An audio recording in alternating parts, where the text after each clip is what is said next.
several other people would have liked to ask it if they had the nerve. So do feel free if anything is not clear when we're talking.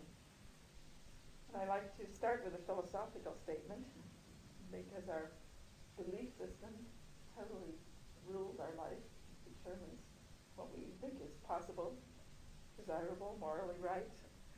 And so it's very important for us to be clear about our beliefs at the beginning. And my beliefs about astrology are rather different than much of what you will have been exposed to. So just think about them as theory. Everything actually that we say in astrology is theory. So you should never believe what anybody tells you. Take it as a theory to be tested by your own experience. Astrology is a growing subject. It's been growing for humanity for at least 5,000 years. The roots go back, we know, to at least 3,000 BC, and probably much earlier. There are scratches on reindeer horns that go back to Neolithic hunters 20,000 years ago that look like the phases of the moon. Like humanity has always been watching the sky to see the order in the universe. My own personal belief is that the sky is part of the order, but it does not create the order. The best metaphor is that the sky is a clock. The clock tells us what time it is, but it doesn't create time. And I think a lot of the way astrology is presented can be actually destructive rather than helpful, with the implication that the sky is somehow doing it to us. We are being manipulated by the sky. It's making us be the way we are and making things happen to us. And I think that is not only not helpful, but it's also untrue. I think that we create our own character, and our character creates our destiny. And character is just habitual attitudes and actions, including especially the unconscious ones. There's a lot of powers in the unconscious. That means that I believe in reincarnation. Now, people who don't believe in reincarnation can still accept the fact that we fit the universe when we're born into it, but they can't explain that. If you believe in reincarnation, that you've lived before, created your own character in the past, and you came back where you fit, then astrology can make very nice sense. But if you don't, you can always use Jung's word, synchronicity, which really begs the question. It says there is a coincidence at any moment in time. Anything that happens at that moment shares the nature of that moment, so we can't explain why. We just see that it happens. But if life is ongoing, if we have set up our own attitudes and actions in the past, and we came back where we fit, we're born to heredity, environment, horoscope that matches the nature we've created, then that says the power is inside, not outside. We did it, we can change it. And that's my basic belief. And I see people change. The more we understand ourselves, the more effectively we can change. So I think the horoscope gives us a useful mirror. It lets us see what's going on inside. And then the way we handle that inside nature determines what happens outside. Inside creates the outside. We come in where we fit. My favorite example demonstrating that is a pair of twins born 10 minutes apart. Multiple births are very useful in astrology because in a matter of very short time, minutes, you can get real changes in the houses of the chart. And those sections that look like cuts of a pie are, of course, the houses. You've just numbered 1 to 12, counterclockwise. And in the space of every 4 minutes, the Earth is turning over, so you get a different degree of the zodiac on each of those lines that spoke to the wheel. So these twins, 10 minutes apart, one had Mars precisely on the ascendant, the line to the left, the eastern horizon, and the other had Saturn in the 10th house, squaring 90 degrees away. So astrological jargon, most people are familiar with, I suspect, says there's a problem. Now the other twin also had Mars square Saturn, of course. Planets don't change appreciably in 10 minutes. But the Earth turned over 2.5 degrees in 10 minutes. So they were no longer hitting that eastern horizon. Exactly. It moved away from Mars. square to Saturn. One of these twins was born normal. The other had an extra rib and a cleft palate, which required surgery. Does everybody here know which twin is the normal one? Which one had to have surgery? They both had Mars square Saturn, but which one? Mars on the ascendant, that's right. Does anybody think the planets could create an extra rib and a cleft palate in 10 minutes?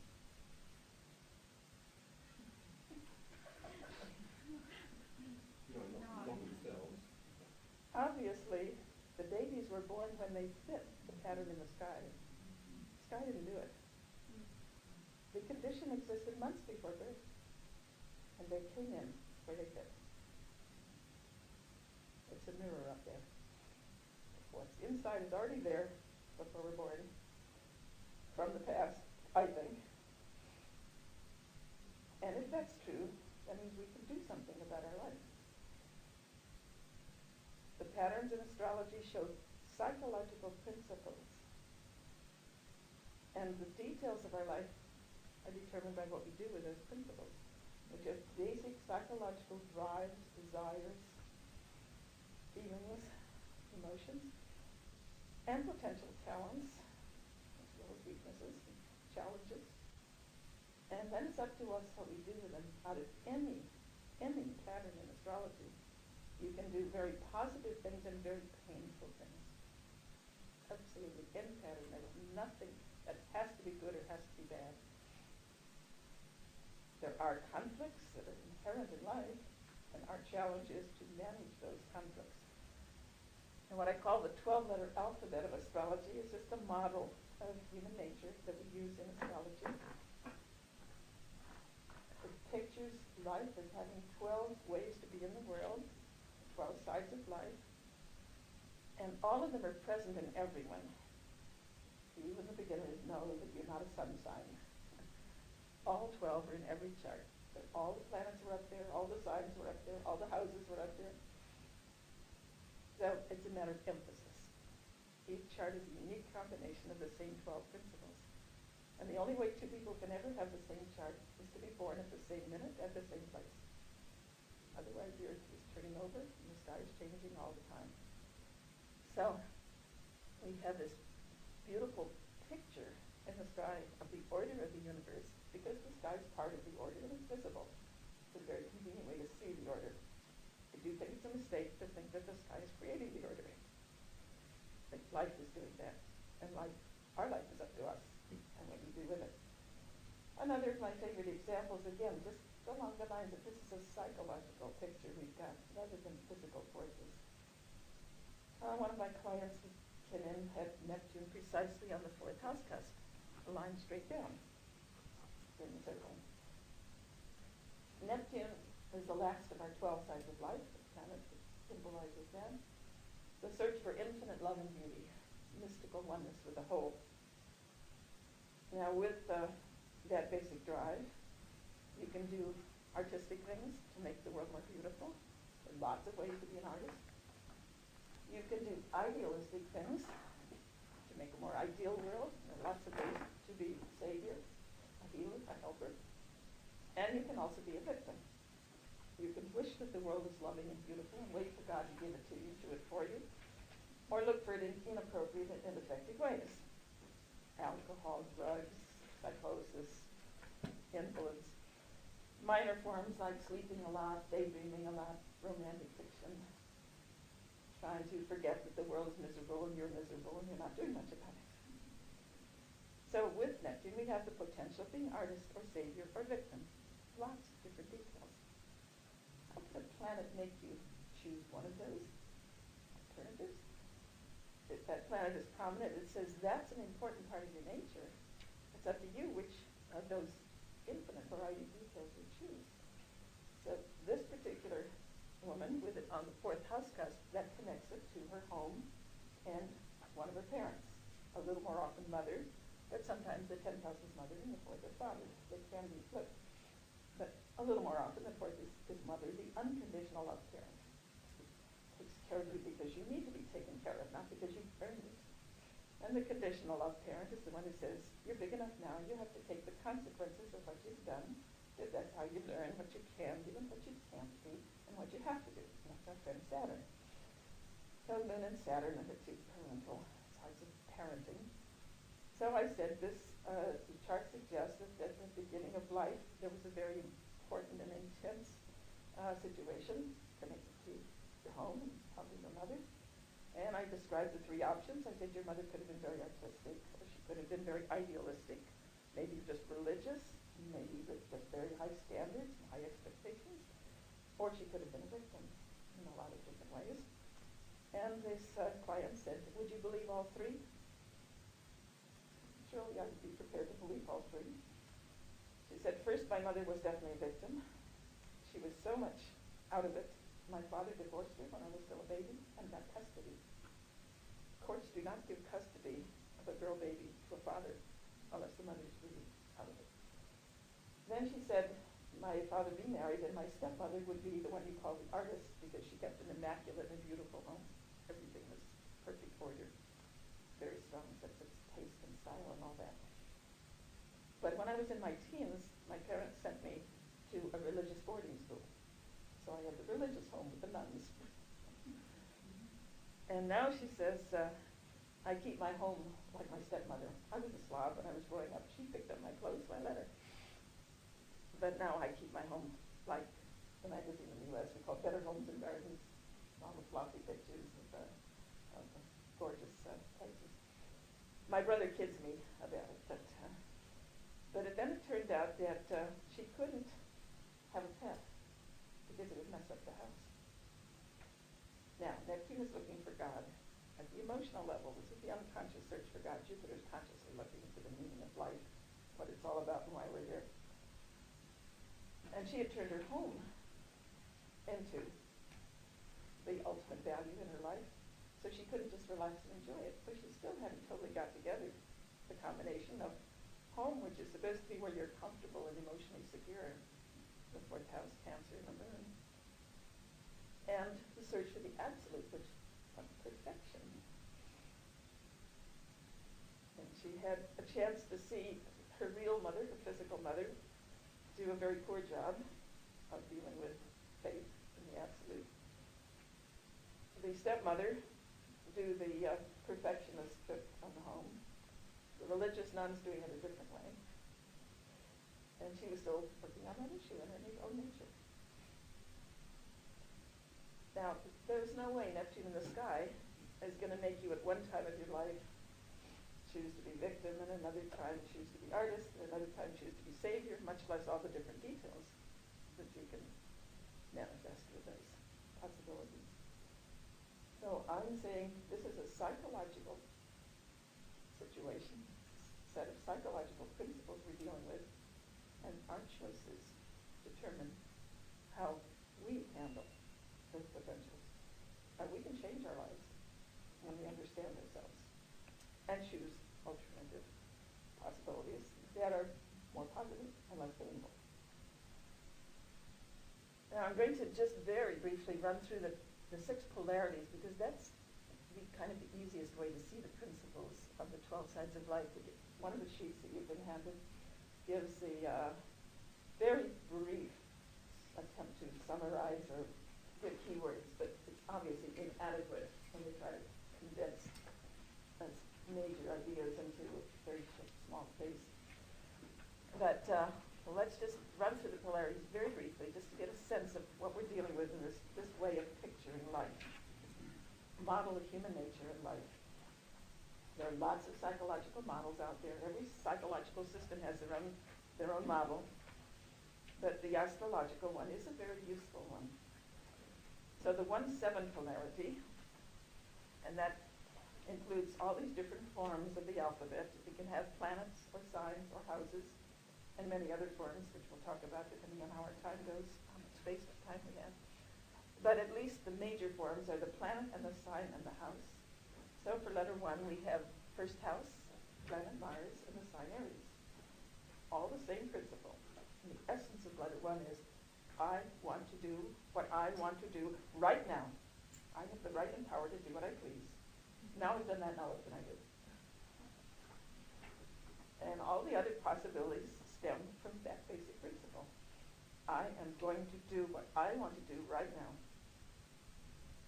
Now, opposite that is letter 7, which says, I don't want to be alone. Number 1 says, you do anything you want, just let me alone to do what I please. Number 7 says, no, I don't want to be alone. I need someone else in my life.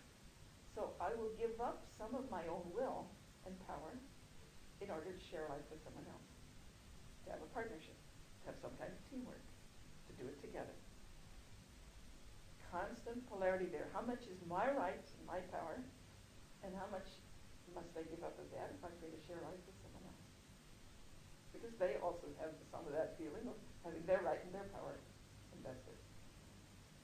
At the very most primitive level, we simply have competition with letter 7. I will test my strength against yours. I'll fight you and prove that I'm stronger. So we can have a very highly competitive situation with 1-7. And there can be healthy competition and not so healthy competition. I consider it unhealthy competition if we have to kill the other person to prove that we have the power. But if it's a game, and we can win some and lose some, and we know it's a game, then we can have healthy competition. You can do it in sports, you can do it in mental games, you can do it in competitive business, you can do it fighting for causes you believe in. What makes it healthy is it's a game. You're not taking it life and death serious and trying to destroy the other person. It has to have them still there to be in the game. You have to stop short of destruction. But cooperation is perhaps a step above that, where you each give up some of your own will in order to share and do together what neither could do alone. Favorite metaphor for that is the human hand with the opposable thumb. Apes pick things up like this because they can't bring their thumb around opposite the fingers, and they're much more clumsy. Humans have that capacity to bring the thumb opposite the fingers. They come in from opposite ends, and they can do together what neither could do alone. That's 1-7. 2-8, we're carrying the same idea into our ability to handle the physical world. With letter 2, Venus, Taurus, the second house, we're talking about our capacity to enjoy the physical world. This can be making money, collecting possessions, indulging the appetites, creating beauty, lots of different possibilities. But it's pleasure from the physical world. The essence of Venus is the pleasure principle. With letter 7, it's pleasure with other people. With letter 2, it's pleasure with the physical world. And letter 8, Pluto, Scorpio, 8th house, is where we learn to share that physical world. Money, possessions, pleasure, appetite, and power. We learn to give and receive and share at the physical level. So whether we talk about inheritance, or trust funds, return on investment, or debts and taxes and obligations, what we receive from others, what we give to others, what we do together, for mutual pleasure. Letter 8. It can be very badly handled. The books are full of things with Pluto like gangsters and kidnapping and rape. This is where the person is taking their own pleasure at the expense of the other person instead of learning to share it for mutual pleasure. It's a misuse of letter 8. The goal is to do it together so both people enjoy it. And also letter 8 carries the connotation of understanding your own inner depth. Probing the unconscious, very connected to psychotherapy, depth analysis, which you do partly through the mirror of the person reflecting you back. Whether it's a mate you're learning from, seeing a part of yourself reflected back, whether it's a psychological counselor you're working with, or you can do it through your own inner introspection. But an essential part of letter 8 is self-knowledge, learned partly through the mirror of others, and self-mastery, learned partly out of respect for the rights of others. So there is an inner form of 2-8, which is self-indulgence. The world is here for our pleasure, versus self-mastery, mastering the appetites, so we're not their slave. Many people with a emphasis in the chart, whether it's the signs or a Scorpio or the houses or Venus Pluto, will be struggling with the inner level, and it may be dieting versus overeating, smoking versus wishing they didn't have to smoke, drinking versus feeling they should cut down on their alcohol, spending money versus saving money, sex versus celibacy, lots of forms of appetites versus mastery of the appetite. And the outer form again is our pleasures versus other people's, learning how to make it mutual. Letter 3 and 9 take us into the mind. Mutables all have to do with the mind.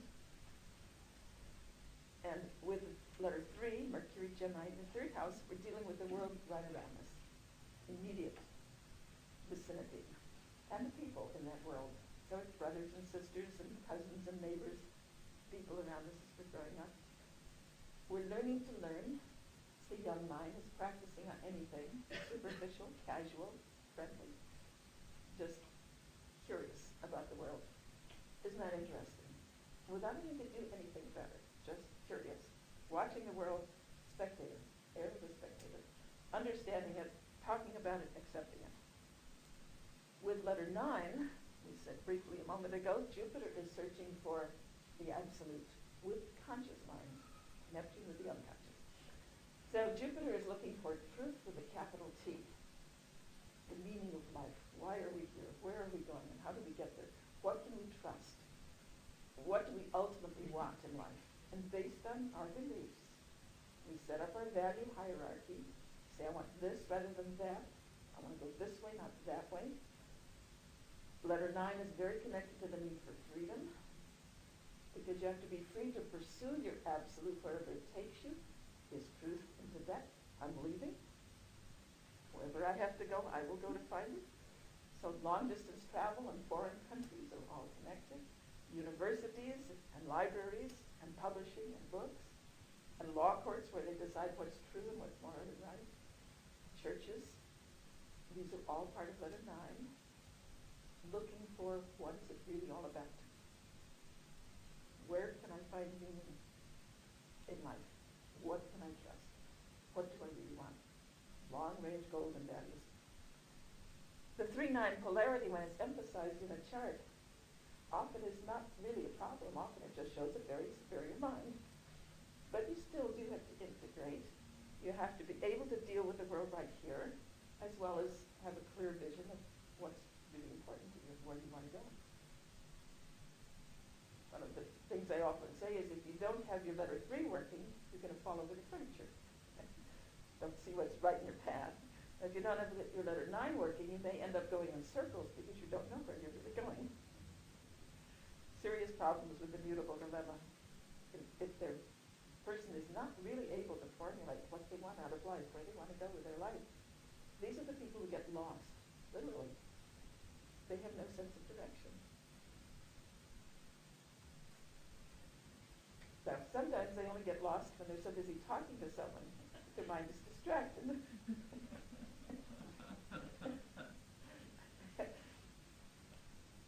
So we need always, with these polarities, they need to work together. They're a natural partnership, each of the 6 polarities in astrology.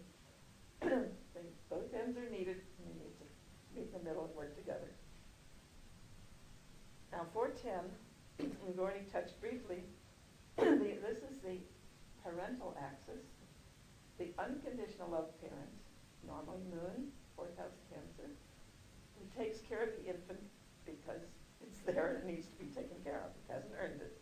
It just needs it. And the conditional love parent, which is our great friend Saturn, the report card of the universe, that gives us feedback on how we're doing, says, okay, you did this, this is what happens. So you can learn what you can do, what you can't do, and what you have to do if you're going to survive in this world. So this can be said to be the law, L-A-W, the rules of the game. And that includes natural law like gravity and time. It's part of the way the world works. It includes cultural regulations like You've got to drive here, you drive on the left side of the street. You come to the U.S. and do that, you're going to be in trouble.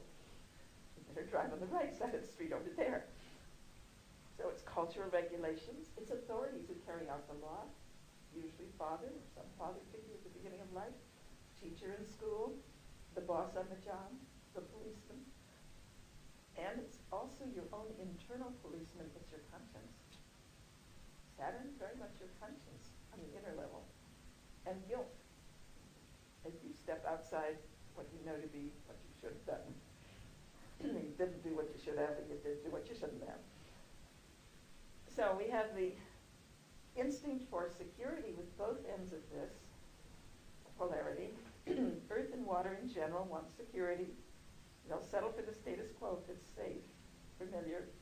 And fire and air in general want always to reach out and do something new and different and more. Intellectual stimulation with the air, and something really new and unique in the fire out of your own center. So there's a major feeling difference between earth and water on one side and fire and air on the other side. But I don't use the words negative and positive because those have other connotations which I think are inappropriate. So I will not use those words. And I also do not use the words male and female or masculine and feminine because those are full of cultural stereotypes which I think are not helpful.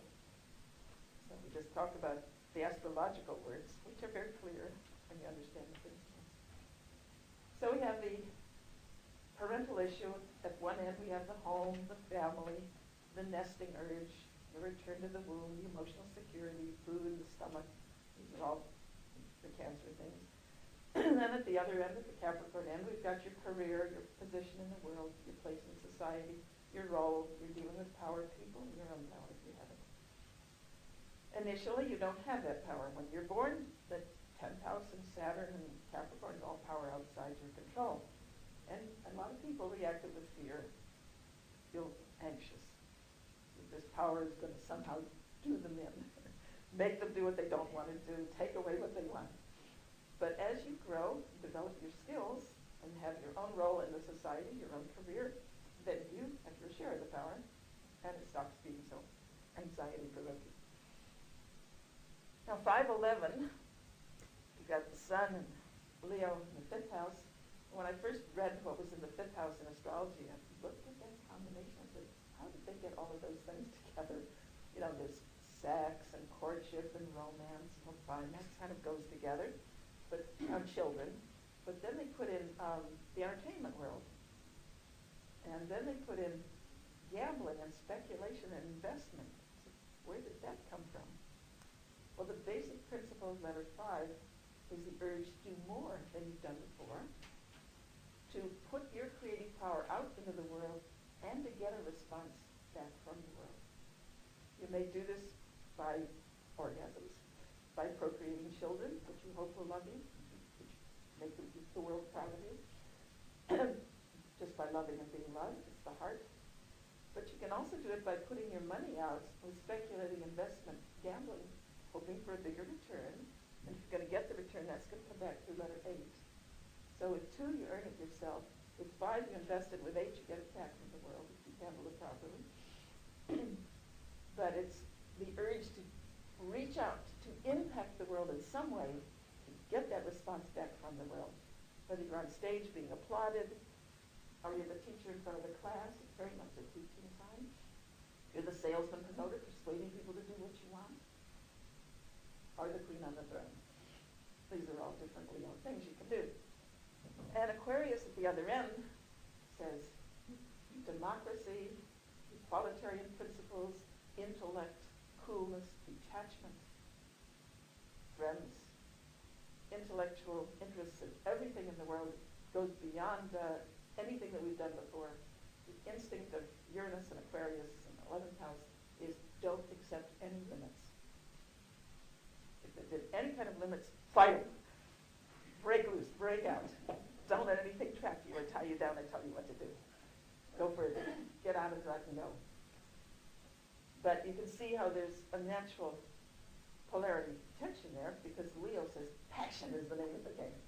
And Aquarius says cool it. Intellect, detachment, logic, rationality. says, I have to be superior. I have to be proud of myself. I'm superior. And Aquarius says, knocky, knocky. Everybody's equal.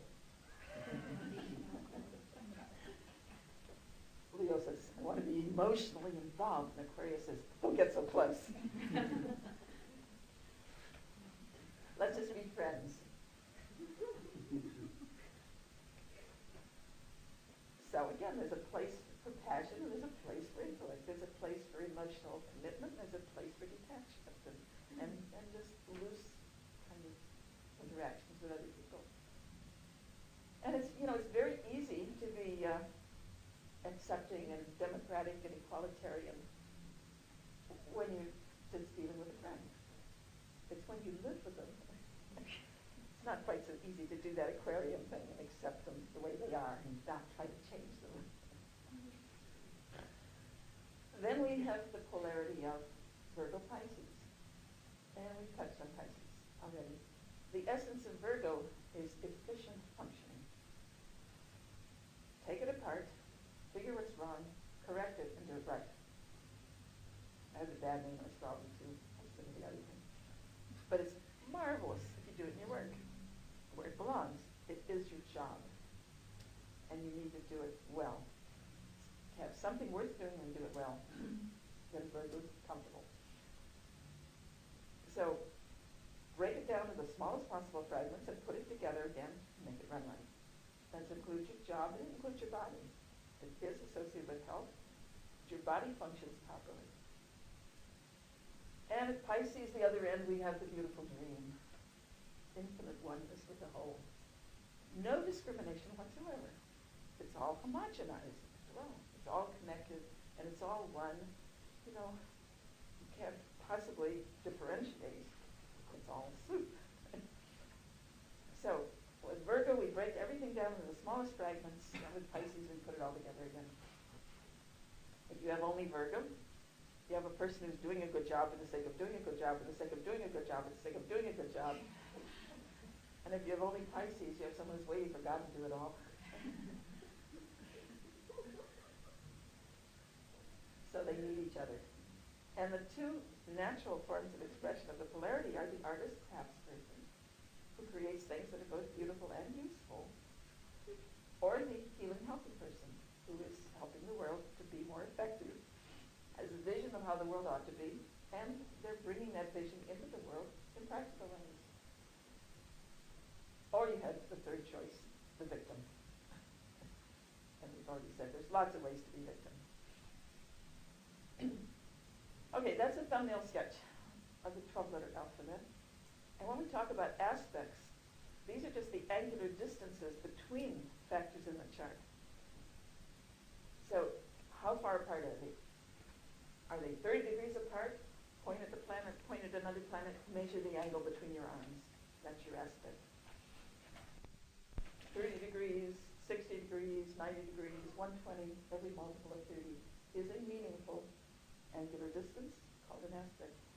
And there are also aspects at 45 degrees and 135 degrees and 0 degrees where they're right together. The ancient world saw that first, of course. They saw two planets right together. And then the angles of the chart are also used and very important in aspects. So if they aspect that line straight to the left, the ascendant, or straight up the midheaven, to the right, the descendant, the fourth house, the IC, Imam Coeli, that means literally the bottom of the sky. Midi Coeli is the middle of the sky. Coeli is just Latin for sky. And the Imam Coeli, IC at the bottom, is the bottom of the sky. So if there are meaningful angular distances between a planet and one of these intersections of great circles, which is how we get the angles, that's important. The illustration I gave at the beginning of the twins is just one of many that you will see if you watch multiple birds, how very important those aspects to the angles are. Angles are what change as the Earth turns over. Every 4 minutes we got a new degree on those angles. Approximately, it does vary. The ascendant can be faster or slower, of course, depending on your latitude of Earth and the sign involved. But those are a very important part of your aspects. And so they help you to see where there are natural conflicts and where there are natural harmonies. The signs of the same element are all trying each other, 120 degrees, which is a strong harmony aspect. And you can see how that would be normal, because take fire signs. The central issue, or the central principle of fire is, I know what I want, and I have the right and power to get it, and I'm going for it. So they support each other. Now, that does not necessarily mean that it's going to be good results in your life. People with a grand trine in fire, whether it's fire planets or fire signs or fire houses, tend to feel they have the right to what they want. And they very often will be excessive and overly rash, overly impulsive, overly spontaneous, overly demanding of their own way. And it could get them into trouble. So even though trine is a harmony aspect that says those different parts of your nature are supporting each other, they're reinforcing each other, they're adding cumulatively to your tendency to do whatever that is. And it doesn't mean it's going to be good in your life. It still depends on how you handle it. And the squares, on the other hand, 90 degrees apart, mentioned with the case of the twins, the Mars square Saturn. What have we said when we have Mars square Saturn? We said there is a conflict, square is a conflict. And Mars says, I have the right to do what I please. And Saturn says, not always. There are some things you can do, and some things you can't do, and some things you have to do to survive in this world. You've got to know the rules of the game. If you live with the rules voluntarily, fine, no problem. But if you're fighting the rules, or you're just ignorant of the rules, that's not an excuse. The rules will still come and get you.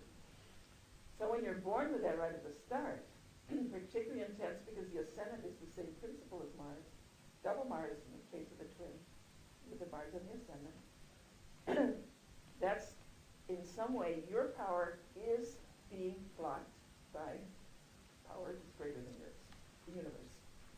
In this case, it was a child who came in with a defect, a couple of physical defects, that said there are certain conditions that you have to meet, that you have to do to change yourself or your action, physical being or your action, in order to function more effectively in this material world. But my personal belief is there is always something we can do where we have a conflict to work it out. We may not be able to to change the physical condition, but even if we can't change that, we can change our attitude. And if we change our attitude, we change our experience. Because in the end, it's our own attitudes that determine what experience we have out of anything that happens. So we can change whatever is within our power to change in terms of the material world, and where we have reached the limits of our power, then we can change our attitude. So the squares and other conflict aspects, opposition to some extent are a conflict, but they're also a natural partnership, as I said, with the polarities. So they're not as hard to integrate as squares in general. But they can be turned into a natural partnership, where both ends have some strong things in common and need each other and can be turned into a partnership. But the conflict aspects do take attention, they do take handling in order to integrate them. And the harmony aspects, trines especially, but sextiles to some extent, tend, the main danger there tends to be excess of some kind. And so they still take attention. You can't just automatically assume a trine is going to be good. So when you read most of the astrology books, they will either tell you the traditional belief, which was that trines were all good and squares were always bad, or some of the modern books will tell you it's just energy. It's just energy, like there's no difference. I'm not paying attention to it. And that's not helpful either. So you look at the aspects to see which ones need to be integrated. You have a conflict if you have a conflict aspect between two parts of yourself. It's not you in conflict with the world. First, it's you in conflict with cardinal dilemma. The Aries side of the nature says, let me alone. I'm just going to do what I please. The Cancer side of the nature says, I didn't mean it. I'm a baby, please take care of me. I want a home and a family, or I'll mother you. The Libra side says, I don't want to be one of those. I don't want to be alone like Aries, but I don't want to be swallowed up either, suffocated like Cancer. Let's just have a nice equalitarian relationship where we have some space between us and we cooperate and we have teamwork and it's pleasant. And the Capricorn side says, I have to be in control. That's the only way I feel safe. Or I'm responsible. And if I don't make it right, I'll be guilty. My conscience will get me. Now, you cannot simultaneously be totally free and independent, totally dependent, totally equal, and totally in control. But you can. But you can have a place for your own interests and hobbies, a home and a family, a mate, and a career. It's not easy, but you can do that. And that's the cardinal dilemma. So when someone goes, oh, you have a cardinal grand cross, don't give up. Says, I want my own hobbies and interests, I want a home and a family, I want a mate, and I want a career.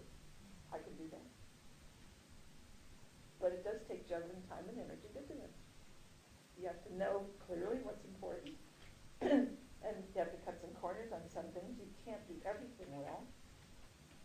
People with Virgo rising or Capricorn rising have the hazard of thinking they got to do everything well. that could be a real drag. Just to live with that. Or Mars in Capricorn, or Mars in Virgo. It's like, I am my job. Everything I do is my job. I have to do everything I do very well. So, when you're dealing with a horoscope, you're putting together 12 sides of life in infinite variations of combinations. It can be put together any number of ways. Every chart, in a sense, is unique, and yet, again, every chart is really dealing with the same issues. We all have the same dilemmas. We all have some of the cardinal dilemma, and some of the fixed dilemma, and some of the mutable dilemma. We mentioned with the mutable dilemma, one of the hazards is being clear about your values, your beliefs, your goals. And people who are really not, they scatter, they do a little of this, a little of that, and they get lost if it's really serious, because they have no sense of direction in their life. But the other more common form of the mutable dilemma is the people who do know what they want. They just want more than is possible.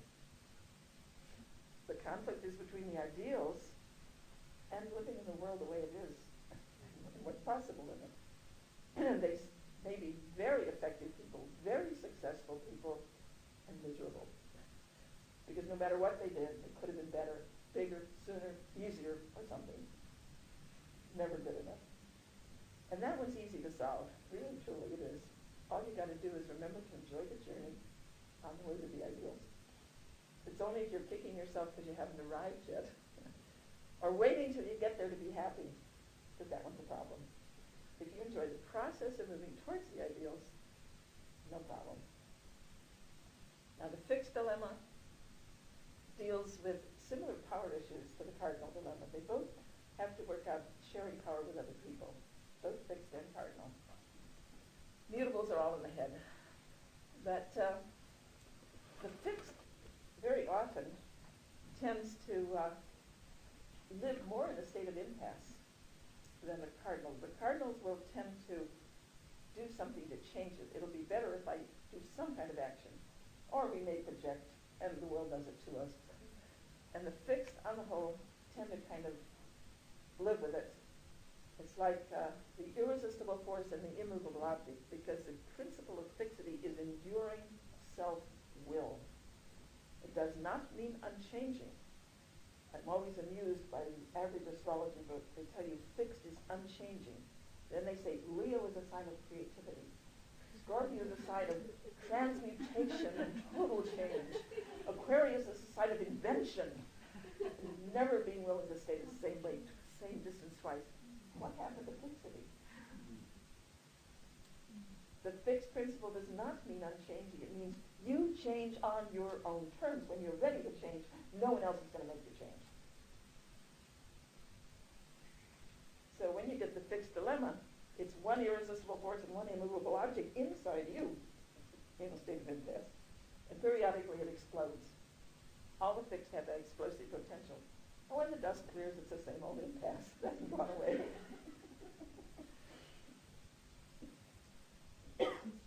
So working out, sharing power and pleasures with other people is the essence of the fixed dilemma. I think we've gone a wee bit Okay. the other way to say that I mean, the current move to say that we have to go right back to some kind of roots and all the stuff that we've actually thought through and psychologically examined is getting a wee bit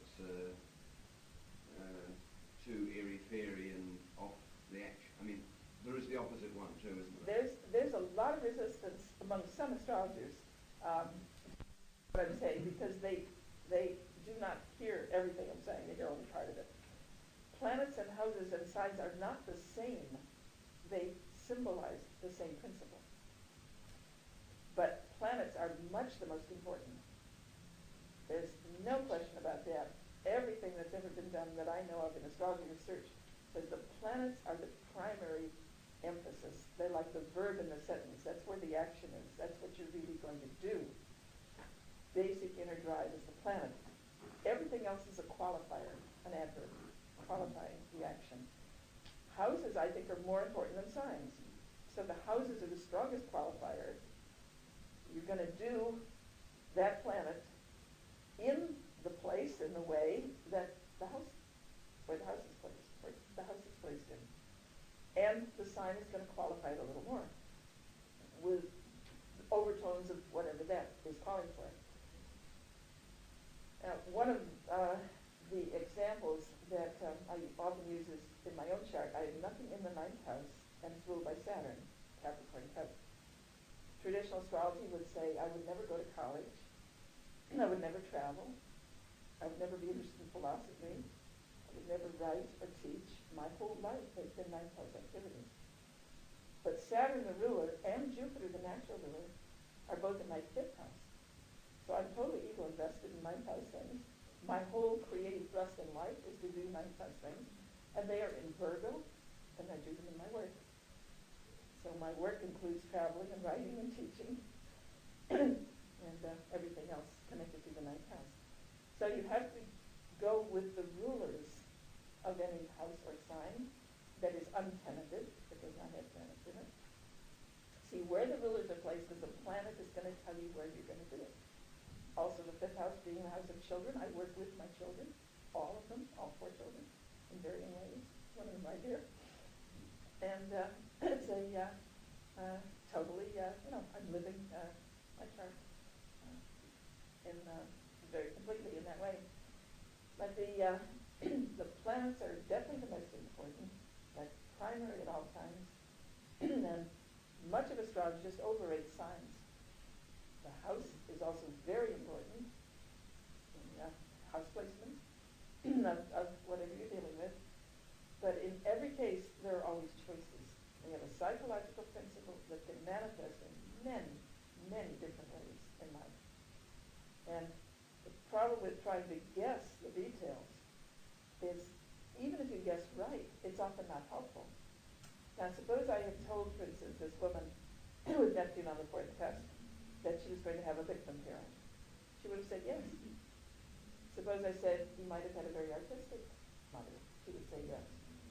Or if I said, you might have had a religious upbringing in your home, she would have said yes. Would she have learned anything? Would it have done her any good?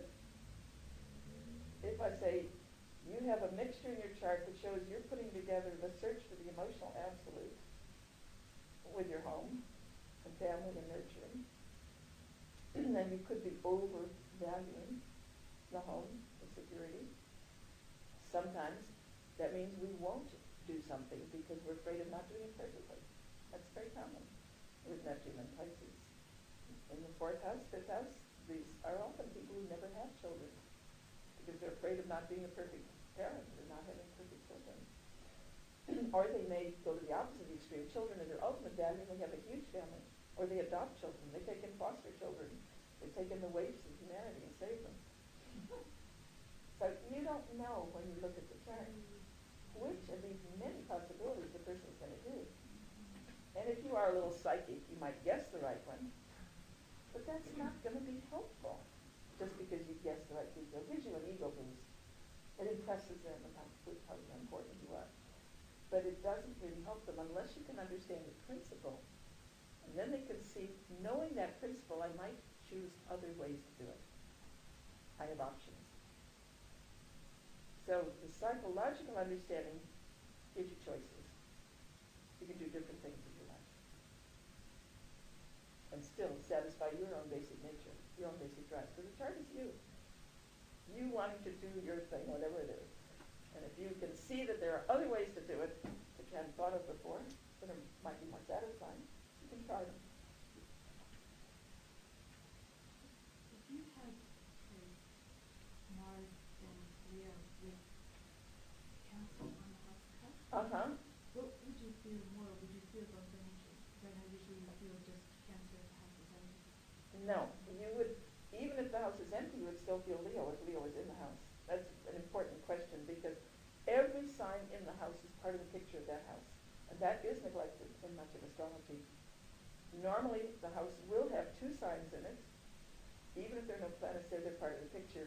So for an empty house with both Cancer and Leo, I would look at both Moon and Sun first. See where they are placed. Moon and Sun both. To say, you will do the affairs of that house where the Moon is and where the Sun is. And if the Moon, for instance, is in a very extroverted placement, it may not seem particularly Cancerian at all. That's where the planet is much more important than the Sun. And so it's a combined thing, it's not Always combined, yes. Now, you're bringing in a very important point. Synthesis. How many times does the chart say the same thing? What's really important is always the repeated message, the theme, as we call it. The theme of the chart will be the repeated message. And many times there will be something that's overwhelmingly important in the chart that's said over and over and over again, 8, 10 times in the chart.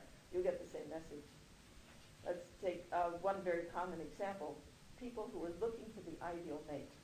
This is very common, especially in the middle 40s, in the late 40s, after the Second World War.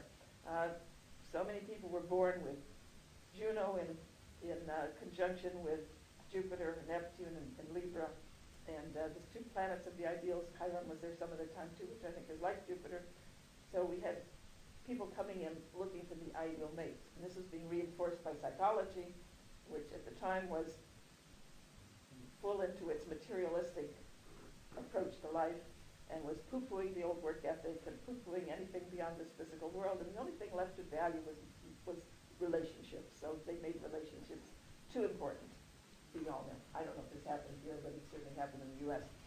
And so all these kids go around, no partner's ever satisfying because it's not ideal enough. And it can be said over and over and over in the chart. Maybe Venus is in the 9th house, or the 12th, or in Sagittarius, or Pisces. Juno is with conjunct Jupiter. Neptune and Jupiter are in Libra. Chiron is in something else. Yeah. You can get the same message over and over and over and over and over in so many different ways. And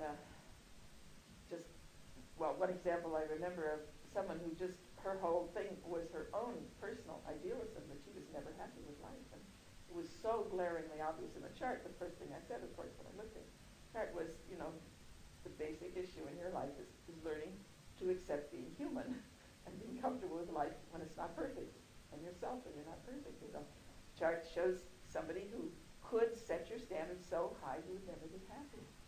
And she just looked at me, she said, I've had at least 15 people read my chart. And no one has ever told me that before, and that's the story of my life.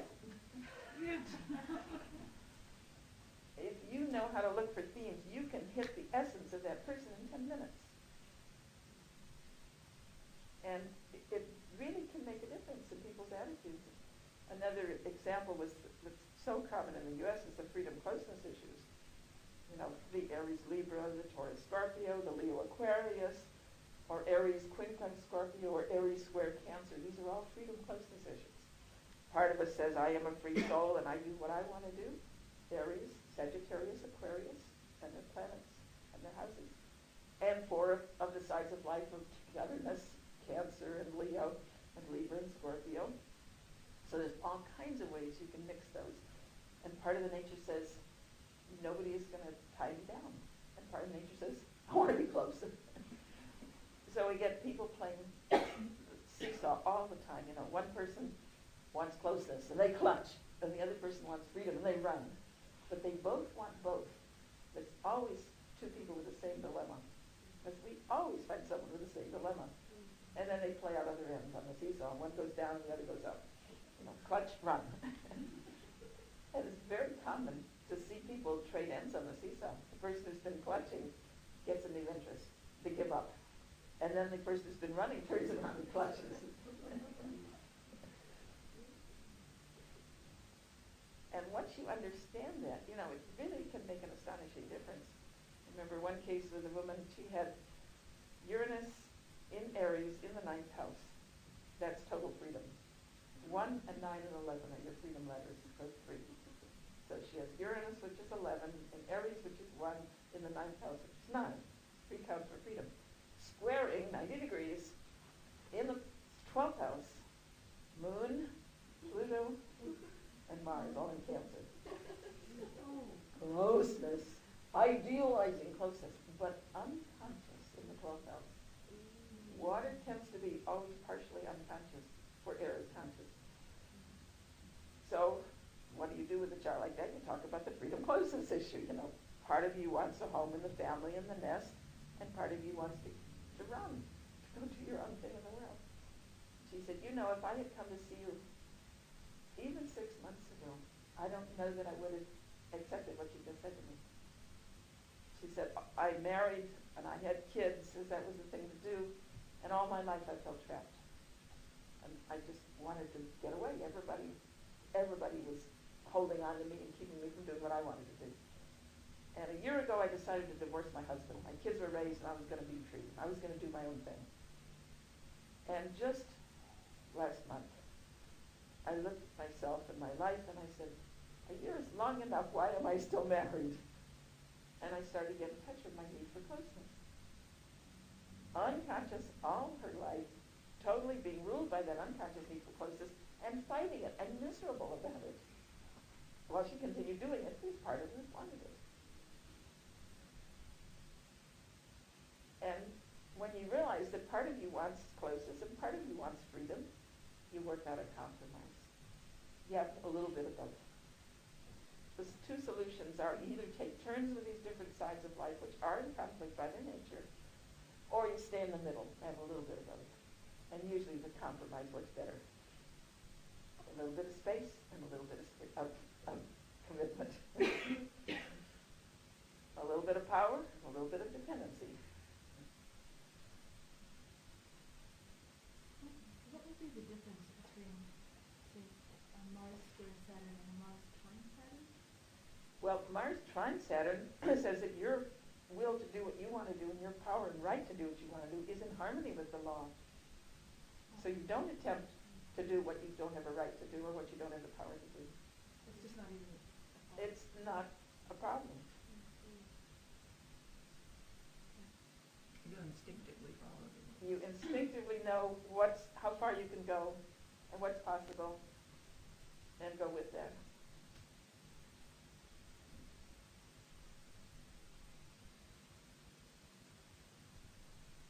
Now, there is one other aspect which was, I think, mentioned in the program, the aspect of parallel using declinations. So before we leave aspects, and I turn this over to Marisa, parallels are different kinds of aspects. Mostly in astrology, we're measuring around a circle, and the zodiacal signs are simply measuring around the Earth's path around the sun, the ecliptic. We start at the vernal equinox in the spring, when the ecliptic and the equator intersect. The equator, you know, is the belt around the middle of the Earth. The ecliptic is the path we follow around the sun. It's fall here, right?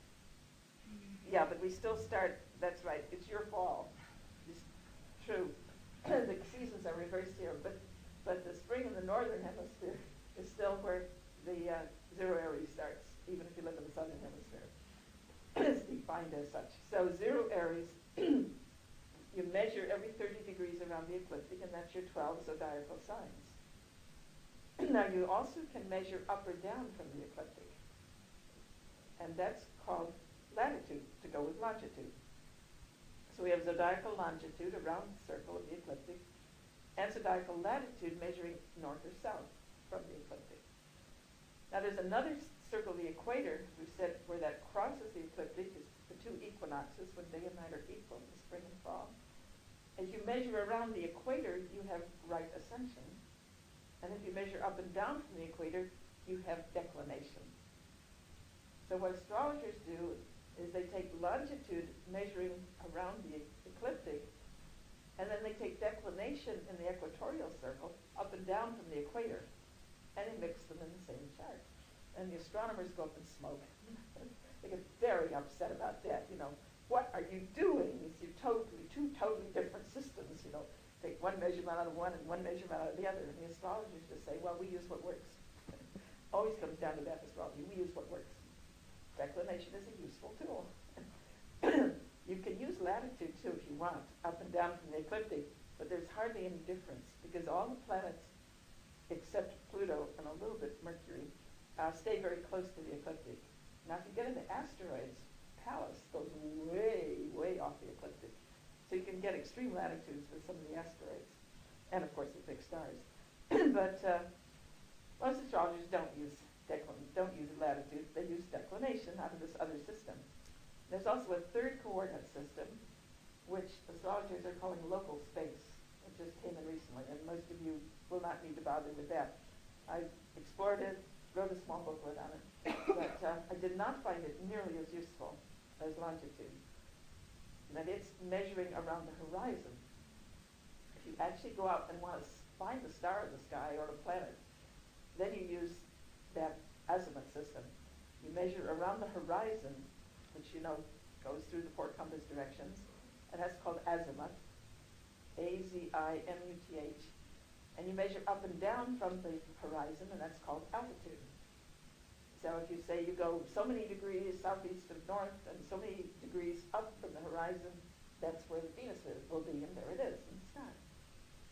So the horizon system, azimuth and altitude, are used for actual observational astronomy in the sky. But they're just coming into astrology in recent years since we got computers, because with computers you can do so many magnificent things that you never could do before. And so we have actually those 3 coordinate systems, which are somewhat used a little bit in astrology.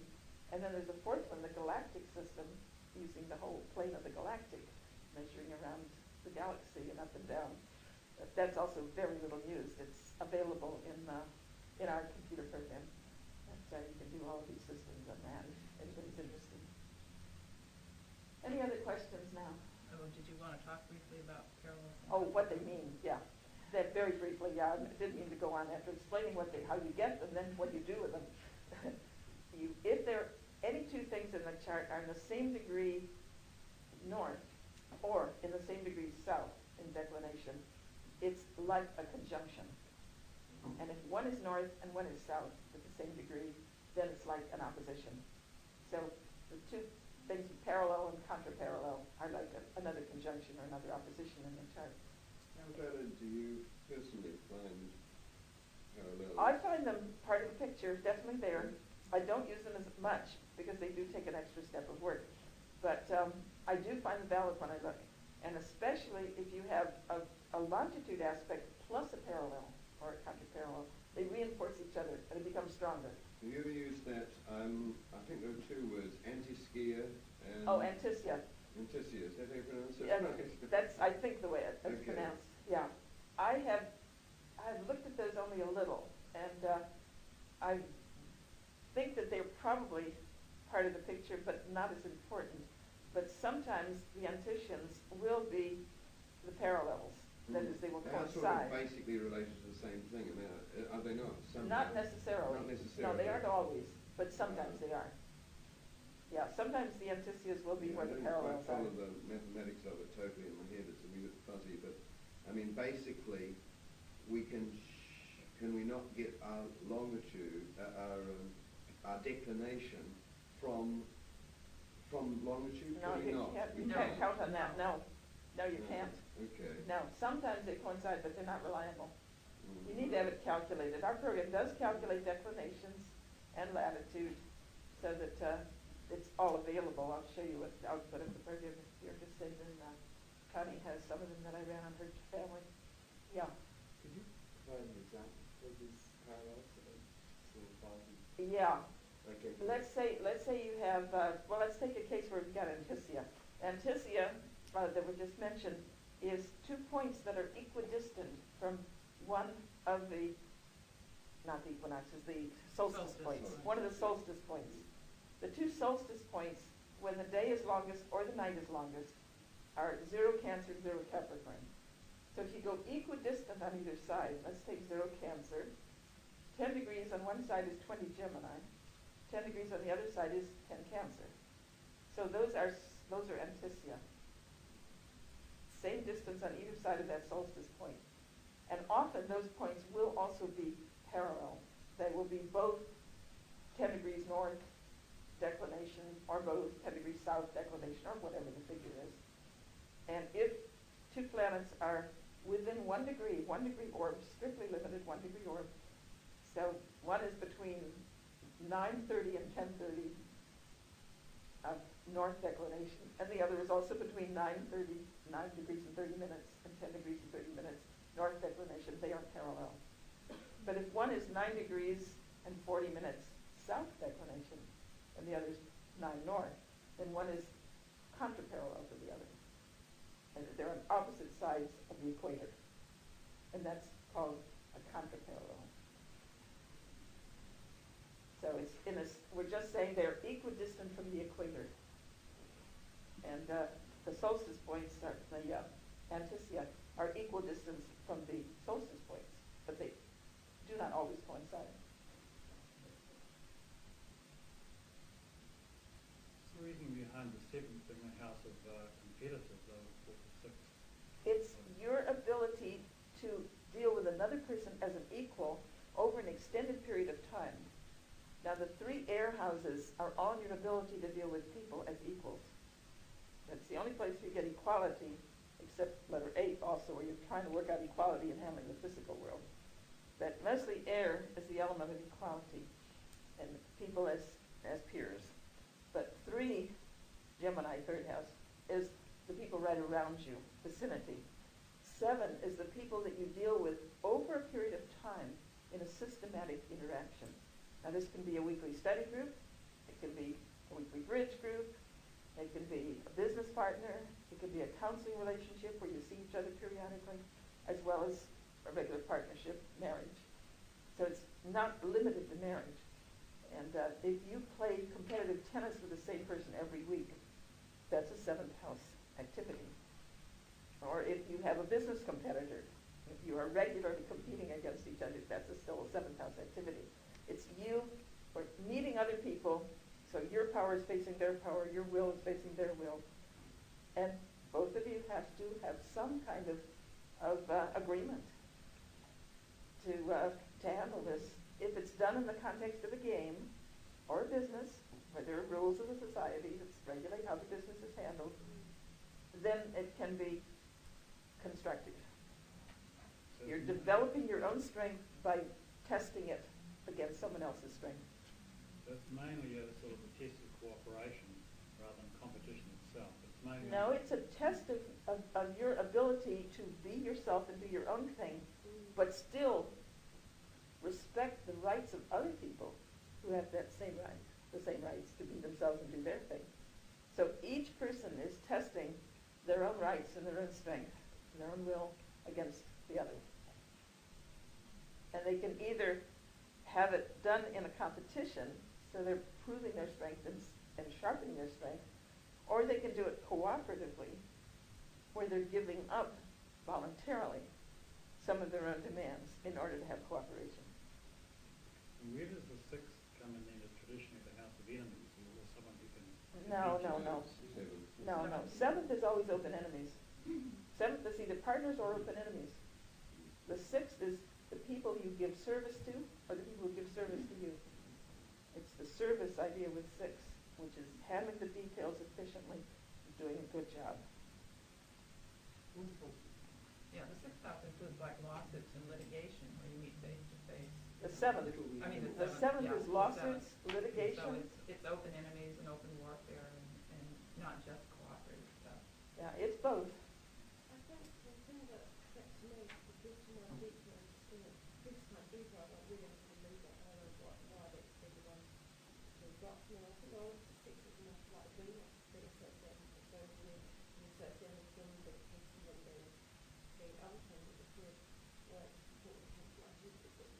Real distortion when that is time covered. It depends on what's there. You put Mars in Libra, even Mercury in Libra. Often you find people who love to argue, who love to debate. So I mean, You put the Sun in Libra, you get generals very commonly. Ron Muldoon is a famous Yeah, Eisenhower, who was politician a general and also been a advisor. president of the U.S. And so it depends on what you put in Libra. If you put Venus there, then the tendency is you want pleasure. So you don't want to fight. Well, it was the association of it. Mm-hmm. I mean, it's been associated with this sort of thing, seen as being sort of slightly Yeah. painful and wishy-washy. Yeah, that side of Libra was never fully explained by Venus, which is Yeah, partly right, by and the it's not- I've asteroids. never been really able to understand Libra. I mean, like, all my Libra things just don't click with all the traditional... Now, if you talk about a person being Libra, you're talking about Sun in Libra.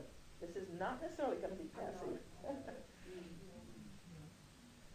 But Libra does take into account someone else. It is not totally self-centered like Aries. Someone else has to be part of the life. Libra does not want to be alone. So whether they're going to compete or cooperate, someone else is going to be involved. In conjunct? Yeah, inconjunct is a very important aspect. That's one of my favorites. I call it the closet cleaning aspect. The tendency is to feel a sense of strain that you cannot do both ends to their fullest extent comfortably. They just are too different. So you have to make some kind of adjustment or adaptation. And the main feeling you get with the quincunx is, or inconjunct or quincunx. I use the word quincunx more often because inconjunct can be confused with conjunct. Because you didn't quite hear the IN, you thought they said conjunct. So I use quincunx as an alternate word. But you tend to analyze and discriminate with the quincunx to try to decide, is this something I want to go on with? And if so, how can I improve it? How can I do it better? Maybe a little bit of Virgo quality to it. Or is this something I've outgrown and it's time to discard it and go on, to let go? Like Scorpio frequently, where it's finished, dead, goodbye. So the quincunx, very typically in life, when you see it in the current patterns, will be associated with separations, moving in new directions, letting go. It's the classic aspect for death, for instance, whether it's yours or somebody else's, and or changes of home, changes of job, changes of health status, changes of finances, changes of ideas. The person's either changing the details of what they're doing, going on the direction they were, but changing the details, or they're leaving the scene, doing something different. Or somebody's leaving. Or them. someone's leaving them, because it may be the world doing it. If we have wanted it and not acknowledged that desire, and it's unconscious, and then the world does it for us. How Or to about us. semi-sextile? It's sort of, by a lot of astrologers, lumped as a minor stressful one, and then by others as a minor easy aspect. Yeah, I'm that not one, very sure. that one is an uncertain one. I'm not sure either. I tend to interpret it according to the planets involved.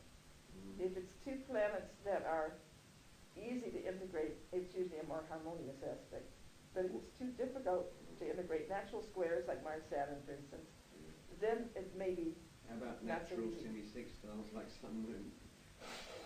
I would tend to think that was more positive. Sun and Moon, even though one is fire and one is water, they still have a fair amount in common. They're still both involved with home, family, nurturing, being nurtured, emotional times, emotional closeness. And the thing about the semi-sextile, also that is a leg up, makes it easier than the quincunx, is they are adjoining signs normally. And each adjoining sign is like a stepping stone to the next. It's like the whole path is an evolutionary one from the raw beginning of Aries, I demand what I want on my terms, to the final dissolution of Pisces that says, I'm a saint and a savior, and I'm nothing, I'm one with the whole. So you can have the ultimate wipeout if you go that far with Pisces. So it's a process of moving through these 12 stages of life in that sense. And each one is a stepping stone to the next. Each one builds on the one before. So it's a little easier to integrate than the quincunx, which is across one of the three major divisions, across two of the three major divisions, because you can divide the zodiac, the 12 sides of life, into three major sections. The first few, especially the first two, but to some extent 3 and 4, are the personal needs. I'm still a baby, and I demand what I want out of life, and I do things on my terms. Cancer becomes a fulcrum. First we're a baby that needs to be taken care of, but then we become a parent who's capable of caring for others. So it joins in the next 4, which are the interpersonal. Face-to-face interactions with other people. Learning how to be with other people and care for each other. And then the last 4, from Sagittarius to Pisces, are the transpersonal or impersonal. Humanity, society, abstract truth, the search for God, the big scene. So when you have a quincunx, it's either got one personal and one interpersonal, or one transpersonal, or one interpersonal and one transpersonal. So you're always being pulled across 2 of these major divisions with a quincunx. Do I meet my needs, personal needs? Do I give up those for the rights of other people, my interpersonal relationships? Or do I get out into the big scene and deal with humanity and society in the abstract room?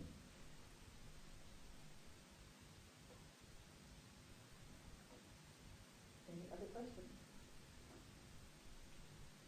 Okay, do you like to take a short break? A quick break. 12:30, 5-minute stretch, bathroom break, coffee break? Yeah, and then Tea back break. to. Okay, the top sheet on your handout is the 12-letter alphabet, and the second sheet is a potpourri of patterns. And that's sort of your notes for you of what I'm going to do, so you don't have to take as many notes, hopefully. And every number on that refers to the 12-letter alphabet.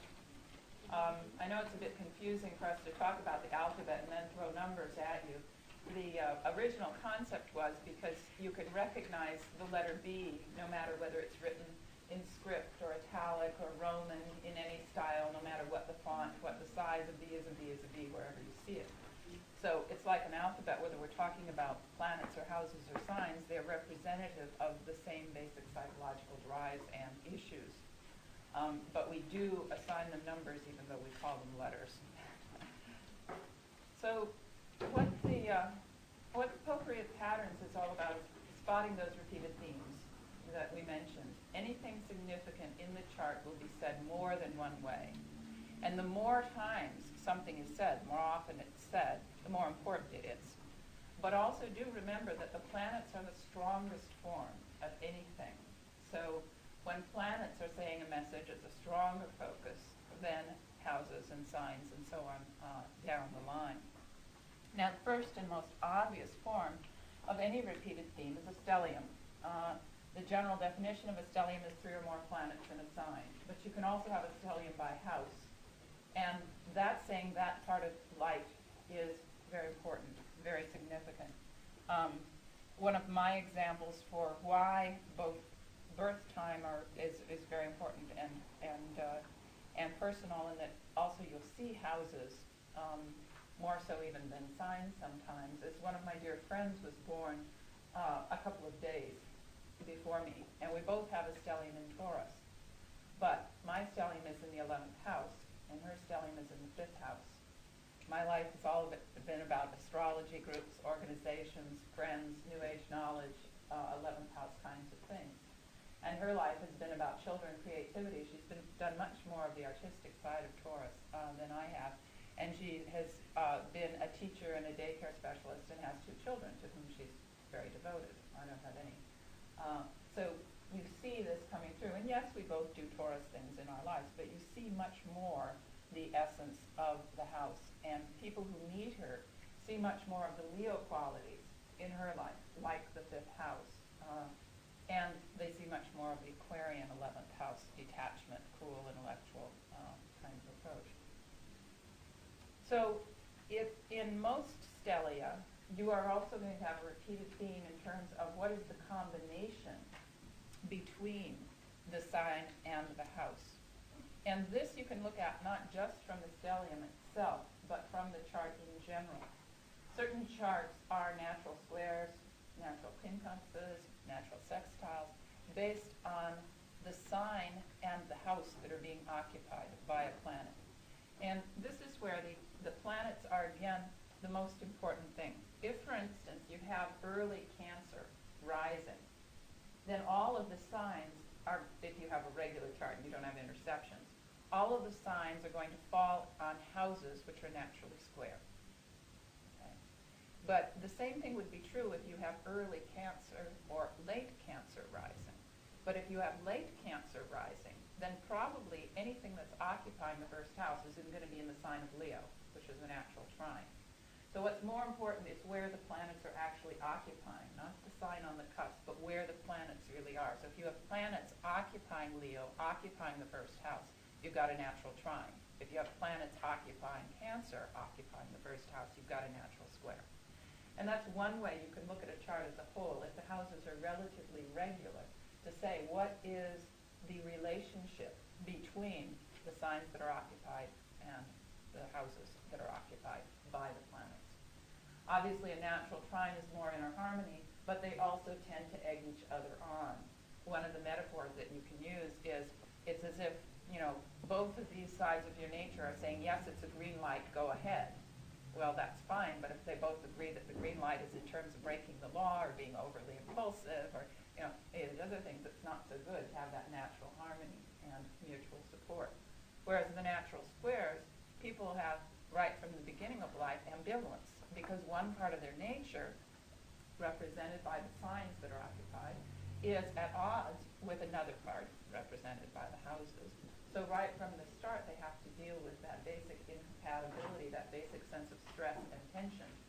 But any conflict aspect, once we have integrated it, we are more versatile. We're able to handle different issues, different things in life. But it first does take attention. And perhaps the most challenging, because I do think that the quincunx is the most challenging of the aspects. It's the toughest to integrate because they have nothing in common, as was mentioned. Squares and oppositions at least share a quality, generally. They're both fixed or, or both cardinal or whatever. With the quincunx, you have diverse elements, diverse qualities, and you're crossing those major thirds of the horoscope that's mentioned. So it's the most challenging to find a way to either take turns or stay in the middle, do a little bit of each. And thus your natural quincunxes are early Scorpio rising or early Virgo rising. Now another way that you can divide the chart, as we said, is into the personal, interpersonal, and transpersonal. And this applies to planets as well as houses as well as signs. So the personal planets, the primary ones would be Mars and Venus as the rulers of Aries and Taurus, and then also Mercury and Moon. And for a chart to have a huge personal focus, it's going to be said by planets as well as houses as well as signs. So it's not just somebody who has most of their placements in Aries through Cancer. You're also going to have a focus on the 1st through the 4th house. And Mars, Venus, Mercury, Moon may be prominent by aspect or near the angles of the chart. Prominent usually means near the angles, ascendant, descendant, midheaven, IC, or with a lot of aspects in the chart.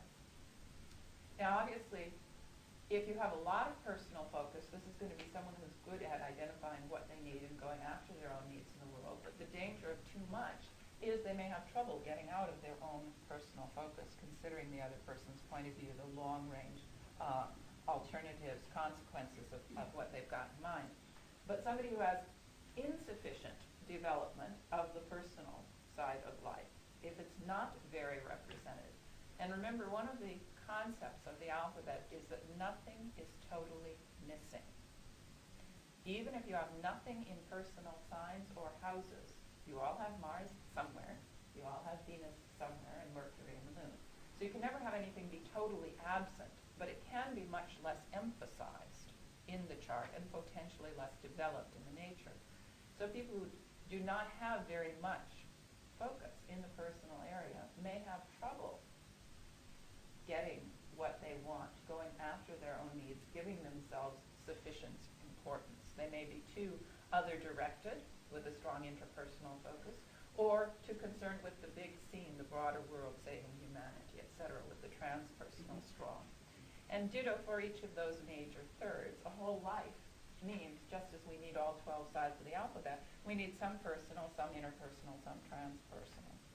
People who are all transpersonal and personal, for instance, without the interpersonal focus, may be very good at defining their own needs and saving humanity, but they can't live with other people. They can't deal with people on a close, personal, one-to-one level. The most completely missing interpersonal chart that I've seen is Teilhard de Chardin, the Jesuit priest who's quite famous for his writing. He was as close to devoid of interpersonal as I've ever seen. And he You mean gave signs as well as, Yes. as well as houses, both. and Uranium planets, Yes. and planets. Yeah. Yeah, because the interpersonal planets would be Venus is the ruler of Libra, Pluto is the ruler of Scorpio, Mercury is the ruler of Virgo, and Sun is the ruler of Leo.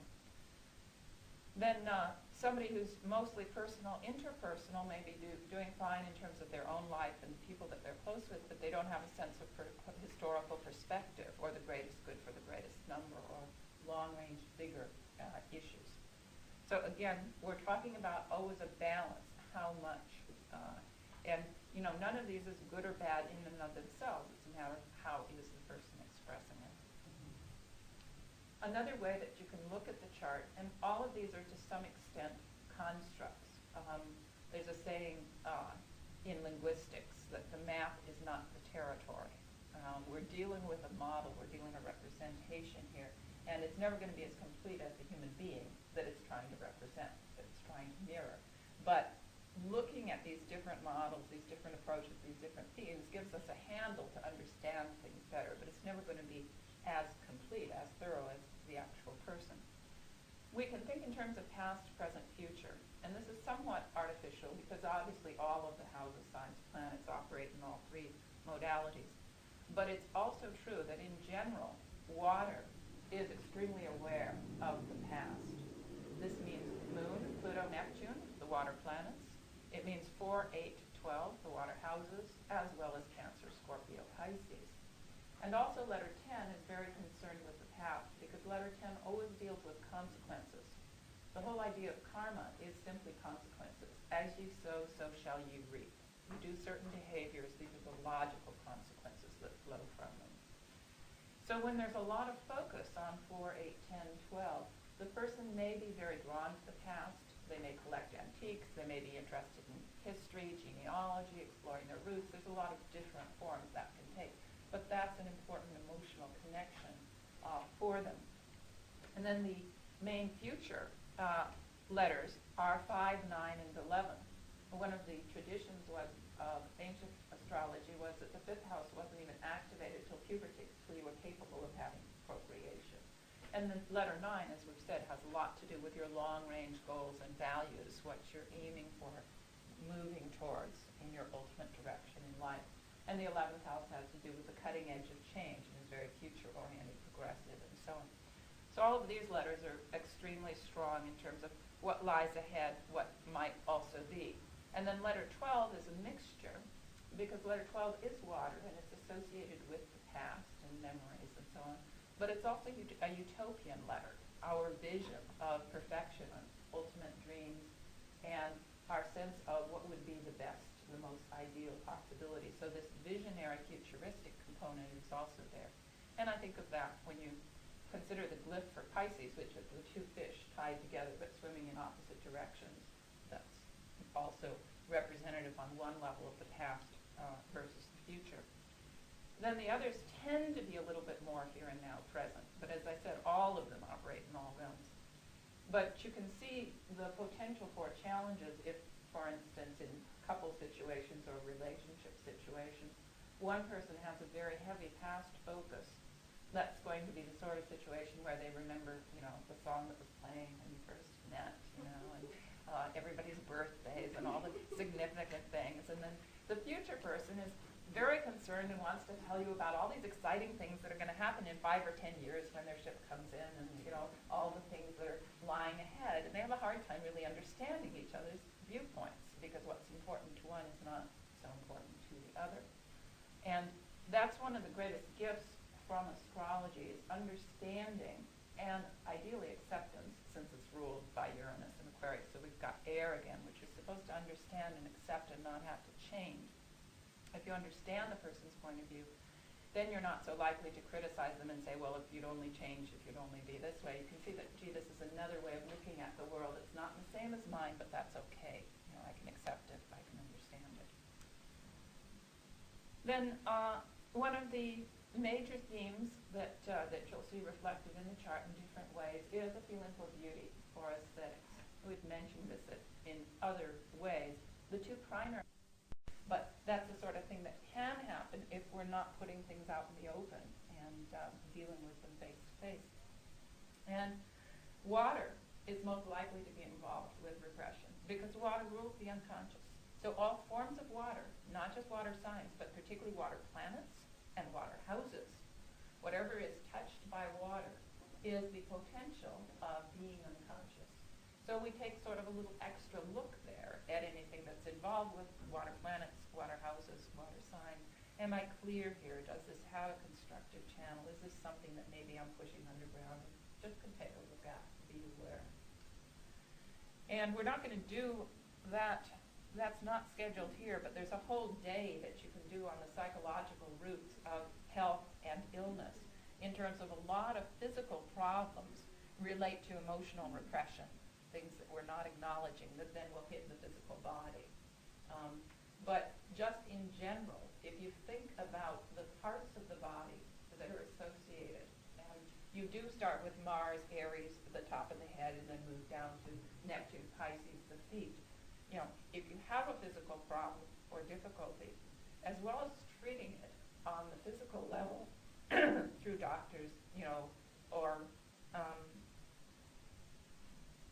blocking, homeopathy, yes, or whatever your preferred medical intervention is, holistic health means, etc.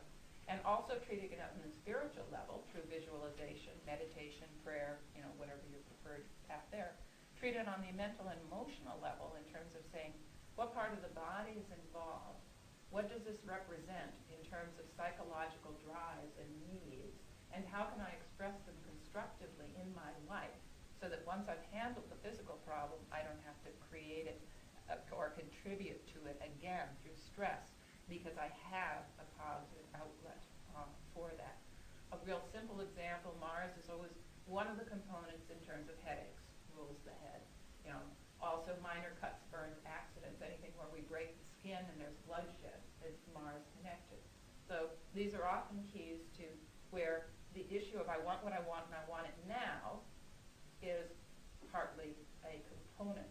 So typically we have minor cuts, burns, accidents, or headaches when we're forcing ourselves to do something we don't want to do, or we're stopping ourselves from doing something we really do want to do. So, the person who's cooking dinner and doesn't want to be cooking dinner burns themselves on the stove.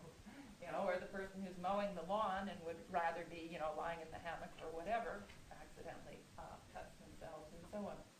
So, if we're having a whole slew of these little cuts, burns, minor accidents, etc., it's a good idea to look at the life and say, hey, are there a lot of things that I've been forcing myself to do that I really don't want to do that I could let go of? Unnecessary shoulds, shouldn'ts, oughts, oughtn'ts we can release. Or are there some things I've been really wanting to do that I've been stopping myself, saying I can't do that, or it's not fair, or I don't deserve it, or whatever. So let more of a constructive Mars into the life, being able to do what you want and do it spontaneously. No, it's a joke. Oh, okay. Then the third concept that we borrow from psychology is the idea of displacement. And displacement means simply doing something that's perfectly positive in the wrong place or the wrong time. And to some extent, anything that gets away from the natural zodiac, i.e. Mars in Aries in the first house, Venus in Taurus in the second house, Mercury in Gemini in the third house, is the potential for displacement. Because displacements means you're mixing different parts of life, and you might do something in an inappropriate time and place. The classic example from psychology textbooks, is the boss yells at the husband on the job who can't yell back for whatever reasons or feels he can't, comes home and yells at the wife, who then yells at the kids, who then kicks the dog, who then chases the cat, etc. So everybody's displacing their aggression, their anger, instead of putting it to the person who deserves it, the original target, they're displacing it onto someone else. So it's the wrong time, the wrong place. So all of these 12 sides of life have their appropriate time and place. And if we displace them, we do them in a place where they're not so comfortable, where they're going to wreak havoc rather than pleasure with our life. The example on your sheets is air and earth, because with earth we're supposed to work and handle material, tangible world. With air we're supposed to accept and understand. Now on the job, which is an earth place, you're supposed to work and be productive and get material, tangible results.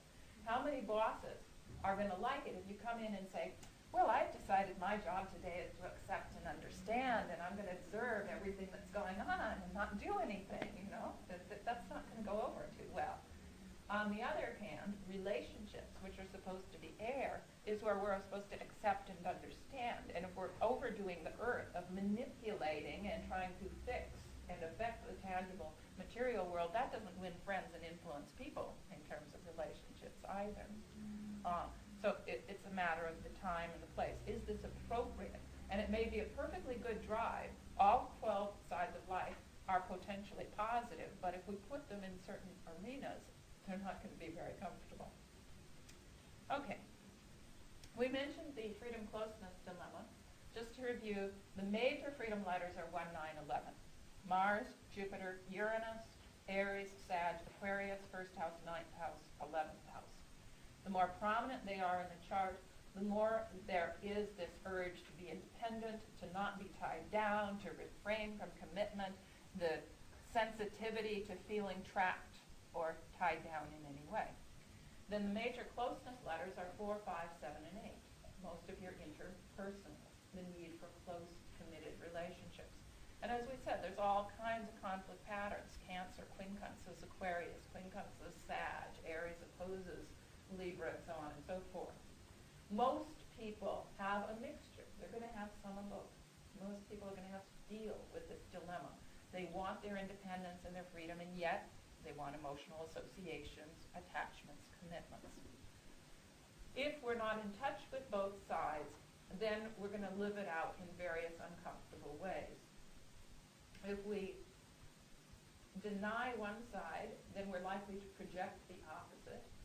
One of the common patterns with an unacknowledged freedom-closeness dilemma is falling in love with married men or falling in love with married women, where you always love the one you can't have. So, you always fall in love with a person who is just not available. That can be married men and women. That can be people of the opposite sexual persuasion. That can be people who live a few thousand miles away or a few hundred miles away. So somehow the one you love is not really available. Consciously, I want closeness, I want commitment, I want relationships. Unconsciously, the need for freedom is ruling by ensuring that you all only fall in love with somebody you can't quite have. So you get the freedom you aren't fully aware of wanting. Or you can project it and just pick free souls, people who won't commit, people who won't settle down, people who won't really be there for you. And we can project either end. We can identify with the need for freedom and constantly draw in people that are clutchy, possessive, clingy, dependent, overdoing the closeness side, and any variant. We can also swing from one extreme to the other. Oh, I really need a relationship. I'm so lonely. Get involved. Oh, I'm trapped. I can't stand this. Let me out of here. Oh, I need a relationship. And bounce, back and forth. Lots of different variations. The important thing is to make room for each in the life. If there's a lot of freedom needs in the chart, these are often people who establish relationships that have built-in space, like one spouse travels regularly, where they do a lot of things separately from one another. They may even have, like in the States, some people have bi-coastal marriages. You know, one lives on the West Coast and the other lives on the East Coast, and they just don't spend all their time together. There's one way you're going to have a relationship, but with a lot of built-in, freedom. Now, for people that have more closeness needs, they're going to be perfectly content to live in the same house, in the same bedroom, and so on. But occasionally do some things on their own to express that individuality, that need for space, detachment, etc. The more we're aware of the ambivalence, the more we can deal with it, make room for each, and each partner can recognize that it's not a personal affront. It's not a personal criticism. It's not a personal rejection when one party or another has to move back, to retreat a little. Then security versus risk. In general, security is more related to earth and water, as we said. And in general, air and fire wants more of the variety, change, etc. But particularly 1, 5, 9, and 11 are more willing to take risks because fire thrives on that excitement, the adrenaline addiction, and letter 11 likes change in general. Letter 3 and letter 7, although they're air, are less risk takers per se, but they certainly love variety and movement. Then some of the things that are down there, the two most touchy-feely of the planets are Venus and the Moon. Both of those need physical contact, hugs, caresses, involved with texture, the way things feel, contact. These are the people who often touch you to make a point. There is that desire for physical connection. And even though they're Earth, 6 and 10, the work letters, are also potentially puritanical. You get what you've earned. You don't deserve to do things just because you feel like it. You can't just relax and enjoy. You have to earn it first. You have to work hard. And they can be a little bit aesthetic, holding back on pleasures and indulgences. And letter 8, in terms of sensuality, can be either extreme. Pluto, Scorpio, 8th house. You will see a very strong sensual, potentially sensual, sexual desire, but there is also this strong need for self-mastery and self-control. So you can see real extremes within letter 8 when a person has a prominent Pluto or Scorpio or 8th house, where sometimes they can go totally into the sensual, sexual realm, and other times there's a complete withdrawal, inhibition, the hermit side of letter 8 that just totally cuts off in that area. And air, in general, wants space between. So it's the most capable of detachment, objectivity, stepping back and not being involved. So, for instance, you have a little kid, that comes in, that's all Venus, Moon stuff, Taurus, Cancer, 2nd house, 4th house, touchy-feely, wants a lot of hugs, wants a lot of physical contact, very needy on that level. And suppose the mother and the father are mostly air types. They've got real prominent air, a lot of need for detachment, a lot of need to explain things and talk things over and communicate things. It's going to be a difference in styles. And those parents may be very loving in their own way, but the child who's looking for this physical contact and affection and understands things best through the tactile connection is not going to relate very well to this airy head, kind of thing, and vice versa.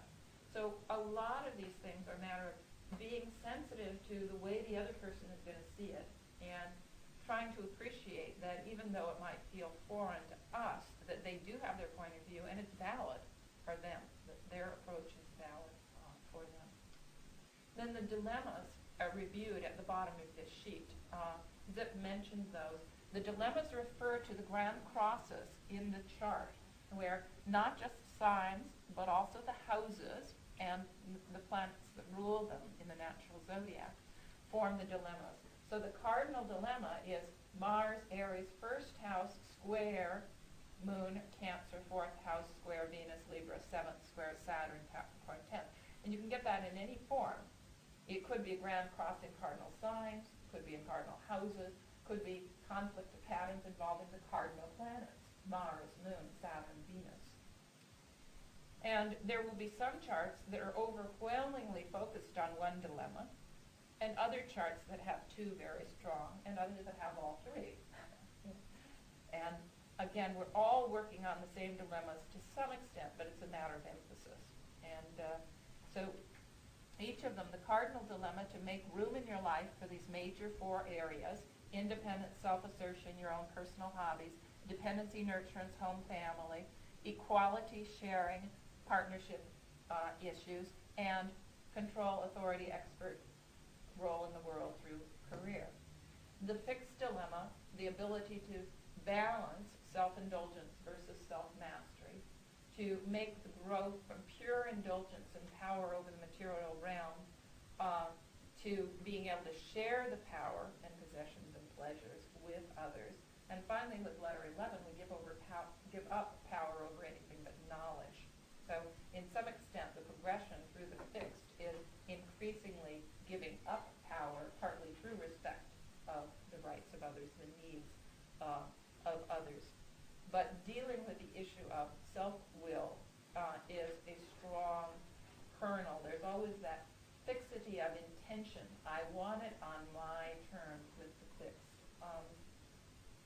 With heavy fixed people, the best thing you can do is plant a seed and wait until it becomes their idea, because they won't change when it's your idea or somebody else's idea, but when it's their idea, then they'll be willing to act on it. And the mutables, as we said, this potential danger of scattering, of being pulled in many directions, of being unclear about priorities, about ultimate meaning, ultimate direction, and the danger of perfectionism, the clash between the ideal versus the real, the everyday reality versus the ultimate vision, and the need to make room for both, to be able to have something to reach for, but work practically in the world towards that ultimate vision dream, while knowing we never achieve it in this lifetime, that it is a process and a growth. You made it in this lifetime. Yes. Any questions before we break for lunch? Okay. Great.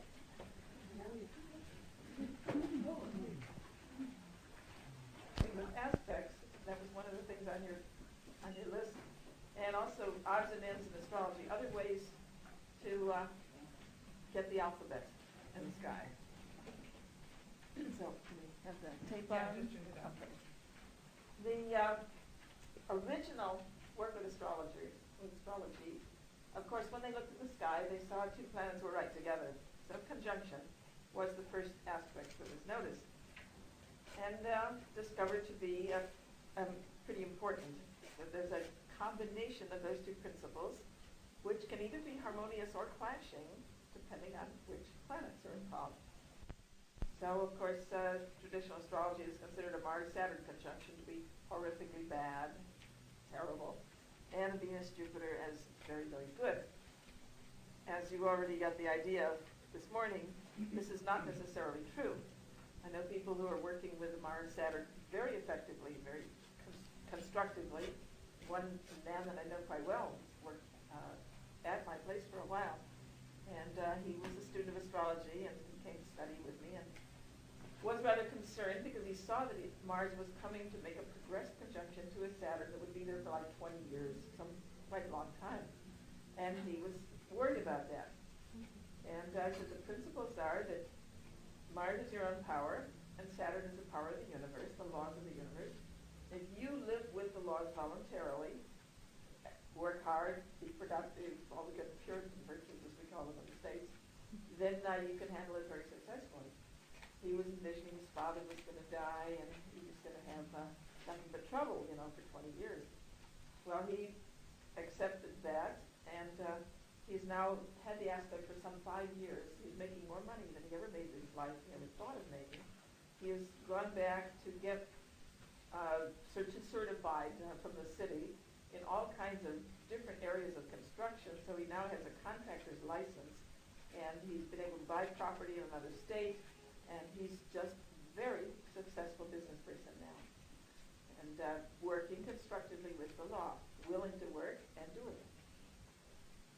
On the other hand, people with Venus-Jupiter may be just indulging in enormous numbers of excesses, and they may think it's fun while it's happening, but can get them into very deep trouble if they carry it too far. They think that life should be just a big party all the time. So conjunction does depend on which two planets are together, which two are together. Marita talked a little bit about the old idea of something being destroyed because it was close to the sun. And I totally agree, this is nonsense. The most absolutely graceful person I've ever known in my life. Never had a dance lesson in his life, and he was just exquisite the way he moved his body. A natural dancer. Had Venus on his sun within like 3 minutes of, tiny fraction of a degree in Aries. Incredibly gorgeous. But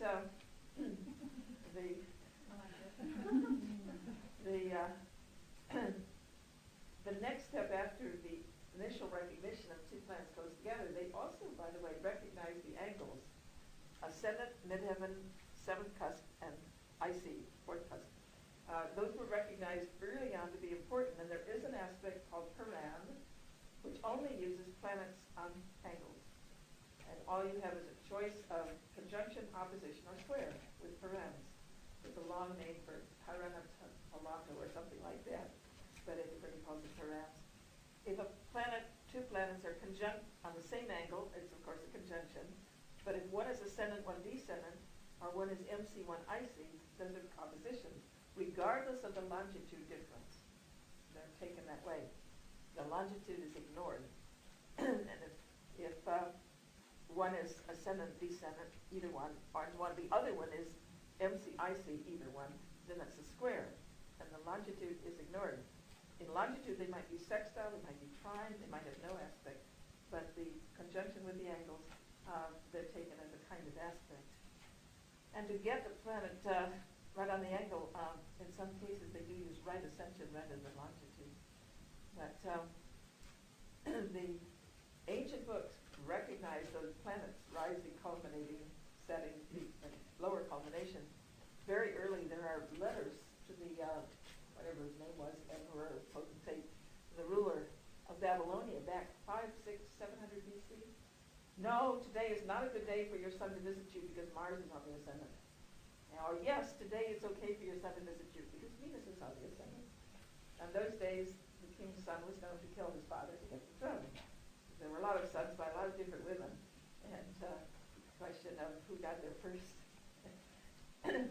But then they recognized other aspects, and each aspect is a division of the circle by a whole number. If you divide by 2, you get the opposition, 180, two opposite sides of the earth. You divide by 3, you get the trine. By 4, you get the square. Then they jump to 6 for the sextile. And those 5 aspects, conjunction, opposition, trine, square, and sextile, are called the Ptolemaic aspects of Claudius Ptolemy, spelled with a P. P-T-O-L-E-M-Y. Egyptian astrologer, back around, somewhere around 1 to 200 AD. And almost all of the ancient astrology books were destroyed by well-meaning, bigoted people, either Christians or Muslims, because sometimes the Christians did it, sometimes the Muslims did it. But they were works of the devil because God didn't encourage astrology as far as they were concerned. So they burned the library in Alexandria twice, once the Christians and once the Muslims. But Ptolemy's books, a couple of them did survive, and they're one among the few that we still have. Anyway, those are called the Ptolemaic aspects, and if you hear anybody talking about a void of course moon, or a void of course anything, they're talking about a planet, or the moon, which is going to leave the sign that it's in before it forms one of those 5 aspects. That is, it's past the degree of any other planet in those to form any of those 5 aspects. Personally, I think void of course is vastly overrated. I pay very little attention to it at all. I let some people swear by quiet. They won't do anything when the moon is void, of course, until it gets into the next sun when it starts to form aspects again. But there are so many possible aspects that I think limiting ourselves to 5 is kind of ridiculous. Now, after those 5, a little later, they started using the semi-sextile, which is 30 degrees, division of the circle by 12. And the quincunx is 5/12. So this is an exception to just dividing by a whole number. That's 150 degrees, we mentioned this morning. And then Kepler, I think it was, who started the octile and trioctile, somewhere in the Middle Ages they started, 45 degrees of 1/8 of the circle, and that's the octile. And oct is, of course, Latin for 8, so it tells you what you're talking about, what kind of aspect it is. And the trioctile, 3/8 of the circle, 135 degrees, which is 4.5 signs away. And those aspects are also called the semi-square, because the octile is half a square. 90 divided by 2 is 45. And the sesqui square, or sesqui square, which is so much harder to say than trioctile. I much prefer trioctile myself. Not only easy to say, but tells you what you're talking about if you know the Latin roots. And then further along, others have been added that are not in general use, but some astrologers use them. If you divide by 5, you get 72 degrees, which is a quintile. Again, the Latin root, quint for 5. If you divide by 7, you get a septile, and that one never makes a whole number. It's a repeating fraction that never ends. And if you divide by 9, you get a novile, which is 40-degree aspect, the 9th of the circle. And if you divide by 11, the undecagon, you get another repeating fraction that never ends. And by 10, you get the decile, which is back to Latin roots again. Now, some astrologers do use these and call them minor aspects, division by 5, by 7, by 9, by 10, and by 11. And I personally haven't done enough work with them to have any firm conviction on their meaning, but what little I have done, the division by 5 does seem to have something to do with power. It can be very creative, and it can also be very destructive. Hitler's chart was totally dominated by 5 aspects. Divisions of the circle by 5, by 10, by 20, and by 25 are the top 4, dividing by every number up to 60. So we have one of our subroutines in our computer program can give you the emphasis in aspects, dividing by every number, dividing circle by every number up to 60. And these are often called harmonics, these extra aspects. But the word is used in more than one way in astrology. There was a radio engineer in the U.S. called John Nelson, who was asked after the Second World War to forecast what was going on the ionosphere, the level above the Earth's atmosphere, where radio waves bounce off to come back to Earth, and through the transmission of shortwave radio. This was a problem during the Second World War when they had interstate communication between Washington and London, and sometimes there was a disruption up there, and they had to route the radio reception down to South America from Washington and across to Africa and then back up to London to get around the obstruction, the disturbed area. So RCA gave Nelson this project. An engineer worked for the firm right after the war. And of course, somebody dropped a hint to him about looking at the angles between the planets. Now, he was an engineer. If he'd been a good hard-nosed physicist, he would have said, what nonsense. How would the planets do anything? They're too little, they're too far away. That's nonsense. But engineers will work with whatever works. They don't have this rigid bias about having to have a theory first when they can look at something.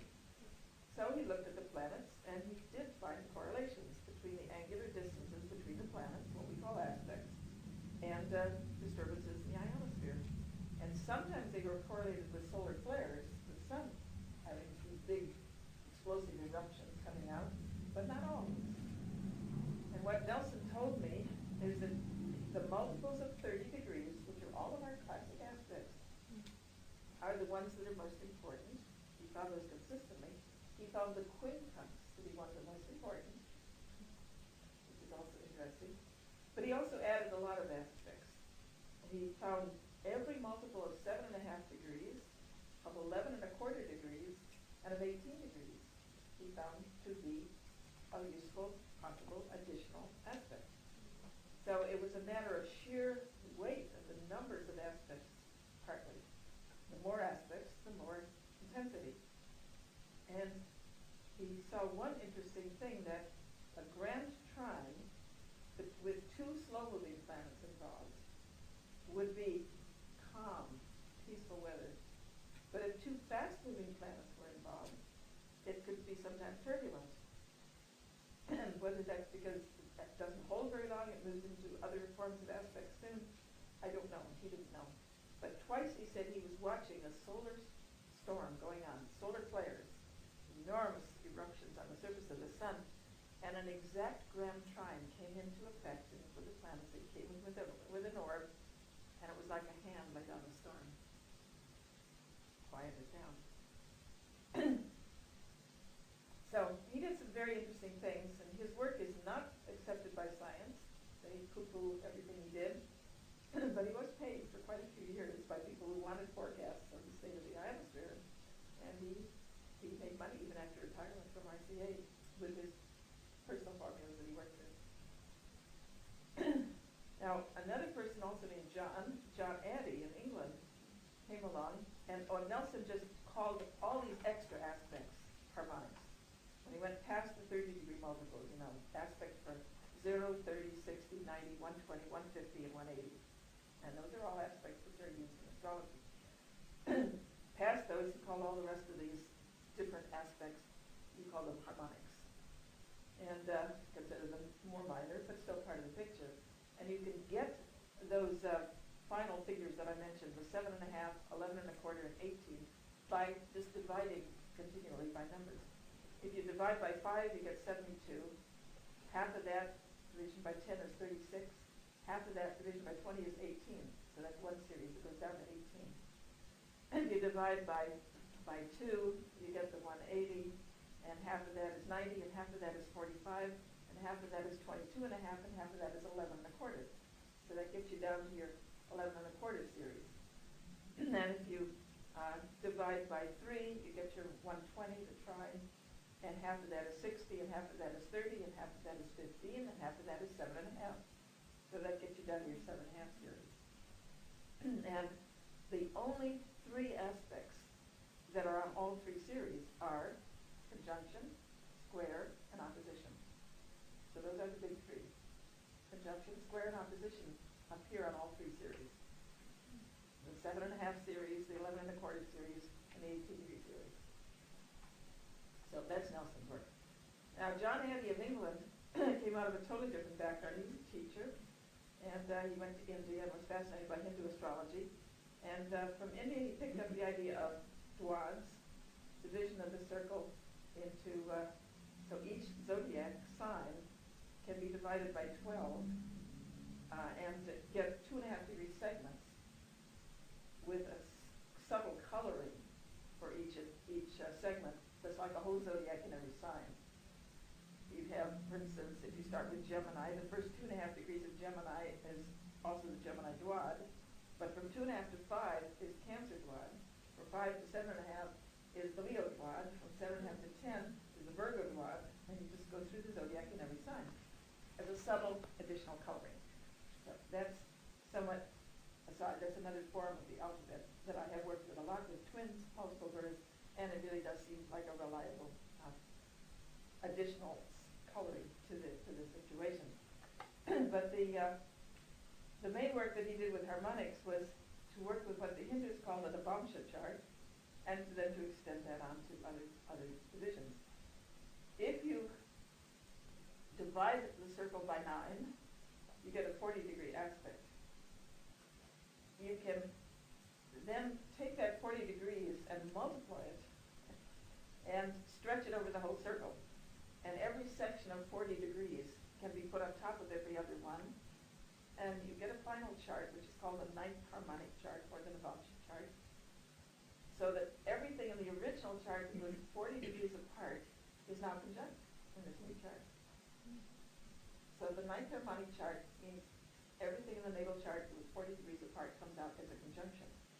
And similarly, if you do a fifth harmonic or a fourth harmonic or anything else, you get this final harmonic chart, which lets you see the aspects very quickly. Normally, people don't look for 40-degree aspects. Most people don't use noviles. But if you do a ninth harmonic chart, then you see all your noviles. If there's a conjunction there and it's not a conjunction in the natal chart, then it's a novile. And so Addie came back to England promoting this idea of harmonic charts. Especially he worked with the fifth harmonic more than anything else, but some with the seventh harmonic and some with the ninth harmonic. And some people who have tried out his ideas suggest that mainly the technique is useful just to see these unusual aspects, which you normally don't look for, can't see very quickly and easily. So that is a possibility. Addie had some other ideas which are a little more questionable. In interpretations, when he got these charts, he ended up falling back on numerology to interpret them.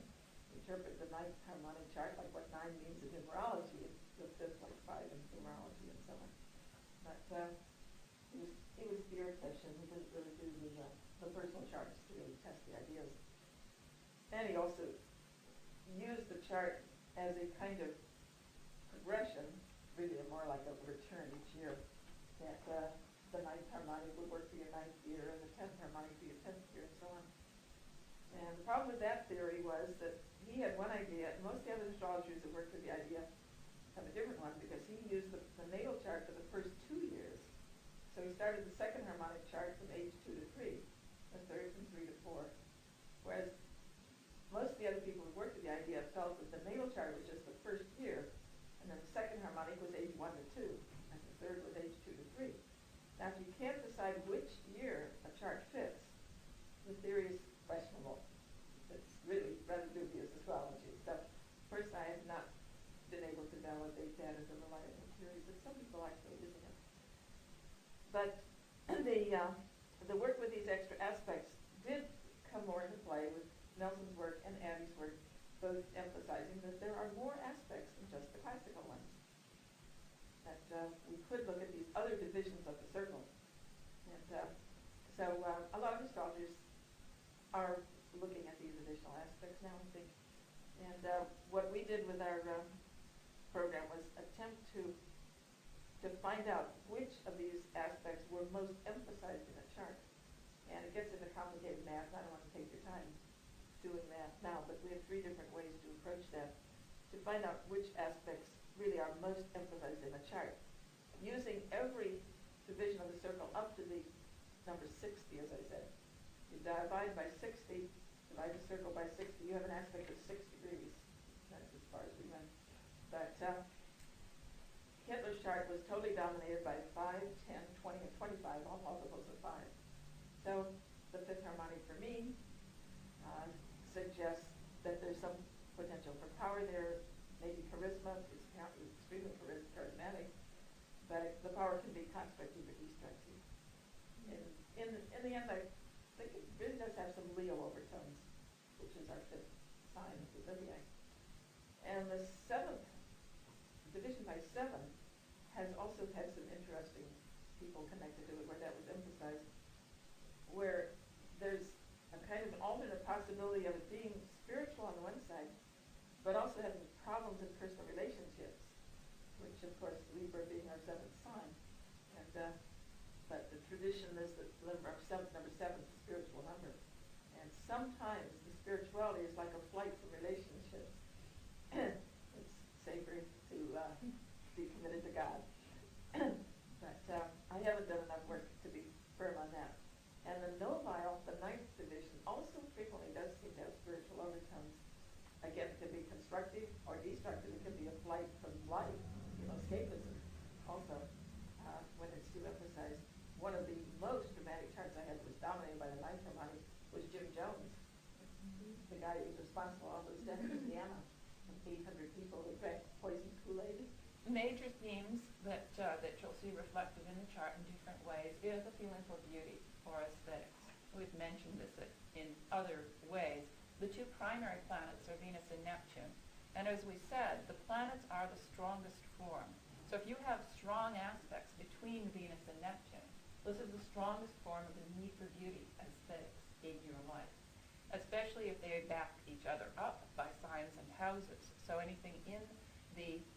signs that are ruled by Venus and Neptune, Taurus, Libra, Pisces, or the houses that are associated with them, 2nd, 7th, 12th. Especially all of these themes are stronger if they're reinforcing each other.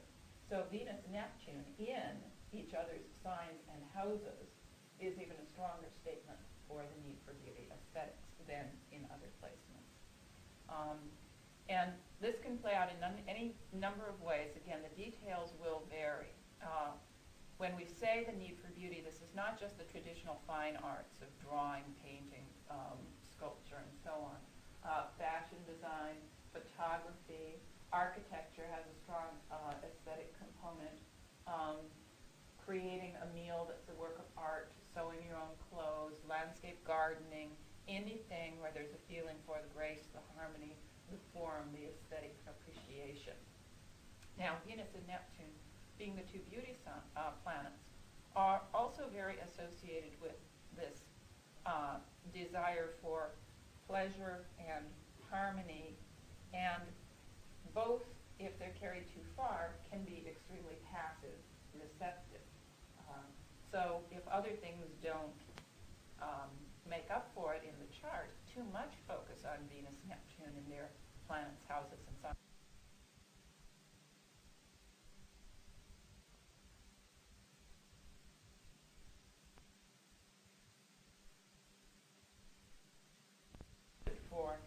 Was this ability to attract. So it rules attraction in the sense of you are here, you're beautiful, you're attractive, and people, things come to you. And the passive victim side of Neptune expects God to provide, like manna from heaven, it should be laid in your lap. So too much Venus and Neptune signs, houses, without something else to make up for it, can be just sort of waiting for God or the world to make it beautiful and pretty and pleasant and not necessarily doing anything oneself. If there's strong fire connected to the need for beauty in the chart, you will often get people that do beauty through action, grace in motion, beauty in action.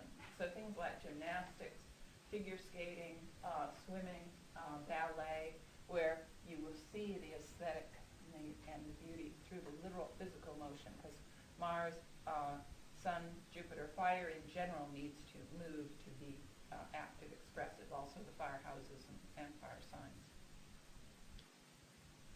The primary keys to work, as we've said, are 6 and 10.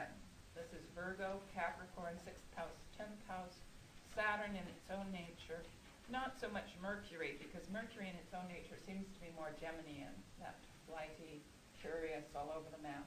But depending on where it's placed in the chart, in certain signs and houses, Mercury is going to seem more Virgo-ish, particularly more so in earth and water, but especially in the more focused, concentrated, what we call the obsessive-compulsive signs and houses, which are Virgo, Capricorn, Scorpio, 6th house, 8th house, 10th house. Mercury in those places is going to come through much more Virgo, much more letter 6. But all of Earth needs to be involved with the physical, tangible world, what's measurable, what's real, what you can see, feel, touch, etc. But letter 2 in its own nature merely wants to enjoy the physical sense world. And the pure form of letter 2, remember, is Venus, Taurus, 2nd house. So we're not talking about Sun in Taurus or Mars in Taurus. We're talking about Venus in Taurus in the 2nd house.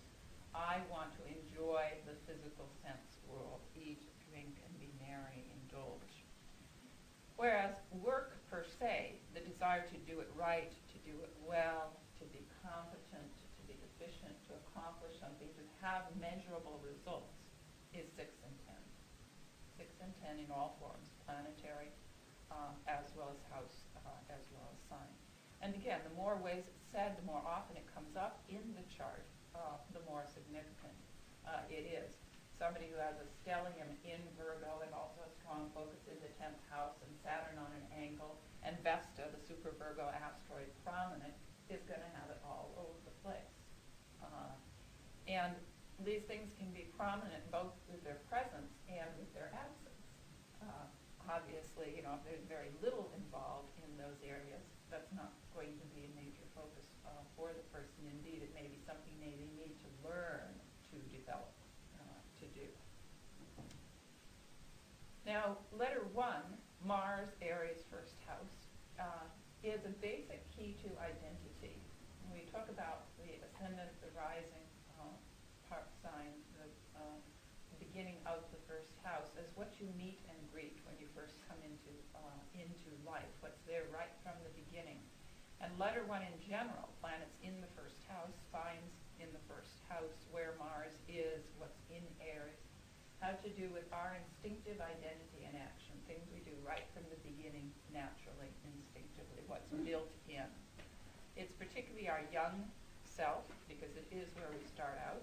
People grow more into their sun sign. Again, it's a future part of the chart, so you're going to do more of that, expand more on that as you get older. But you're going to start out strong with letter 1, including Mars. So anything mixed with letter 1 is mixed in terms of your sense of identity, self-expression, instinctive action. And you can look at that from a simple element basis in the sense that fire mixed with letter 1, the instinctive action is to do, to express, to pour out, to be spontaneous. Earth needs to affect the material, tangible world. Air's instinctive action is to think, to communicate, to talk. And water's instinctive action is to go inside, to feel, to figure it out, to be sensitive to one's own inner world and that of others. So that's true whether you have water signs rising, water planets in the first house, the ruler of the first house placed in a water sign or in a water house or conjunct a water planet. Again, the more ways it's said in the chart, the more important it is. Could you re-emphasize the point of having like a late ascendant, having whole first house, what is that? Yeah, in terms of if you have a late ascendant, then the sign that is mostly occupied there is going to be different than the sign of the ascendant. And the relationships of your signed house, if the houses are regular, which is not always the case, but this can be a theme for the chart as a whole when you have regular houses. So you have a certain sign that is mostly occupying the first house. But even if you have a late degree sign, the important thing is where are the planets? So say you have 27 Cancer rising, but if you've got Pluto at 29 Cancer, Cancer is still being occupied in that first house, even though Leo is mostly in the first house. So even though, you know, you could say, well, it looks like it's mostly a natural trine, it's still your planets are in those very late degrees. The most important thing is where are the planets, not just the signs themselves. And also the ruler is real significant. If you have late fire rising, but mostly Earth in the first house, it still depends on, you know, where is the planet that rules that fire sign, where is the planet that rules that Earth sign, where are they placed, what do they suggest. You know, a lot of people will look at the signs on the cusp and they say, well, you don't seem like such and such, but the ruler is placed in a very different configuration. So somebody's Pisces rising and they say, well, you don't seem at all sensitive or empathic or retiring or shy or, you know, any of those things. Well, maybe Neptune is in a very confident, expressive house and sign.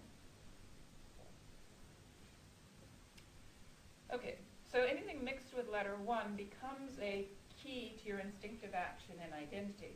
And here's where astrology is just like cooking or chemistry. You're saying, well, if I mix together these sets of ingredients, you know, or these chemical things, what are my likely reactions? What am I catalyzing? What's likely to come out? And you always have positive options and negative options. There is nothing that is automatically good or automatically bad. You have an upside and a downside to every mixture.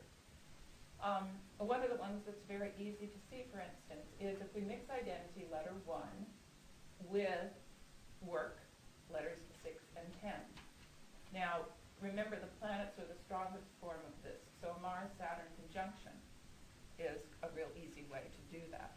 Or Saturn right on the ascendant. Whether it's on the 12th house side or the first house side, it's conjunct the ascendant. You could also have Saturn in the first house, even if it's not conjunct the ascendant, and less prominently Capricorn rising.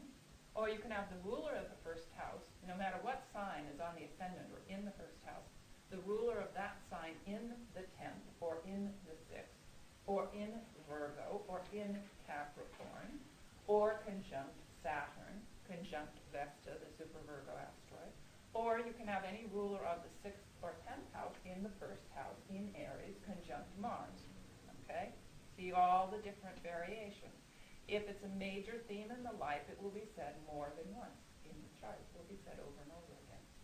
So what are we saying? We're mixing our own identity and action, self-will, with the need to work, the need to be responsible, the need to accomplish. So one form of this is saying, I am what I do. The person whose identity comes through their work, through their material accomplishments. And another form of this is to say, I am nothing unless I am working. Unless I am working, I feel guilty. I have to be productive. My instinctive way is to produce, to have tangible results, to be efficient, to be competent, etc. Another thing with both 6 and 10, part of the essence of doing a good job is to figure out what's wrong in order to fix it and make it better. So the work letters are also the critical, judgmental letters that look for flaws, look for what's wrong, want to fix it. So another form of 1/6 or 110 is my instinctive action is to look for the flaws in order to fix them, make it better, in myself. Self-critical, judgmental, hard on the self, not giving themselves much slack. I've got to do it right. I've got to do it well. And constantly criticizing themselves, the danger of being more focused on one's flaws than one's assets. You can also turn that around and look at it the other way. One's work, 6 and 10, needs to be letter 1-ish. Free, independent, on one's own terms, in one's own way. And on the positive side, that's saying I can put a lot of energy, a lot of myself, a lot of will and initiative and drive into my work. On the negative side, if I can't do it my way, I won't play. If I can't work when I want, how I want, the way I want, I won't. I'm going to do it my way or no way. And of course, if we project that, we're not in touch with our own letter 1, need to be assertive, expressive, do our own thing, then we may attract colleagues and co-workers who are doing it for us. And then they'll be angry and irritable and self-centered and want everything on their terms and so on and so forth. So one way or another, we're going to meet those issues in our lives. If it's in our chart, it's in our life. And you can mix letter 1 with anything, just as you can mix all of the other letters with anything. And again, it's just logical. You're saying, well, if I mix this with that, what are the positive ways they can combine, and what are the not so positive ways they can combine? So it's up to us to choose the more constructive forms. One of the analogies that I like in terms of fate and free will, if you believe that all the world's a stage, which since I have Mars in the 5th house, part of my instinctive action is to be on stage, then the determined part of life is, you can see from the chart that we're going to meet certain issues at certain times in our life. So it's like the stage direction says, at this time in your life, you have to walk to this part of the stage, and you have to pull a purple string. Well, if you go to that part of the stage, there are 30 purple strings hanging down. Okay? The determined part is you have to pull a purple string. The free will part is you can pull any of those 30 strings you want. You can choose any of them. So whatever we mix with letter 1, we want to do in our own action, expressive, direct, self-assertion of some form. Now, we've also mentioned 9 and 12 are the 2 God letters, where we're looking for God. We're looking for the great, beautiful dream, the ultimate sense of meaning, purpose, transcendent, mystical experience. And this is a necessary and natural part of life. We all need something to give our life meaning, to at times be transcendent, swept away, inspired by all that is, by something more than human. And it's relatively fulfilling to look for God through art or beauty or nature, through mystical experiences, through religious or spiritual quests, and so on. But for a lot of us, 9 and 12 are mixed up with parts of life that are not so infinite, not so perfect, not so ultimately ideal. That mentioned the look looking for the perfect partner, which can be the partnership letters, 7 and 8. These are our two primary face-to-face interactions with others, sharing the material and the world in general with another person. So partnership not just on the air level with letter 7, meeting face-to-face, discussing things, trying to reach an equalitarian exchange, negotiating, compromising, but also on the physical resource level with letter 8, being able to share money, sex, intense emotional issues without power tripping each other for mutual gratification. So if we mix 9 and 12 with 7 and 8, then we've got the potential of looking for the perfect partner. This is one of the variants. You know, I want Prince or Princess Charming. And we can do that on a very mundane level. With letter 12, for instance, we might want somebody who's ultimately beautiful. This is just one of the variant forms. You know, I don't date anybody less than a 9 myself. You know, they've just got to be so beautiful, so attractive. We can look for somebody who gives our life ultimate meaning, who's inspirational, who's transcendent, who seems a guru figure, a savior of some sort. Or we can play savior-victim games from the other side. We're attracted to people we can rescue, make it all better. People who one after another draw in drug addicts, alcoholics, people who are down and out, people who can't quite cope, and their need is to rescue, to save them, to make it all perfect, all ideal. More constructively, we can share the quest for the beautiful dream with a partner. People who are fellow artists, people who are fellow idealists, people who are fellow seekers. So together with a partner, they're looking for God, they're looking for more, they're looking for that transcendent experience. But neither one is saying, you have to give it to me. You have to be my heaven on earth. You have to be my all in all, my ultimate meaning, ultimate truth. Now we can also mix the work critical letters with the partnership letters or any other area. And then, of course, you have a whole different trip. And we're not going to get into that in great detail because we're going to do a whole thing on synastry that's going to go over some of these. But just logically, if you mix partnership, people, others, with work critical, judgmental factors, you can work with people, have a profession that involves relating to others, meet somebody through your work, work with a partner, turn your partner into a job, a chore, and try to make them over and make them all right and fix them all up. Or pick a partner who does all of the above to you. Try to make you over and fix you up and tell you what all your flaws are and shortcomings, etc. And you can work at the relationship, try to make it the best possible, and be practical, pragmatic, sensible about people associations, or, you know, overly critical, judgmental, etc. The variations. But there's always a positive option in each of them, or more than one usually, and it's up to us to choose.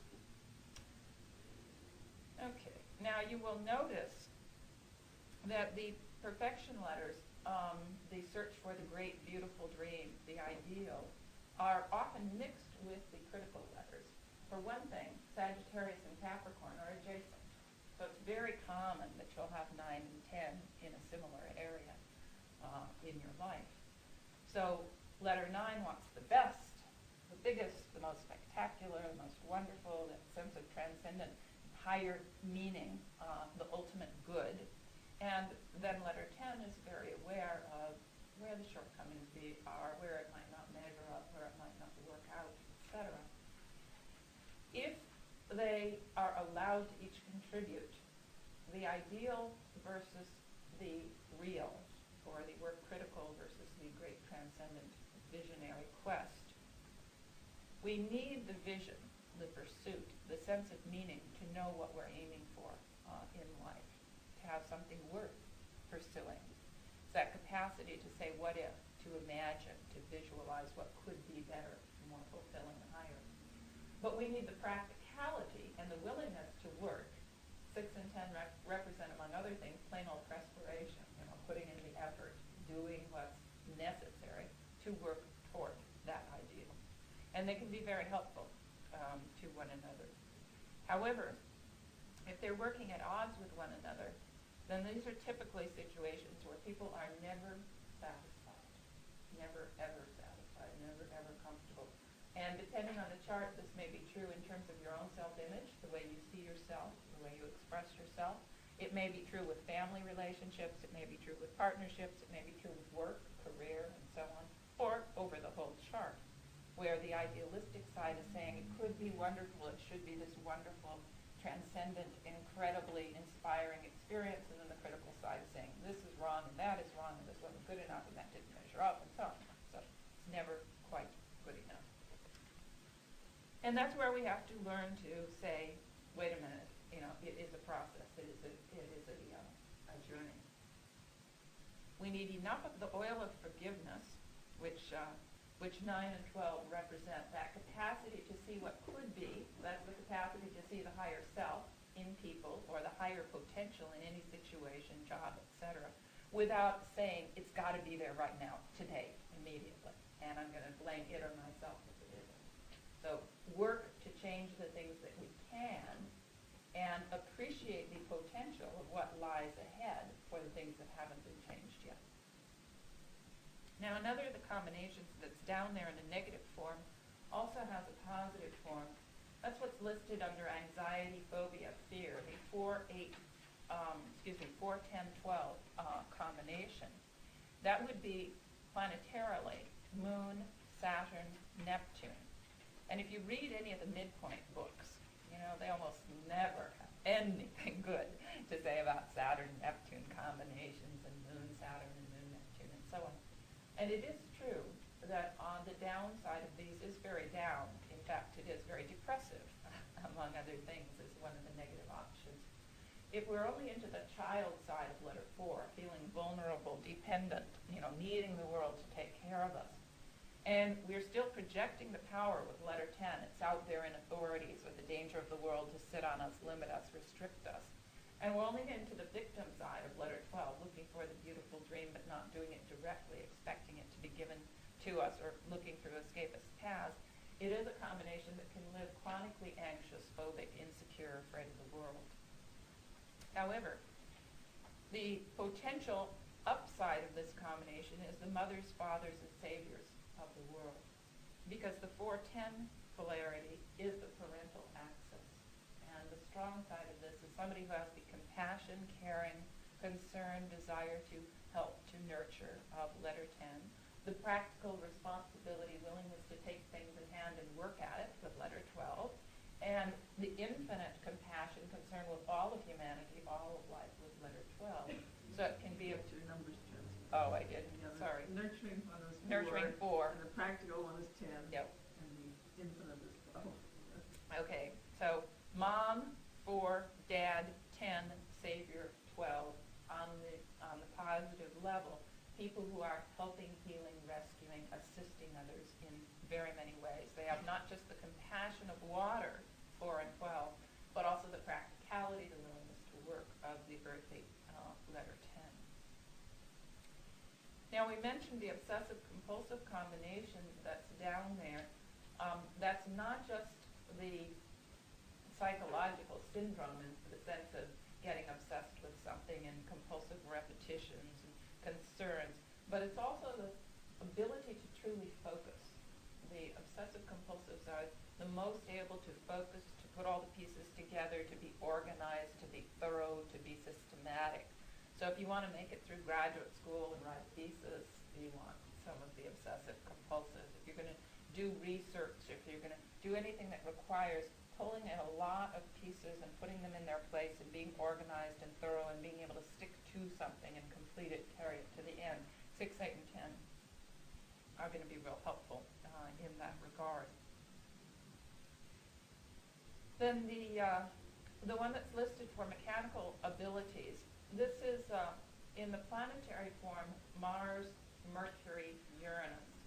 Mars rules all metal tools and weapons, and Mercury is associated with the eye-mind-hand coordination, among other things, this visual connection between the eyes and the hands, finger dexterity.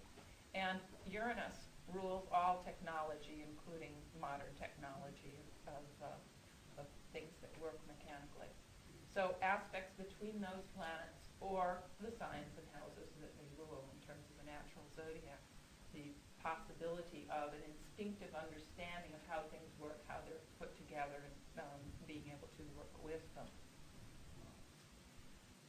Now, that combination in and of itself also has a dilemma, because 1, 3, and 11 are very variety-oriented and get bored at the drop of a hat. And letter 6 says you've got to finish it up, you've got to be thorough, you've got to complete. So there's going to be a bit of a push-pull between the restless curiosity that wants to move on and explore a number of different avenues and that need to finish, complete, get the job done. Now, the main power letters are 5, 8, 10. Planetarily, we're talking about Sun, Pluto, Saturn. And of course, one of the ancient traditions was that Saturn or Pluto in the 10th was a dictator placement. You've got a planet associated with power in a house of power. And particularly, again, when they reinforce each other, strong aspects to each other, or in each other's signs, in each other's houses. Jane Fonda, for example, in her chart, the Sun, Pluto, and Saturn are all within 1 degree orb aspects of each other. I don't remember, I think it's a trine in one case and a square in the others, but they're all within a 1 degree orb aspect of each other. Drive to have an impact, change the world, be forceful, make things happen. Control the battles of exercise. Yes, that too. And this is one of the things, again, where there's nothing intrinsically good or bad about it. The power drive in and of itself isn't good or bad. It's a matter of where do you put it, what do you do with it. Anybody who wants to be politically active has to have a certain drive for power to make things happen. And there are constructive things one can do with a drive for power. You can be involved politically, fighting for causes. You can be involved in competitive sports or games or business. This drive to win, to be on top, to beat out others. But the thing is, if it's prominent in your nature, it's not going to go away. So one can't just say, well, I believe in spiritual ideals, I believe in live and let live, I don't have any of that in me. Because the only thing that happens when we deny a part of our own nature is we just push it into the unconscious. And then it rules our life from the unconscious rather than from the conscious. So people that try to deny their own power drives end up power playing and power tripping usually with the people nearest and dearest to them. So they end up with power struggles with mates, with children, with loved ones, where it's coming out lots of times unconsciously, underground, where they're not fully aware of it. So we're better off to acknowledge it and say, yes, I do need to push the world around in some place. I do need to be the authority, the expert on top running the show. Doesn't mean you have to do it over everything in all areas, but have some channel in the life to put that need, that drive, that urge. Now, letters 1 and 2, in and of themselves, are not oriented towards power. If you have a chart that has a strong focus on 1 and 2, it's going to be very personal. I want what I want to enjoy what I want to enjoy, and I'm going to live life on my own terms. So just 1 and 2 is very self-focused and not particularly concerned with power over others. However, if 1 and 2 are mixed with the power letters, they do add to the personal will and drive and tremendous strength of will, and they will also feed into that need for power in a personal sense of it.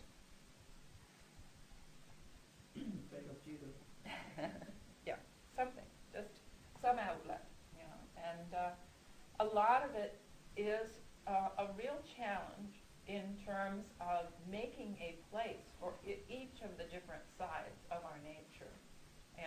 The more different sides you have, the harder you have to work to say, okay, I'm going to do this in this part of my life and that part of my life and that part. In a sense, it's a little bit easier for people that are overdeveloped or over-focused in one area because they're likely to just be intensely doing that. But there's the concomitant challenge that there's a real danger with overdevelopment of neglecting other parts of life that are important because you're so focused on that one. That's one of the dangers of stellia, or any place where you have a tremendous focus, is we tend to go back to that area where there's a strong focus again and again, and to use it even when perhaps it's not appropriate. So for instance, somebody who has a stellium in Gemini or in the third house, which has to do with the curiosity and the need to communicate and the need to learn and the mental restlessness and so on, they're going to be very skilled in terms of wanting always to learn, to be open to knowledge from any source, and the restless, curious, seeking mind and the urge to communicate. But they may also overdo it.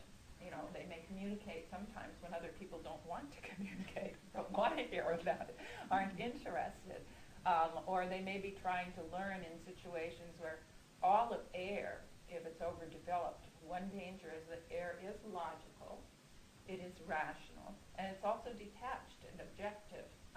And the overdevelopment of air is like the Mr. Spock from the Star Trek series, totally cool, calm, collected, unemotional. And if somebody's in a heavy fire-water mode where they want an emotional reaction, nothing drives them crazy more than an overdose of air. It's like, leave me alone already. I don't want to hear about your rationalizations and intellectualizations. I want some sort of real emotional response, please. So wherever there's a strong focus, it's a potential talent and skill, but it's also something we might potentially overdose and overdo. The verbal styles that are down there, it's not just letter 3, because although Mercury is our primary planet of mind, communication, verbal, written, and so on, Jupiter has a lot to do, letter 9, with the intellect, the handling of the mind, also Uranus, and so on. There are other factors, but that's sort of a simplified look at it. In general, fire and air are going to be the most expressive. They need to go out, be in the world. And earth and water tend to be more reticent.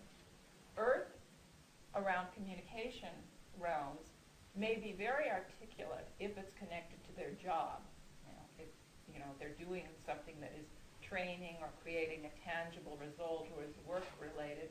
But otherwise, Earth tends to say, is it useful? Does it serve a purpose? And if not, why say it?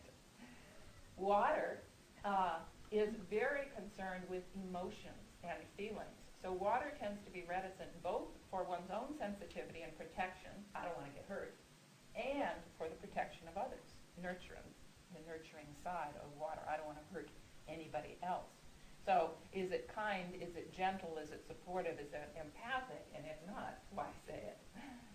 Whereas air just likes to talk because air likes to talk, because words are fun, because this is a way of playing for air. And fire needs to pour out, needs to express, so has a hard time holding back, and it tends to just go out there. And that's why fire in general has that association with impulsivity and foot and mouth and all those things of the tongue getting ahead of the brain. But fire is also associated with that creative urge to do more, to be the pioneer, to break new ground. And fire is also the exciting part of life. It's the part that feeds on adrenaline rush. That this should be fun, this should be exciting, this should be up.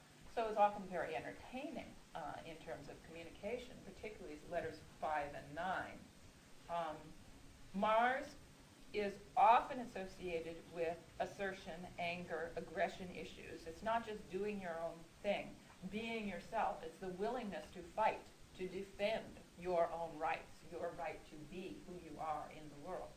So strong Mars-Mercury contacts, among other things, besides the quick mind and potentially the quick tongue, impulsive speech, can also be the mind as a weapon, words as a weapon, biting, sarcastic, aggressive speech, using the tongue like a sword.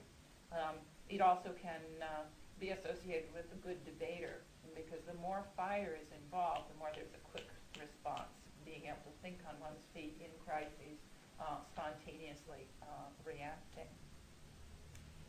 And exaggerative kinds of things are particularly associated with letter 5, the traditional idea of the fish story, where the fish gets bigger and bigger each time.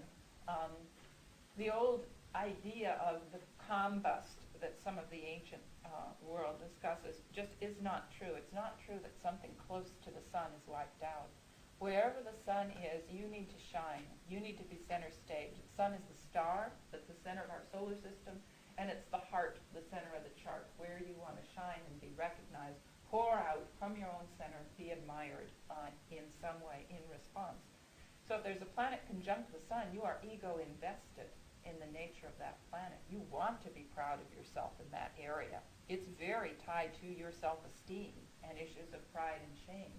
So people with Sun Mercury, it's not that the mind is wiped out at all. It's that they're very ego invested in being bright, articulate, mentally alert. God forbid you should call them stupid. God forbid that you should put them down for their communication skills. This is something where they need praise and admiration and emotional response and applause. Then the 3-9 combinations can be the perpetual student, teacher, traveler, as we've said.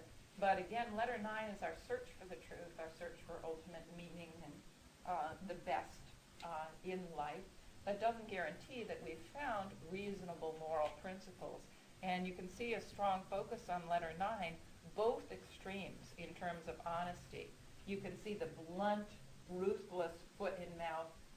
Well, I just told the truth, how can she be so upset when I just told the truth?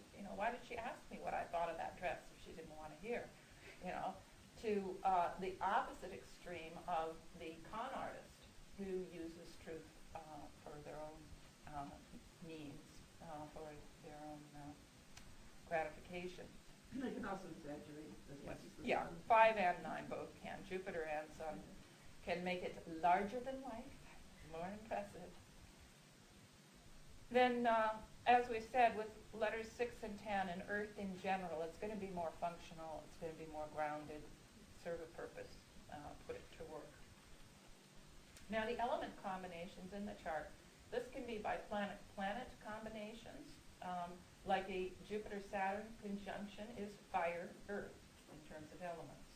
It can be signs occupied by planets in certain houses. So if there's a lot of Leo occupying the 6th house, planets in Leo occupying the 6th, that's fire-Earth. It can be by just where there's a lot of fire signs and earth signs, or fire and earth houses, and so on. It's more mixed together if they're actually blended, signs in houses, or planets in signs, planets in houses. Jupiter in Capricorn is fire planet, earth house, or Saturn in Aries, earth planet, fire sign, and so on. Again, the more times it's said in the chart, the more emphatic, the stronger it's going to be. All of the element combinations work well if you think of them in terms of the actual physical constructs. So fire, earth is molten lava. That's also the way we make bricks. We apply fire to earth to create bricks. So this is the most enduring and externally oriented accomplishment focused of the element combinations. Fire, earth can get over anything in the path, and it can be potentially unstoppable. You have the initiative, the drive, the beginning potential of the fire, and the completion, the urge to get the job done, the need for tangible results of earth. So this is the combination when it's prominent of people that keep on going after everybody else has fallen by the side of the road. But you can also have scorched earth with molten lava. And this can be because they're so intent on doing what they want to do and getting to the end of the road and getting it done that they lose track of other people or nuances or feelings or things along the way. Or they lose track of other things that are important to them, that are more subtle, that are more internal. And it's sometimes the getting to the end of something and then feeling like, well, gee, is that all there is? That I really want something else. Both fire and earth, fire needs to pour out, to express, and earth needs to affect the tangible world, the physical world. So that's why they're both very externally oriented. The opposite being air and water, which are much more internal. Then fire-water makes steam, or whiskey, in terms of the Indian version. And these are the two most emotional elements. Both fire and water feel, and feel very deeply, intensely, strongly. However, there is an internal push-pull, because fire needs to go out, express, be spontaneous, put it out into the world, and water needs to go inside to figure it out, to look at the inner process, to deal with it on an interior realm. So when there's intense fire-water, there's a push-pull between expressing and holding in.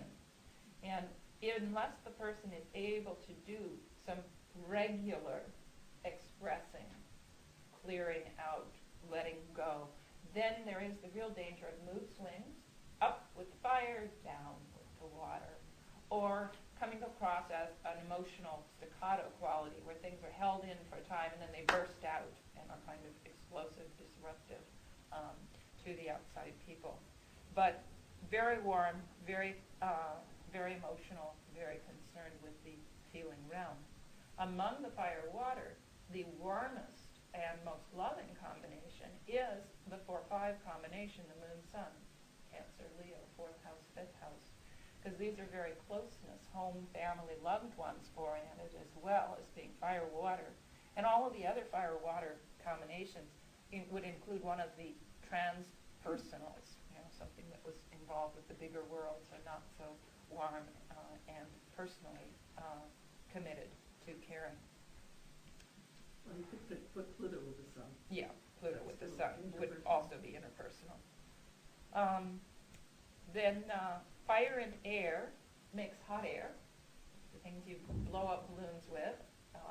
And this is the super salesman combination that is into fun and lightness. Both fire and air are up elements, where earth and water are more down elements.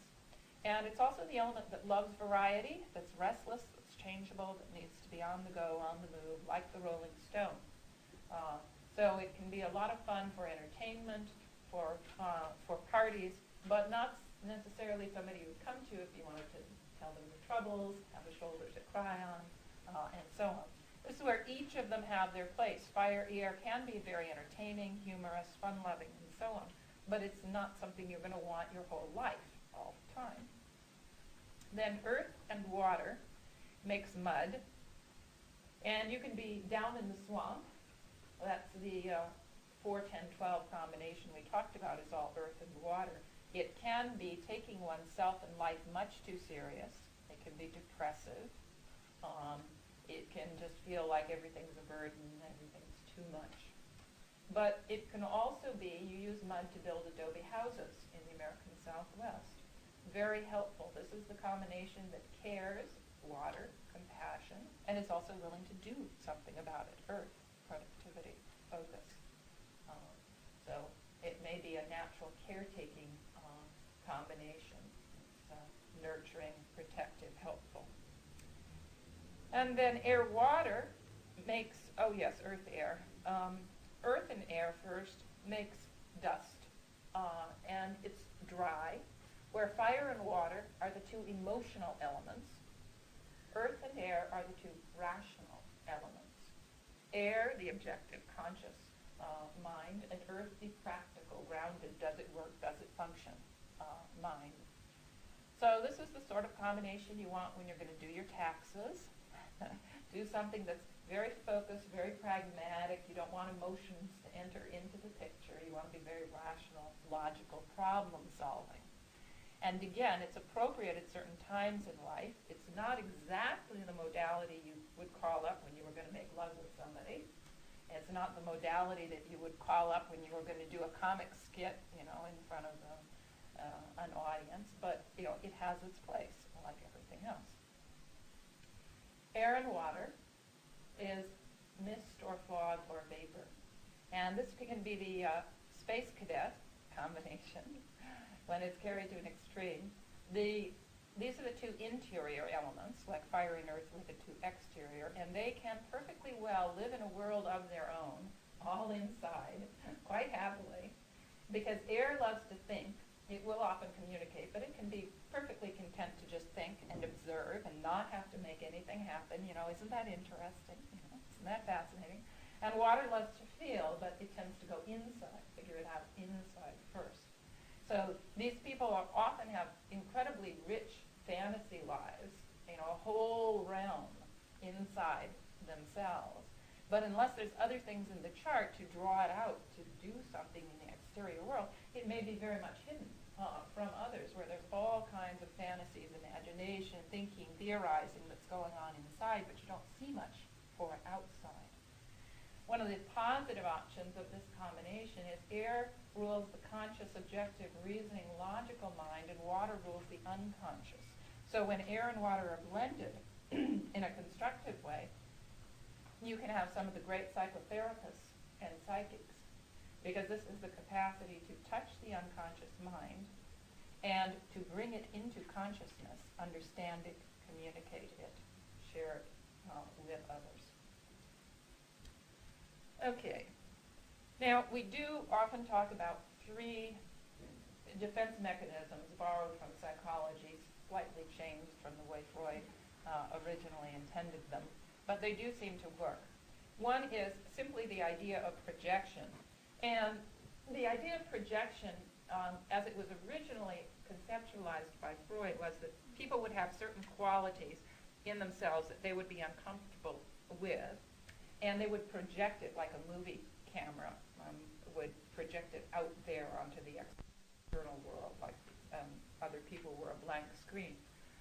And in the original conceptualization, there was an assumption that it wasn't really true lots of times, that it wasn't really out there, that it was just the person's having to put it out.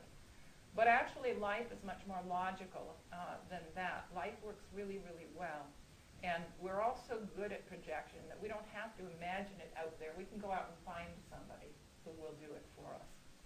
So projection is the process of attracting into our lives people who will manifest drives, issues that we need to come in touch with for ourselves, our own learning, our own growth. That initially we find people who will, quote, do it for us, express it for us, be like a mirror that says, oh, you want to know about this drive? Here's how it goes. Here's how it works. Now, the problem is, oftentimes when somebody's doing it for us, they're overdoing it. They're carrying it to an extreme.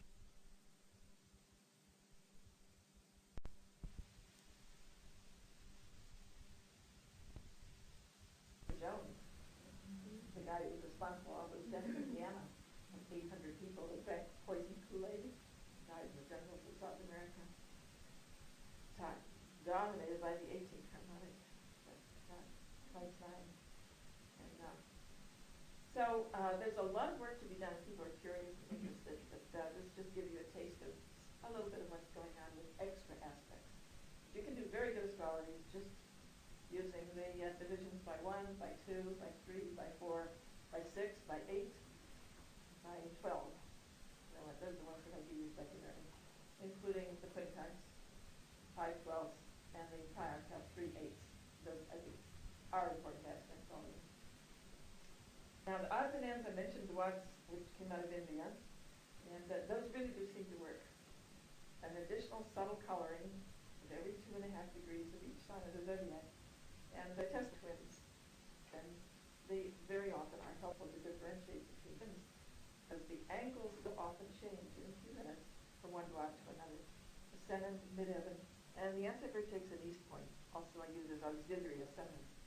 And that's another form of the alphabet, because those are like letter 1 again, wherever they fall. And the antivertex and east point, I think, are not as important as the true ascendant, but I think they carry the same meaning. And if you have planets exactly conjunct them, or very closely aspecting them, then they do become important. If they're not very aspected, then I think they're less important.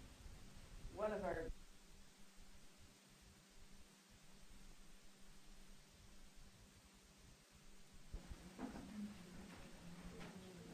So I do treat the east point of the antivertex as auxiliary or extra ascendants, where you do your thing naturally, and if you have them in different signs, then it's more complex, of course, because the east point will normally be the 12th house of the first house, and the antivertex normally will range from the 11th house to the second house. But if you're born near the equator, the antivertex can go wild anywhere in the chart. And it's like the ascendant, if you're born near the North Pole or the South Pole, the ascendant can be very wacky. And so they're like complementary, ascendant and divergence in that sense. You get strange aberrant placements if you're born either the equator or near the poles. But in Jimmy Carter's case, he was unusual because he had such an exceptionally good relationship with his wife. They really worked together and trusted each other, were really close. And also because of his spirituality. He was openly religious, not a very sophisticated religion, Baptist. And this is pretty exceptional. Most of our politicians are not very religious. They don't admit it. So he talked about it openly. Now his East Point, which is, again, like an ascendant, was in his first house, and it was conjunct Juno, the marriage asteroid, very closely, and it was also conjunct Saturn, which is one of the keys to my will is law. Saturn, first house, I have the right to be president, to decide what ought to be done and to run the show. And then his anti-vertex was in Sagittarius on Jupiter exactly. So the identification with religion and spirituality. So they were pretty useful clues in his chart, just as an example. Now, another form of the alphabet is using the nodes of the planets. The nodes of the moon are used by many astrologers, and as far as I'm concerned, there are another two positions for the moon. So I treat them just like the moon. They're where we're looking for emotional security, and usually we look to relationships for that. But we may look at pets, we may talk to our plants, we may be just attached to our home. There are other places we can look for emotional security, but most of us look at people. So the nodes of the moon are associated traditionally with relationships. Your search for emotional security. The tradition was always that the north node was more like Jupiter, where things came easily to you, and the south node was more like Saturn, where it was more difficult. Pressure, stresses sometimes. This tradition has been stood on its head by a very recent U.S. astrologer, and now in the last 10 or 15, 20 years, a lot of astrologers have picked up the misinformation and said the north node is the pressure one, and the south node is the path of least resistance, and you should ignore it. This is very bad advice. The south node is, in this sense, it is like Saturn. If you ignore it, you get your nose rubbed in it. You have to deal with your south node and learn to handle what it represents, the planet, sign, and house, and of course any aspect. But we're not supposed to ignore either one. We're supposed to integrate. And the opposition is a natural partnership that needs integration. Both ends have to learn to work together and support each other and complement each other. But the majority of people will feel more pressure at the south node end.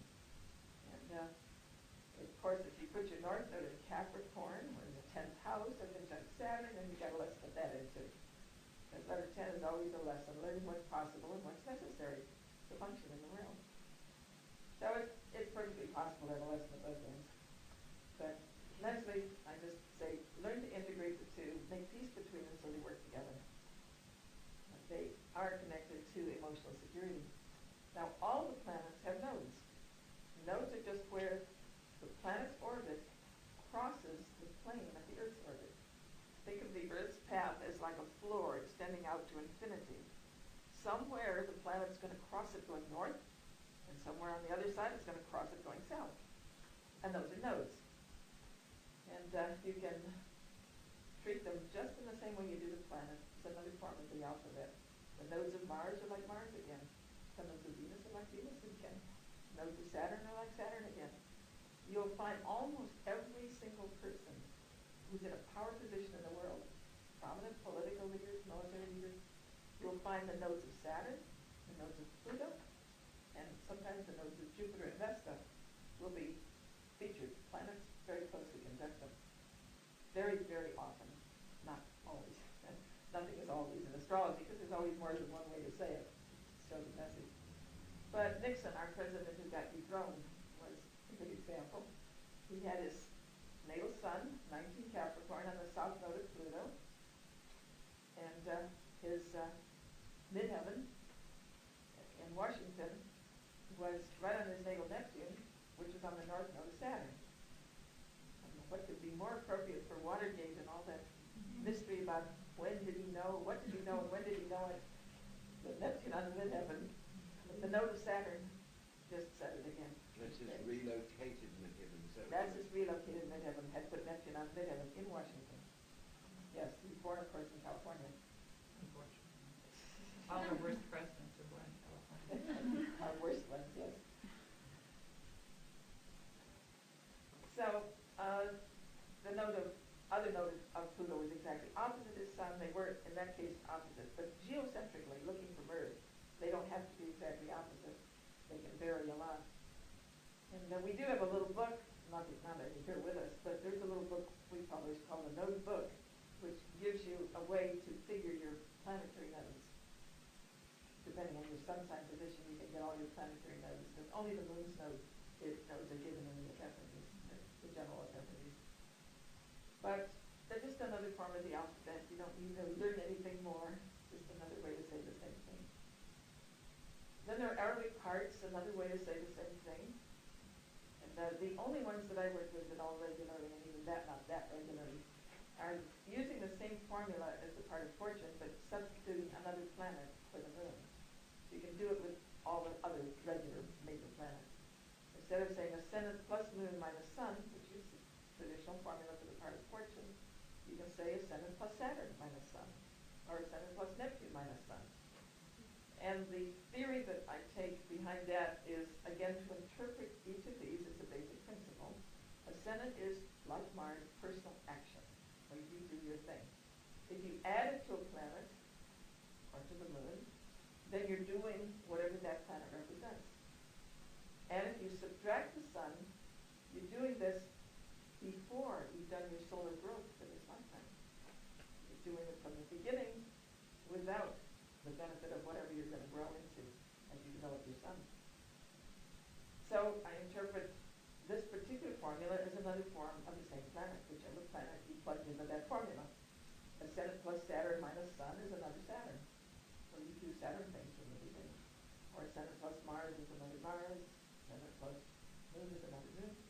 Another little tidbit from Nixon's chart, we did more with his chart during Watergate. It was, for months there, the whole newspapers were told nothing else. And we studied his chart up and down and backwards and forwards. His ascendant plus Neptune minus the sun, and I don't give names to these, I just call it the part of the planet, because the names are mostly negative. And that one has, as usual, a negative name, because most astrologers don't like Neptune. And so they call it the part of self-undoing. In this case, it was an appropriate name, because that's where his progressed sun was during Watergate, on the part of Neptune. Well, he was doing all his confusion too. Even the name of the hotel where this happened, Water. But it was a very interesting episode in U.S. history. It does seem ironic that so many people who do their own undoing are so beneficial, others are exposing. It might be around confusion and stuff for him, but it exposes a whole lot of people to be able to see things more clearly, isn't it? So Yeah, well, it was quite a performance. And anyway, that's just another form of the alphabet. Midpoints, those Arabic parts. And so that means, of course, if I put the moon in the formula, it means I think the part of fortune is like another moon in the chart. Emotional tendencies from the past. So I interpret the part of fortune as not good or bad, but some emotional stuff you brought into the past, maybe talents or maybe weaknesses. Now, midpoints are still another form of the alphabet, where you take the center point between every two things in a chart. And midpoints can be very, very important and very meaningful and very useful. I've done a fair amount of work with midpoints, although I don't do them in every chart. And I have consistently found them a valid part of astrology. So they were looking at if you're introducing extra things, more than just the matrix. And you just interpret them as if there were a conjunction of those two factors at that point. So the midpoint between your sun and moon is like a sun-moon conjunction at that point. It's not wrong because the sun and the moon is there, the mean is there.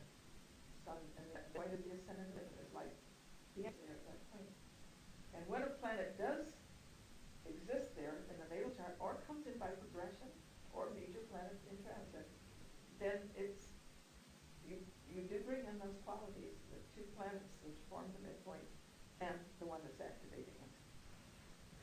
So midpoints are worth looking at if you've got time. And, there's so many things you can do in astrology. You could spend your whole life on one chart, really, literally. And of course, nobody can do that. But just knowing that they exist, when and if you ever have time and inclination, you can explore them. Yes. What formula again for the card of fortune? Ascendant plus moon minus sun is the traditional formula for the part of fortune. Now people sometimes reverse that and do ascendant plus sun minus moon and call that the part of spirit. And that I would interpret as, again, ascendant means personal action. With the sun, something where you want to do more than you've done before. And minus the moon, you're letting go some of the past emotional baggage. Some of the... some apparently... some do sun by day and sun by night. Yeah. That's another theory, that for day births you use one formula, and for night births you use the opposite formula. I haven't really tested it enough to say, but I tend to just use the same formulas for day or night myself. But I don't do as much with Arabic parts as I used to since I got into asteroids, which is next on the docket. After what was I talking about? Midpoints. Midpoints. Yeah, so the midpoints, again, it's just the same principles. But the main thing is don't assume negative or positive. The trouble with a lot of the midpoint work is it's been done by the Germans who were into very negative interpretations of some factors. So anything involving Mars or Saturn or Neptune, they invariably make it negative. Well, part of that was because the two major books were written, one during World War I and the other during World War II. So, they were looking at it from a context when things were pretty horrific. Yeah, they were seeing terrible examples. But I just want to assure you that those terrible examples do not have to be the only way it's handled. And I once gave a lecture following a good uranium astrologer, or cosmobiology, I guess he was. He was an MD, and he was talking about all these terrible health problems, the people he dealt with, and he was illustrating with midpoints. And the midpoint between Saturn and Neptune and Saturn and Mars are supposed to be like the end. You might as well forget. You're going to die early, and you're going to be sick all your life. You're going to have no energy, and this and that. Terrible interpretations. So I followed him on the program, and I said, well, I just want to tell you, those midpoints do not have to be negative. I have all of them in my chart. And I quit going to doctors in 1956, and I'm 70 years old now. I wasn't then. That was some years ago. But it depends on what you're doing with your principles, how they come out in your life. And if you have faith at the unconscious level, Neptune is not a problem. You do what you can, and then you turn it over to God and let it go. And if you are living with the laws of the universe effectively, intelligently, Saturn is not a problem. You do what ought to be done, and you don't try to do what you can't do. And also, if you know your own strength and the limits on your own strength. I went to Russia last fall, September, and last year. And another woman, born the same year I was. She was born in July, and I was born in August, 21. And we were both in a seminar in Yalta with a bunch of young people. So they decided they were going to climb the mountain at dawn, bathe in these ice-cold pools and do rituals. Well, I had sense enough to stay in bed. I didn't go.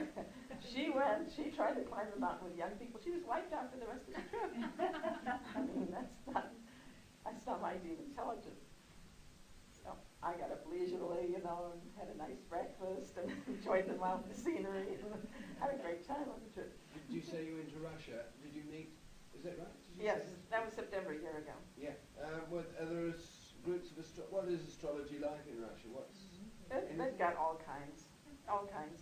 They have a lot of true believers, fairly gullible, because they have been so isolated, and they've had to keep it hidden, because it really in Stalin's day was death that they found out. So it's burst forth with all the content under the sun. It's come now with everybody doing their own little thing secretly, and they're all, look, here, I've got this thing that I did with no discrimination. And just real well-meaning and spiritual people, but gullible. A lot of untested stuff, and a lot of far-out stuff. And they're into far-out but they're nice. things anyways. Yeah, they You know, have an inclination toward that direction, in towards the astrologers mysteries so and by the, the time you put the two yeah, can get pretty freaky on occasion.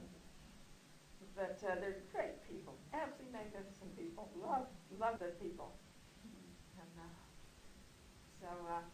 And at any rate, they had their first conference late September, but I was there early September for This was something a else. Russian astrology conference. Yeah, it was a Russian astrology Yalta conference. is Russia, is it? Hmm? Did you say Yalta? Is this Russia?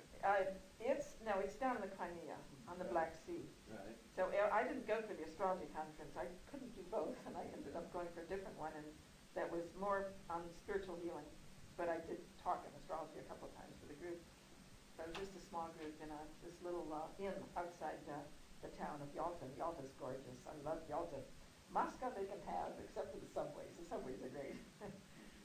But, at any rate, I have promised to go back next September and teach again.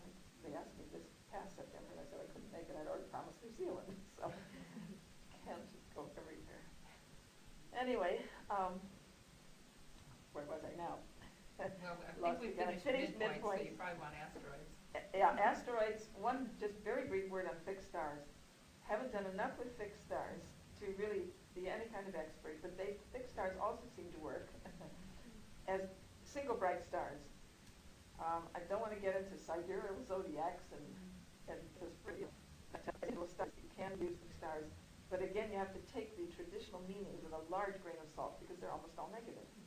And the ancient world had a lot of negative things happen. You know, you lost your eyesight, you got your head cut off, you know, there was famine and this and that. So most of the stuff was pretty negative. I think if you just think of each of these stars as like a sun. A star is a sun is a star. And then it adds prominence and power. Wherever you've got anything traditional right on a fixed star. It just, whether it's on an angle or on another planet, you can think of it as being a little bit like a conjunction with the sun. And it depends on you what you do with that extra power and that extra drive for prominence, however you use it.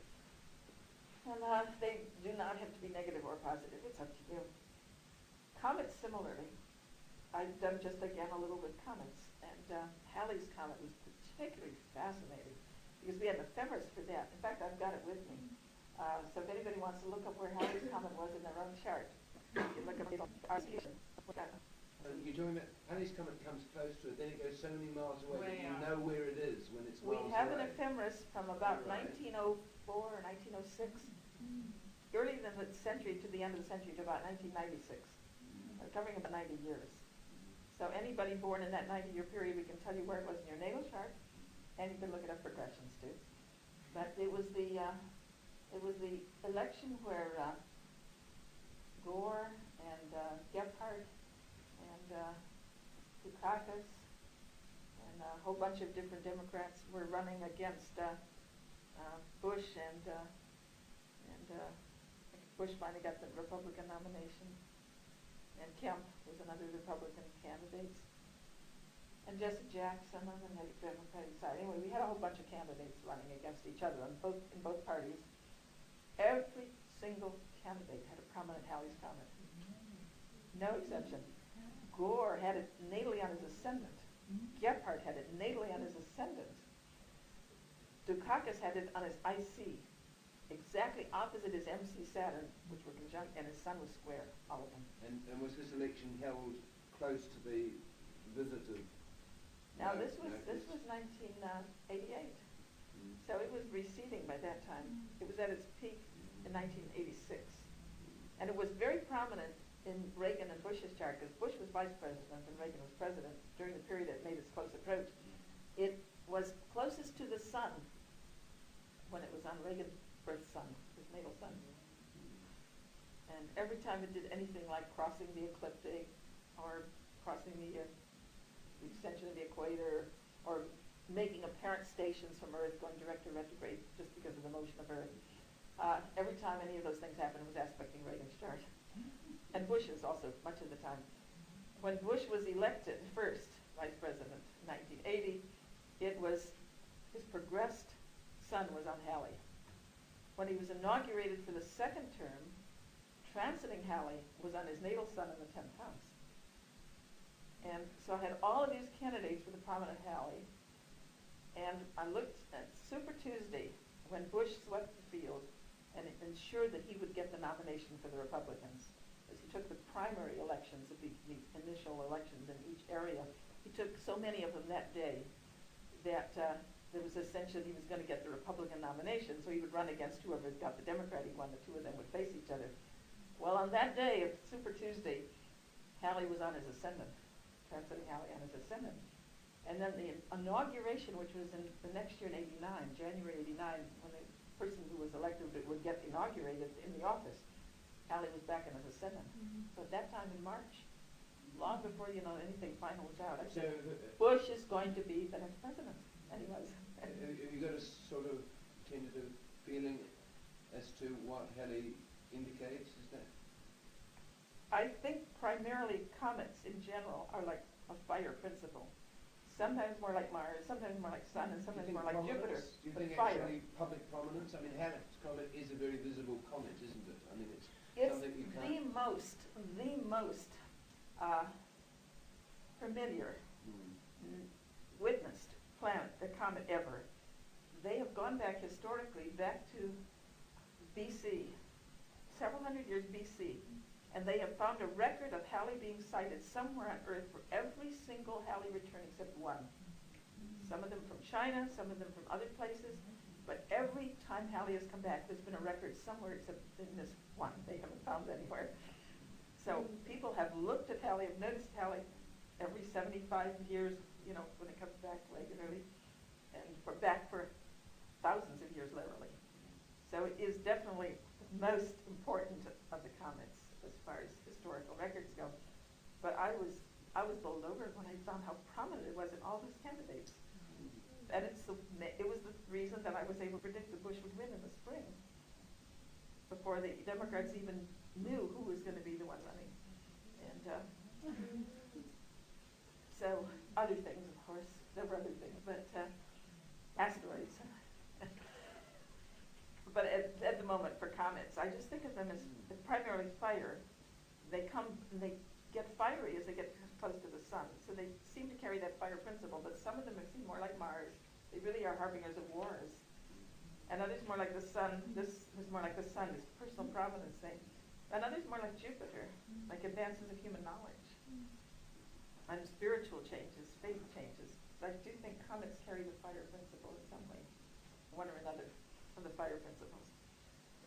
Now the asteroids are my favorites. Asteroids are little planets. They're mostly between Mars and Jupiter.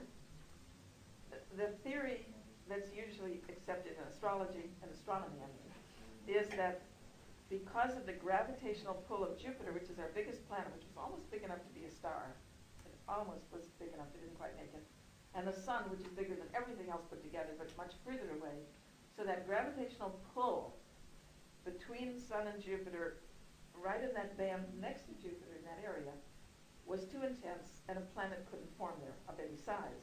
So a bunch of little planets formed, protoplanets. And eventually, when the solar system building period was over, they were all orbiting in the same general space, and they started hitting each other, colliding, and knocking pieces off. So they crashed, and now there's just thousands and thousands of fragments up there, plus some of the, intact centers where the gravitational pull had pulled the heavy stuff into the middle, and there were these stony iron cores, and the outsides had been knocked off. But right now, astronomers have clocked and named over 4,000 of these, and more are being discovered literally every week, every month. They're discovering more, because they're now using telescopes and really observing.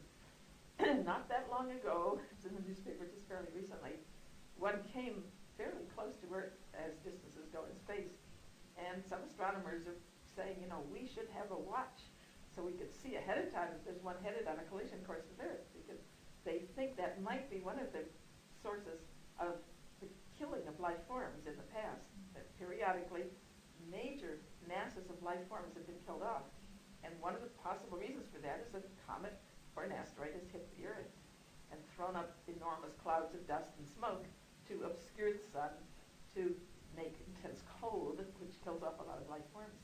The dinosaurs Nathan, one of the victims of this dynasty. Well, asteroids are little planets, and some of them are really quite little, a few miles in diameter. The biggest are like, Ceres is one of the biggest. It's what, 90 miles in diameter, or more than that? 150, 450, I don't remember. I do have one copy of my asteroid ephemeris, which is not for sale, but anyone wants to can look at it. I wrote the introduction a long time ago, I think about 1974, and this gives the first 4 to be discovered, positions for a little over 100 years. And so Ceres, Pallas, Juno, and Vesta were the first 4 to be discovered starting in 1801, and they are the ones I use regularly, those 4 up there. I really feel cheated if I can't have them in a horoscope, because I have really come to rely on those quite a bit. Those in Chiron I use all the time. The other asteroids, we have literally hundreds on our computer. My computer I have with me, my laptop, has well over 500 asteroids, except the Persian. And I printed out copies yesterday.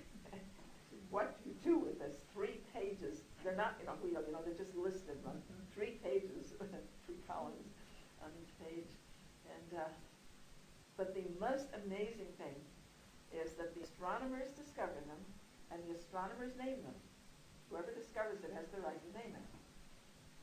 And when you look at the thing, it means what they said it means. The names work. That is what gets really, really spooky. I mean, there's no materialistic scientific explanation for that. Can you give me examples of that? Yeah, I will gladly give you a few examples of that. I have great fun with asteroids. There's an asteroid named Icarus. Icarus. Yes, Icarus was the son of Daedalus, and they were in the Minotaur, the labyrinth on Crete, because Daedalus did an imitation bull for the wife of Minos, the ruler, so that she could make out with a real bull, and Minos did not appreciate that, so he put them in the labyrinth. And Daedalus was a very clever guy, and he made these wings of wax, and they flew out and got away. Well, Icarus was warned, the son of Daedalus was warned not to fly too close to the sun. The wings would melt and he'd crash. Of course, he ignored that advice, and he went too close to the sun and crashed. Wings melted. I've seen Icarus involved consistently when I look at plane crashes. One of the most fascinating was when they actually did a plane that was pedaled with bicycle pedals. If y'all remember, that was pedaled by someone. It flew from Crete to Santorini. It was supposedly one of the places that Daedalus flew from Crete. And a Greek bicycle expert trained for months and months to pedal that thing. And it took something like 4 hours. He was, going full tilt the whole way. And they called the plane Daedalus, by the way. Very light. But he made it all the way to Santorini successfully. But as he was trying to land, a wind shear caught him when he was about 20 feet off above the ocean, and he fell into the ocean, and it smashed the plane, although he wasn't hurt. At the moment that happened, the asteroid Icarus was on mid-heaven.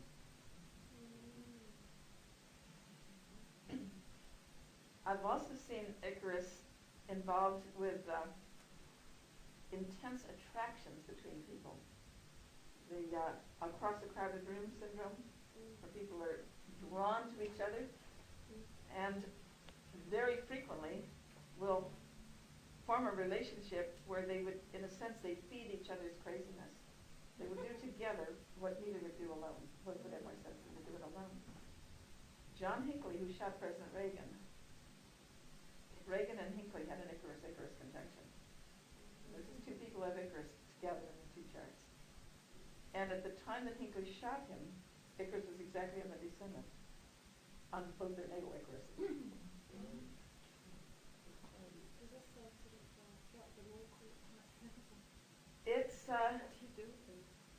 It depends on the people. It does not have to be negative.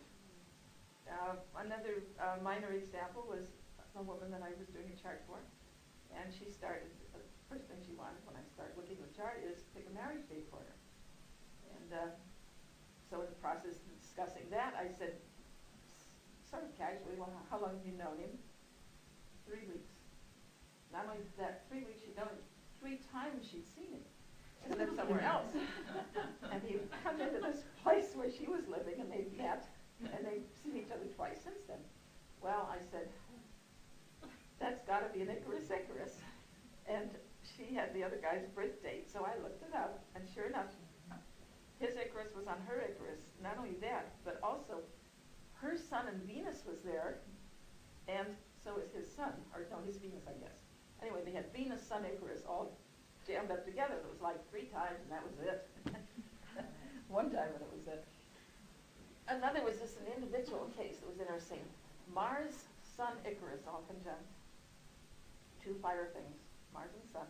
In Sagittarius, a fire sign, in the 5th house, the Leo house. Pure fire. This kid, at the age of 2, was playing piano professionally in the entertainment room. At the age of 6 or 7, I forget which, her family moved to another city, and she never played again. A little bit for her own interest, but she never played in public again. But at that age, which was still a very young age, she got into sex. Another 5th house meeting. She didn't really do that much, but this was Bible Belt South, in what we call real traditional religious area. And she was an only child, and she was curious.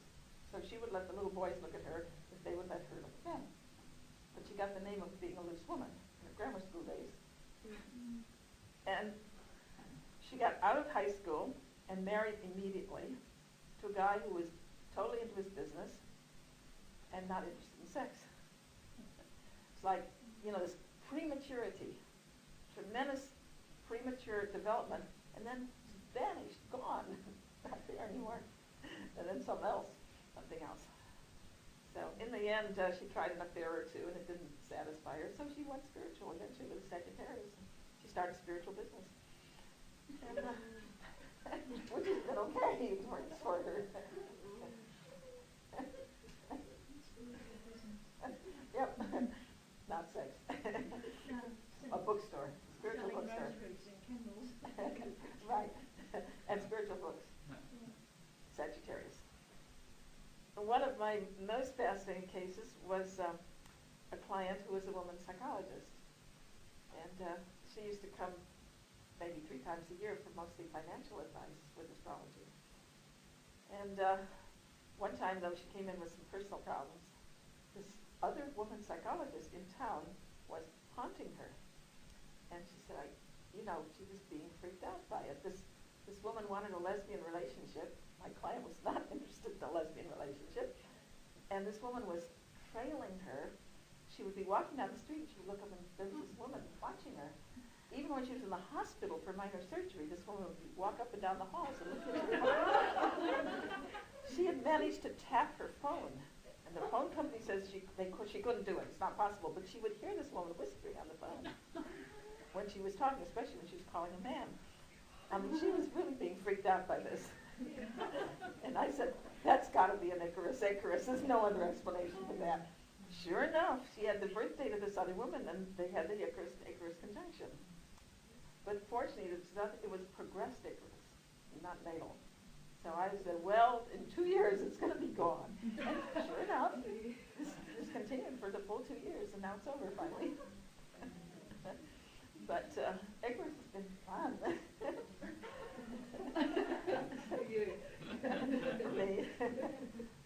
Yeah. Well, there are lots more. Atlantis is another fascinating asteroid. Find Atlantis all the time when there's power struggles and abuse of power, especially nuclear. And of course, the myth of Atlantis is that they destroyed themselves with the abuse of power. Then there are geographic asteroids, named for countries, cities, every kind of thing. And the way they work is absolutely spooky. For Yugoslavia, there's an asteroid named Yugoslavia.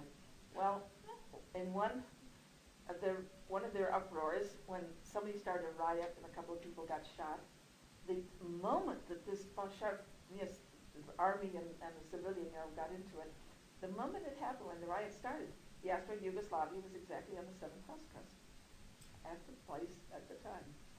And there's just jillions and jillions of examples of how these things work. Bush, we don't have an asteroid named Bush, but we have an asteroid named Herbert. Our current president, his actual name, his full name is George Herbert Walker Bush. So Herbert works for George Bush. When he was elected president, doing the Constitution chart for the U.S., which is the formal document under which our government is still operating, setting it up for Washington, so it was local in Washington where the government is operating, the progressed midheaven in the Washington Constitution chart was on Herbert, and progressed Herbert was on the natal midheaven. Double conjunction midheaven Herbert when he was elected president. Herbert became president, took the executive power of the midheaven. That's pretty spooky. That chart goes back to 1789, and progressions are still working like that with asteroids. There was no question Herbert was going to get that, no matter what he had to do to get it. Well, I really shouldn't take up your whole afternoon with asteroid anecdotes, but they are my main game in town right now. You can see why I'm fascinated. Can I ask one question here? Yes. How do you differentiate, how simply would you differentiate an asteroid and a planet? How would you differentiate? Size is the only thing they use. Yeah. The asteroids are very tiny in comparison to the planets. And they really should be called planetoids. Aster means star, and so the name means little star, and of course they're not, they're little planets. So planetoid is a more proper name, but the other name was given to them originally, and it stuck. Chiron is pretty fascinating too, though. Chiron, they think now may be a comet, because it's outgassing. Apparently it changes of brightness at different times. And it's much bigger than any known comet. And one of the recent theories is that Chiron is the mother of all short period comets. And short period means up to 200 years to go around the sun. And that means Halley included. They think it's possible that all of those shorter period comets have been broken off as pieces of Chiron that are orbiting the sun. Now there's long period comets which come from a source outside of Pluto, way out in space. The Oort cloud, it's called, where they think there are jillions of planets, tiny comets out there.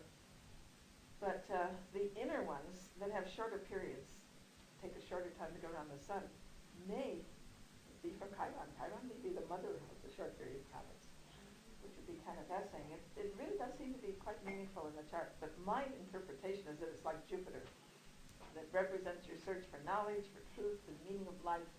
I find it prominent in people who are driven by that hunger for knowledge and want to be free to follow it wherever it takes them. And there's a basic faith, there's basic optimism.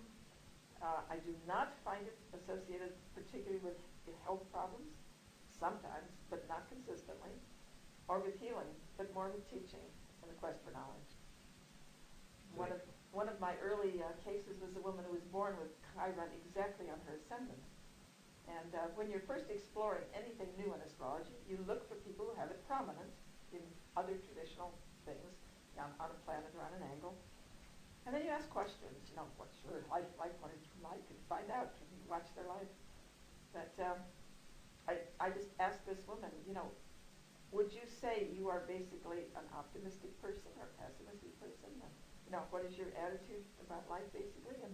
And are you, do you consider yourself a student? And she said, I'm always an optimist. I'm always up. Now, she has stellium in Cancer, 5 things in Cancer, mostly 3rd house, some 4th house, including Sun, Moon, Mercury, Pluto, all in Cancer. She said, every astrologer who's ever read my chart has told me I was depressive because of all that Cancer. She said, I'm not. I'm always up. And she said, when I meet my friends, they don't say, how are you? They say, what are you studying now? Because I'm always studying something new. Yeah. I think she was really like a very good example of the Chiron person. But Do you tie that in, like, often conflict is tied with Chiron as the wounded healer? Yeah, I do not think that that is an integral part. I think sometimes it's associated with that, but I do not find that consistent. He was also a teacher in mythology. He was That one of first the and things foremost he was noted a for. teacher, and the end of the story was he became the constellation of Sagittarius. That's what happened eventually to Chiron. He became Sagittarius.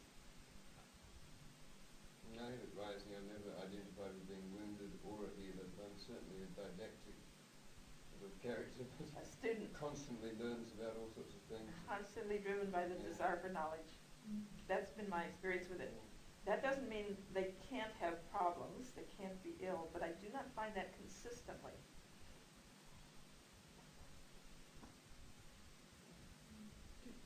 Yeah.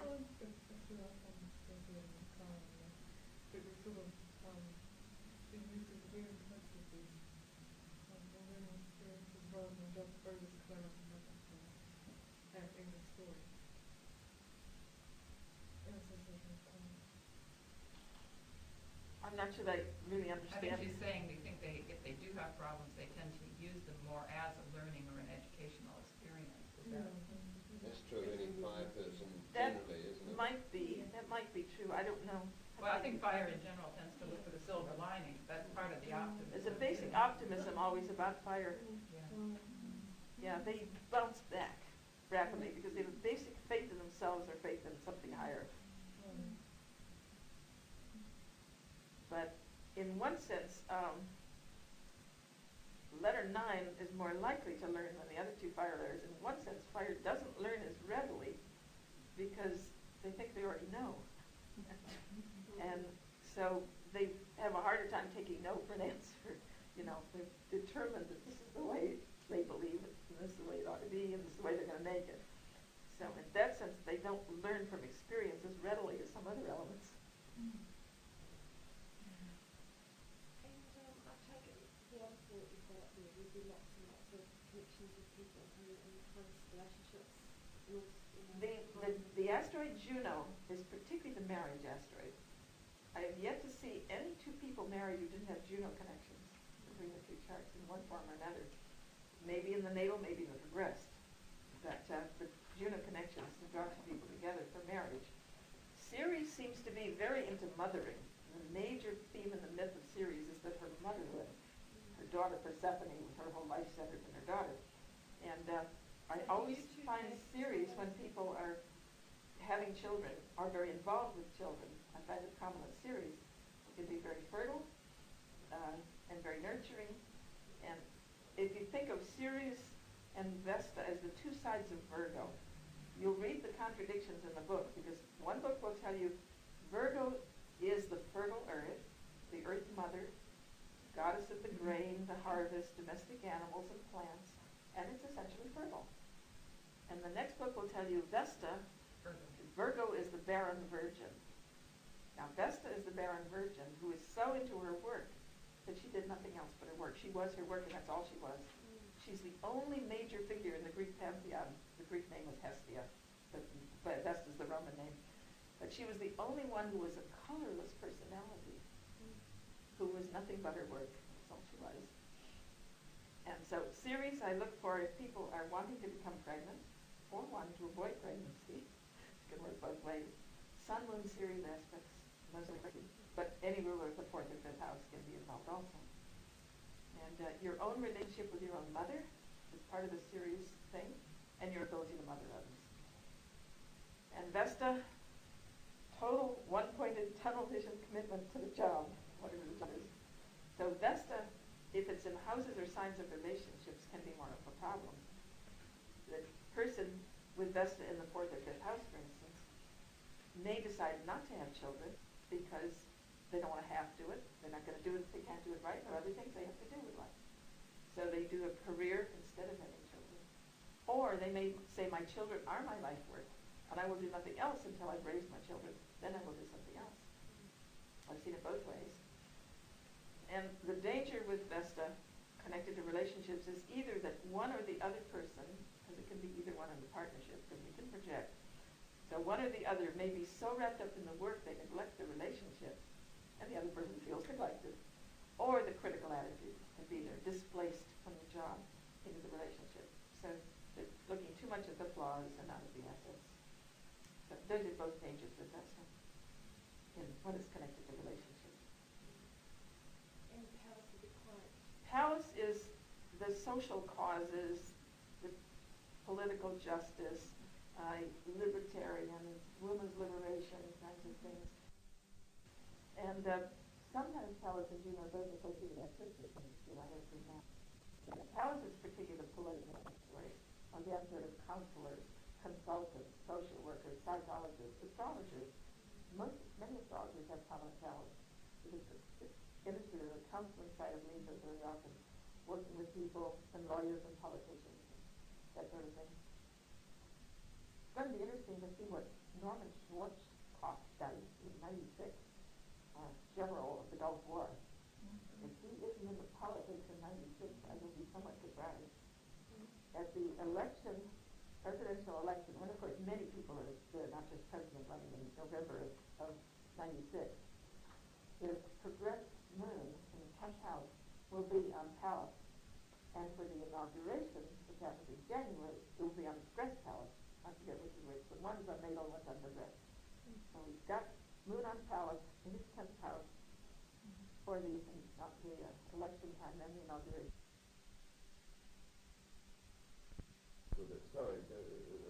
I find with politics all the time. And 10th house is career. And the moon is the public. Palace is lots and lots of lawyers and politicians and counselors and consultants, business consultants, social workers, all kinds of consultants. The Libra side, one side of Libra can be married, but the other side can be working with people, labor arbitration and all kinds of people like personnel work. What house cuts do you use for I prefer the Placidus house system. But I do look also at, well, angles are the same in all systems except Uranus. But I do look at Tempanus and Cope sometimes. I think they also will sometimes give useful information. So I'm not rigid about it, but I feel mostly I get a better psychological understanding from Placidus.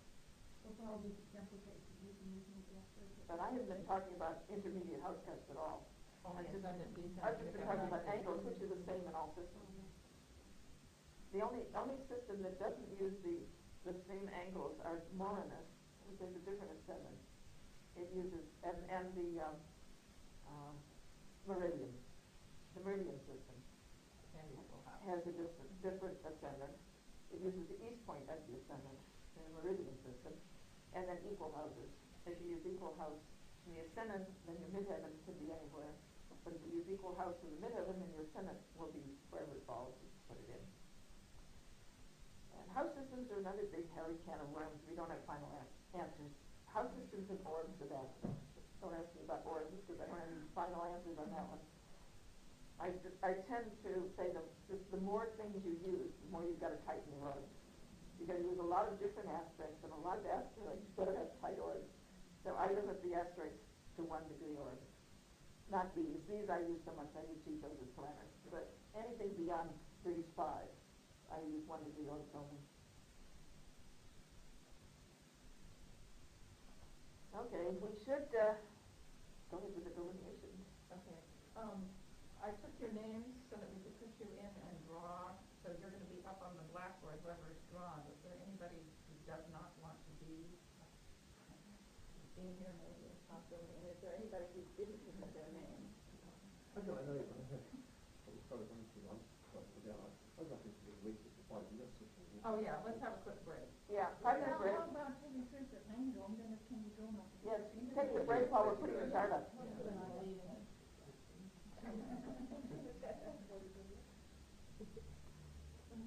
Okay.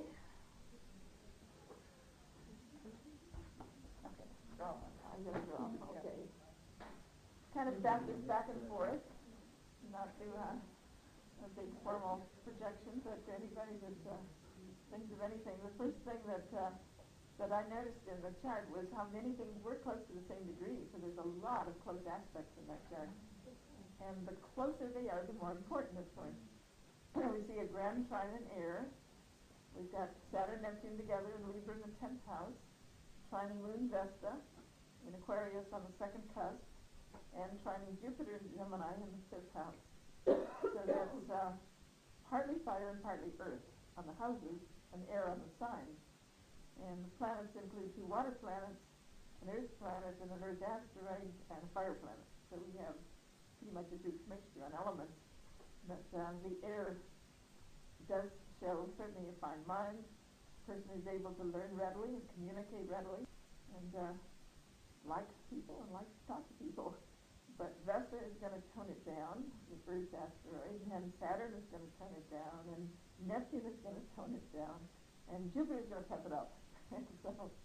so it'll depend on her emotional security, how freely she can let all that air out. And theoretically, she would be more likely to do it as she gets older, more mature, as she moves into that 5th house power and gains confidence in her mind and her ability to relate to people.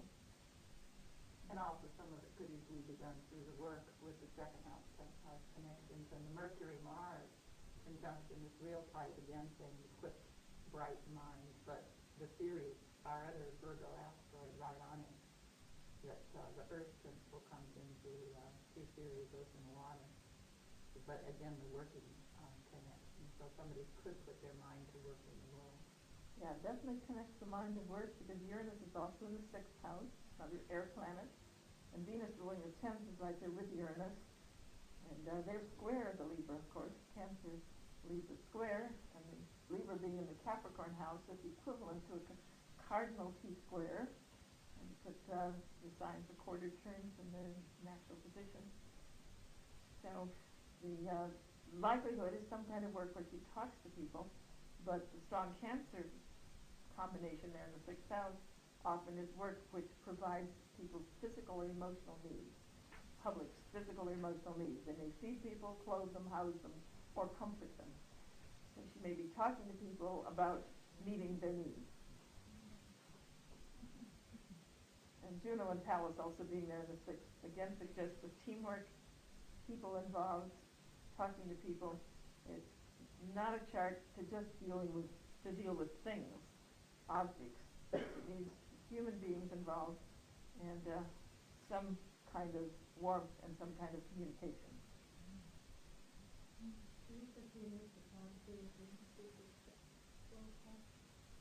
The node right on the ascendant, and the moon barely in the 1st house, brings in that need for some degree of shielding, of holding up a protective shield with the water there. Also the ruler, the ascendant's in a water sign in an Earth house. Yeah, Uranus ruling the Aquarius is there in the Cancer in the 6th. And Saturn is a co-ruler of Aquarius, and that's in its own house, but it's on a water planet. So there's enough water there with the air, along with the air. The water does hold back somewhat to seek security, either for the person themselves or to protect others. That would be one of the things we would think about. The chart is very air and water. If we just look at those elements, and the fire is mostly concentrated there in the houses of other people, in the 7th and 8th, as you have that massive power in Leo. And there would be some danger of projecting that fire, identifying more with the air and the water, and projecting the fire, and meeting other people who do the dramatic showmanship Leo side of her nature. Or, more alternately and more comfortably, she could do her Leo thing when she is with other people. Instead of having them do it for her, she could do it with them. Then let her creativity and spontaneity and enthusiasm all flower when she's out with other people.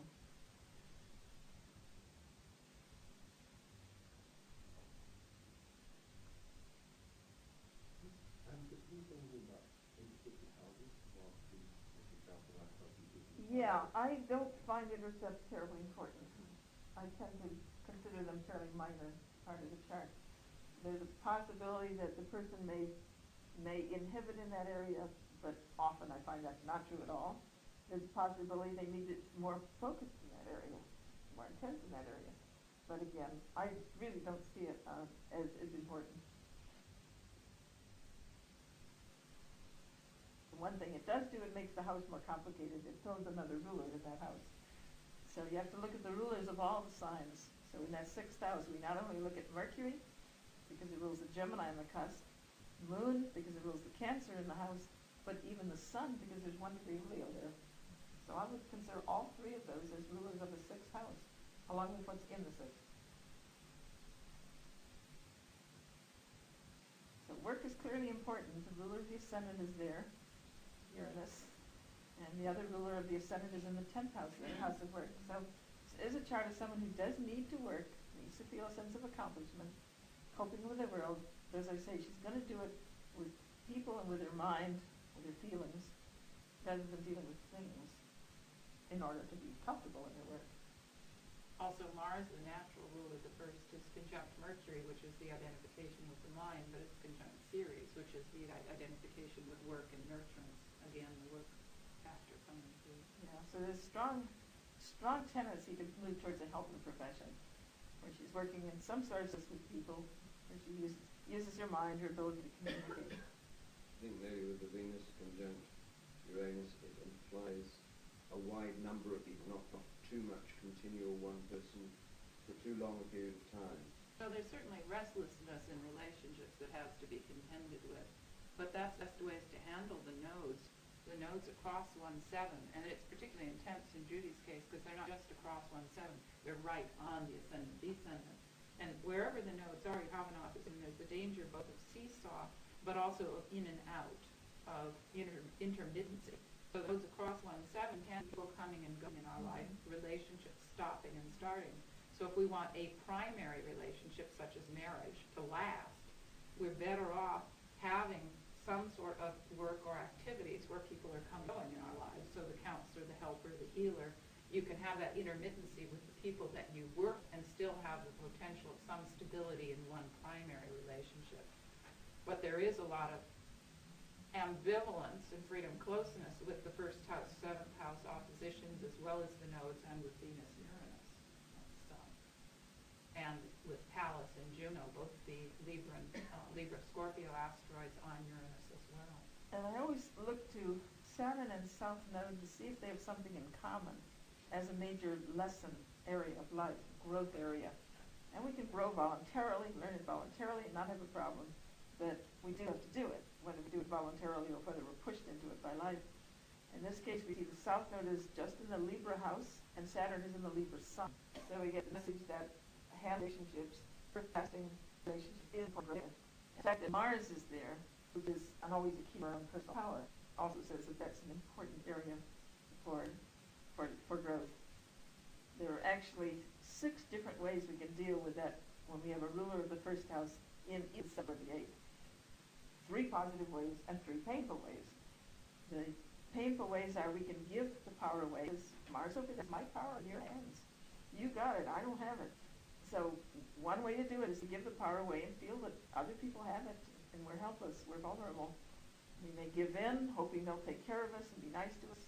We may placate them, hoping that we can please them. So then they will like us and then we can like ourselves. And a second negative way, which we would not anticipate in this chart, but to fill in all the possibilities, is the Hitler version. It says, I'll get you first. If I'm in total control, I'll be safe. And the third of the negative ways is to retreat from the whole thing. If I don't get close, then they can't hurt me. So I'll just keep a distance, not let them know I'm vulnerable. Now the 3 positive alternatives are to share them. I'll give up some of my will and you give up some of yours, and we meet in the middle and have cooperation and teamwork. Secondly, to have a place for healthy competition. The game-playing attitude makes it healthy. We win some and we lose some and we bounce back and try again. And thirdly, we can help people. And usually with this kind of chart, it's a natural urge to help people, to take care of people, to provide information to people. So the helping side of it would be pretty easy and natural. There's also a natural feeling for equality there. It's really strong air here. So there's a natural feeling for the give and take of an equalitarian relationship. So my suspicion would be the third one to work in would be the competitive side. That the instinct would be to not want to compete, but if it's a part of our nature and we don't deal with it, that doesn't go away. So then the danger would be that the Leo would get projected, the Mars and the Sun would get projected. Mars and Sun both being fire, again, our personal will and personal power. And when she might meet other people who are super up at power trips, you know, who say, you got to do it my way, this is the only way, and it's on my terms all times. Or just arrogant and self-centered, the excessive fire. And so one of the important things would be for her to claim that fire for herself and not give it away. And one of the healthy ways to do that would be through some kind of competitive game, competitive sport, or competitive business. Even if she's in a helping profession, she could do her own thing on the side.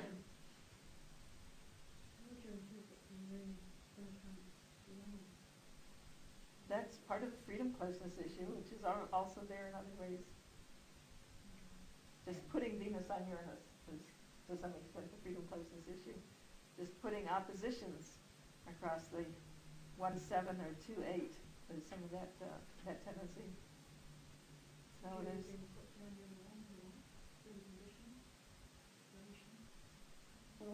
My belief is that we come into a situation which fits our own nature. And so whatever's in our nature is going to be encouraged by the world around us, which is going to be throwing us back at us, mirroring us back at us. So we will come into a situation where we meet ourselves everywhere we go, and then we decide, do we want to go on being that way, or do we want to do it differently?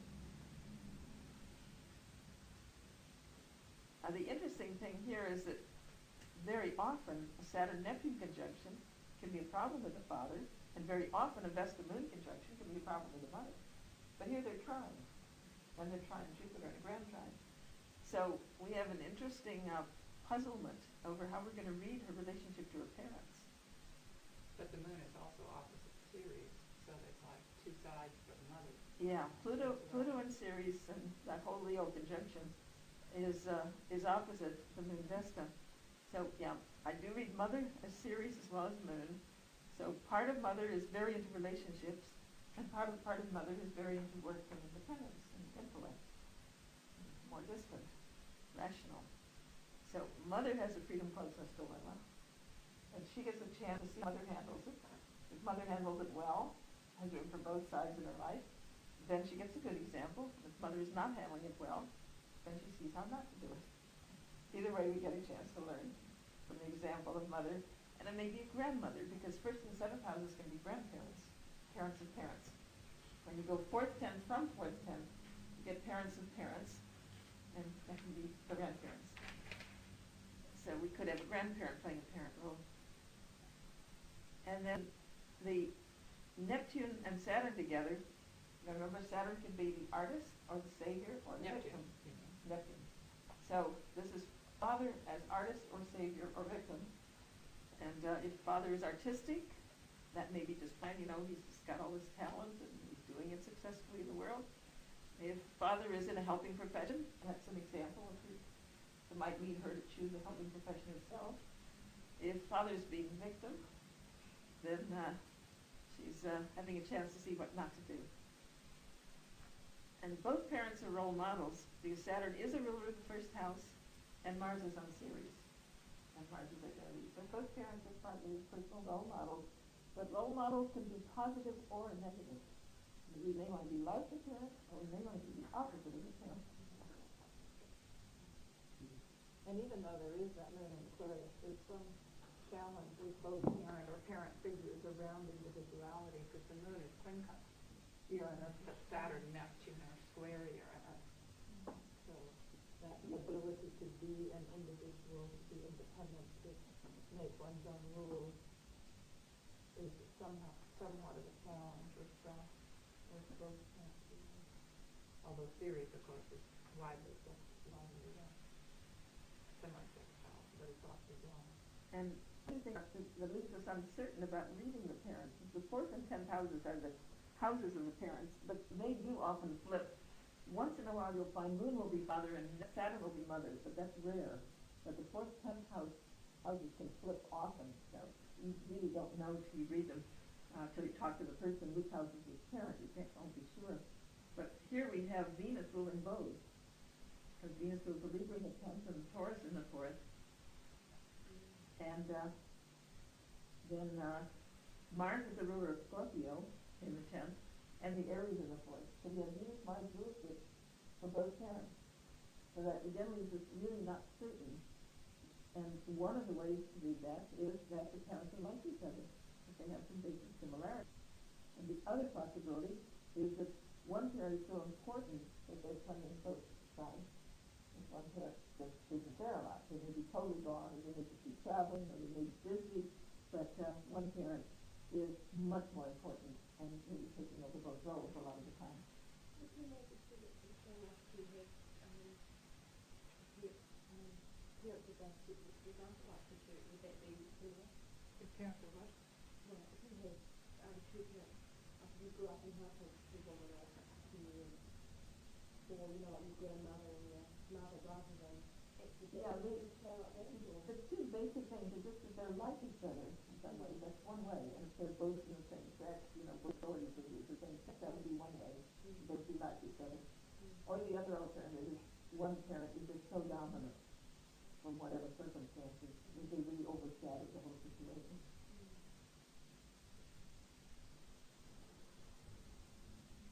Now Neptune on Saturn connected to the fathers also can be more than idealized. And sometimes that's also terrible. We adore and idealize when we're young, and later we find out they're human and we get disillusioned to see what's really there.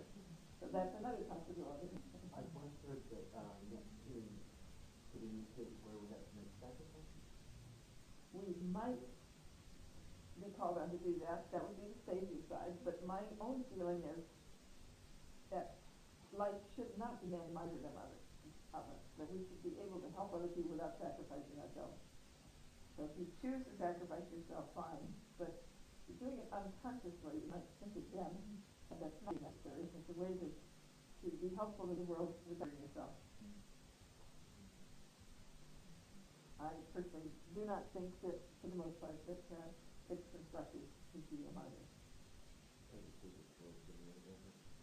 Not with my Taurus. I'm Taurus rising. I like being comfortable.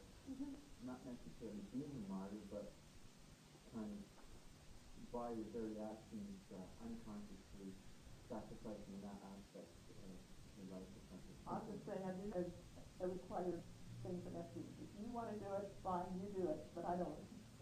Yeah, it's just that you can also create a thing of beauty there, have it be involved with artistic things, or be involved with the search for that transcendent experience. It's like that urge for ultimate oneness.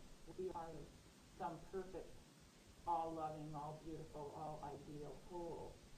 And some people will seek that through sacrifice, but other people will do mystical experiences of helping healing roles that don't get to the extreme of martyrdom. It is one of the possibilities, but it is only one possibility. It can be done by And I don't advise it. I do not consider it good advice to tell someone that they should sacrifice. You see it in the chart and it's not choosing it. They are choosing it as they're doing it. Yeah, they're but choosing it unconsciously. Unconsciously. So, and I suggest that they find another way to heal the world and make the world more beautiful and stop doing that martyrdom. yeah, I'm aware of that, but I mean, The problem with that kind of a stuff is it implies you ought to be a martyr. You ought to sacrifice. And I say no to that. It doesn't trap in just being accurate, isn't it? It kind of implies a status quo that is You've got to do that. reality. Yeah. It's a matter of how it's phrased, because very often when you say things, particularly, it's real important to remember that as astrologers, we're all counselors, whether we call ourselves counselors or not. And when people come to you for a consultation, they're leaving you as speaking with the voice of the cosmos. You have a tremendous amount of power and impact on them.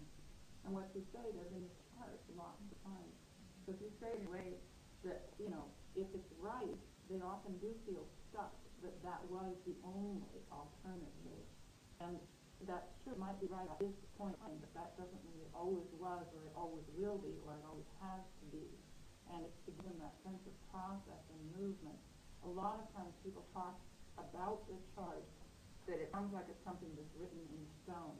And the chart is a mirror of a process that we're becoming and growing and hopefully continuing to develop and evolve. And that's one of the hardest parts of your task, to be able to identify sufficiently with the client in terms of what has been and where they are currently, but to help them to realize that's not where it's stay necessarily.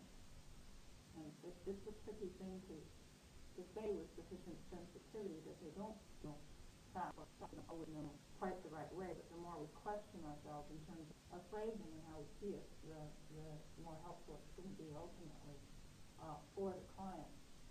Particularly when you're talking about things like parents. For a lot of us, there's this little cartoon in the States where there's a society of people meeting in this big auditorium, and it's the society of people that loved and had a wonderful relationship with their parents. And there's 2 people in this huge auditorium. Now, it's a joke nowadays in the States because there's all these books about toxic parenting and reparenting and but it's true. For a lot of people, there were difficult situations with their parents. And the old negative interpretations are going to fit more for a lot of people when you're talking about parenting early life stuff, also because we didn't have that much power when we were younger and so on. We do have to help them to see there's other alternatives, there's other ways. For me, suffering is a syndrome. Pain is one thing. So life is no under one path. If I'm suffering, if there's a bond, you think that's my what it is that you might see it in the chart, and you might see that they're expressing it as they're sacrificing something, not to say that you should be sacrificing anything. I just said it's being expressed that way. Yeah, you're saying that it's being done. Yeah, it's happening. There is an alternative. You can get out of being martyrs by being artist or savior. If you're in playing the victim side as nephew, then it's time to think about how you could do it as a savior without self-sacrifice, helping without martyrdom, or being an artist, creating beauty in the world. Pain is a warning signal. You're doing something wrong and you need pain.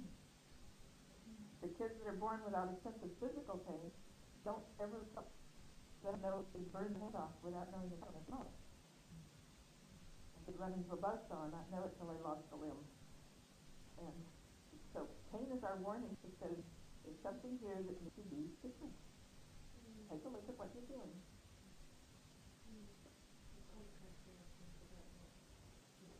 And the astrologers really have to be careful that they don't imply to people that they have to do any of these things in a negative way, in a painful way. Every one of our principles has both positive and painful ways to manifest. So you've got to remember that at all times. Space in given one thing can work out right from and often have. One. And often have. Yeah. People forget that even if people are manifesting one particular side right now, they might have done something totally different 10 years ago, and something totally different in 5 years. It's like the Saturn Neptune. That can be the absent or disappearing parent. Because it can be the idealized parent that wasn't there, that we just had a fantasy figure of it. It can be the victim parent in other ways. It can be the artistic, idealistic parent, or parent whose standards were so high we could measure up, or if we couldn't measure up, they couldn't measure up, or they can be up on a pedestal and still be ideal, giving our life transient meaning. And they could have done all of them. 3 things. I was a partner here actually in the sense, and he was idealizing. He was a poetic and alcoholic. That's 3 of them already. Yeah. And one of the nice ways that that connects out to her is that she does very beautiful stuff in clay work, and she really enjoys sculpture, which is the solid, really hard. Bringing beauty into form. Or stained glass, or all sorts of other artistic things where you take the transcendent vision and give it a manifest form. Yeah, but I've seen it with photographers, I've seen it with musicians, composers, architects, many different forms of creating beauty in form.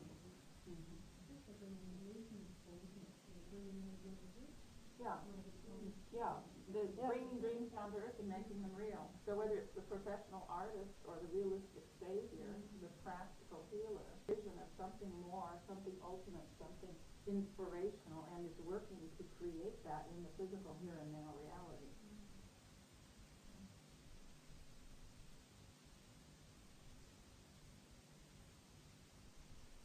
And since Mars does rule both the 4th and the 10th houses, 7th, you can also say that one or both parents are role models for what this person will look for in a mate, or what they will avoid. Because again, it could be a positive model or a negative one. They may want to look for a mate like the parent, or you may want to look for the opposite of what the parent line. Now, Chiron is one we haven't mentioned, and that's, they're in the 12th house, in Capricorn, and that fits, again, careers would be spiritual in the sense of doing something to make a better world. Hope and profession would be very appropriate for that combination. And the sun is in Virgo alone, which often says that we are growing into the Virgo, not really very Virgo at the beginning of life. But it's in an 8th house, in a water house. So that suggests somewhere back along the line we did have Virgo in our nature, but we're going to enlarge it or learn to do it more, better in this lifetime. And it's also closely quincunx the ascendant, which again suggests that challenge around the fire principle. Yeah, ascendant sun. And it's part of the freedom closeness issues is to have the ascendant quincunx or opposite houses. If the ascendant says, I live life on my terms, and the 7th and 8th house says, no, I will compromise, I will live partly on your terms.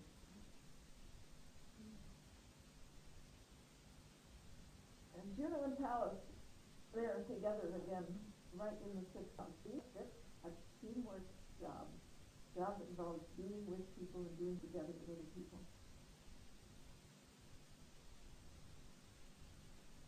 The Libra square is less difficult than the other cardinal squares because they both want togetherness. They're both interpersonal.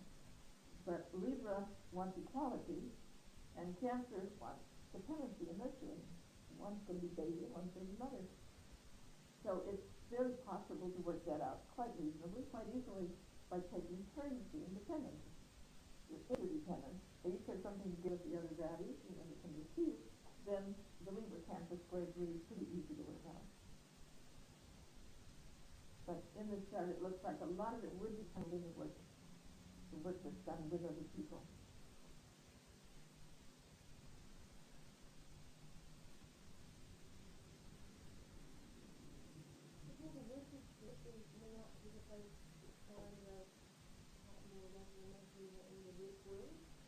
It's very, very strongly possible, yes, that they would be in a teamwork situation in marriage, like a husband, or they would meet their partner to be through their work. That combination of relationship work is very strong in the sun.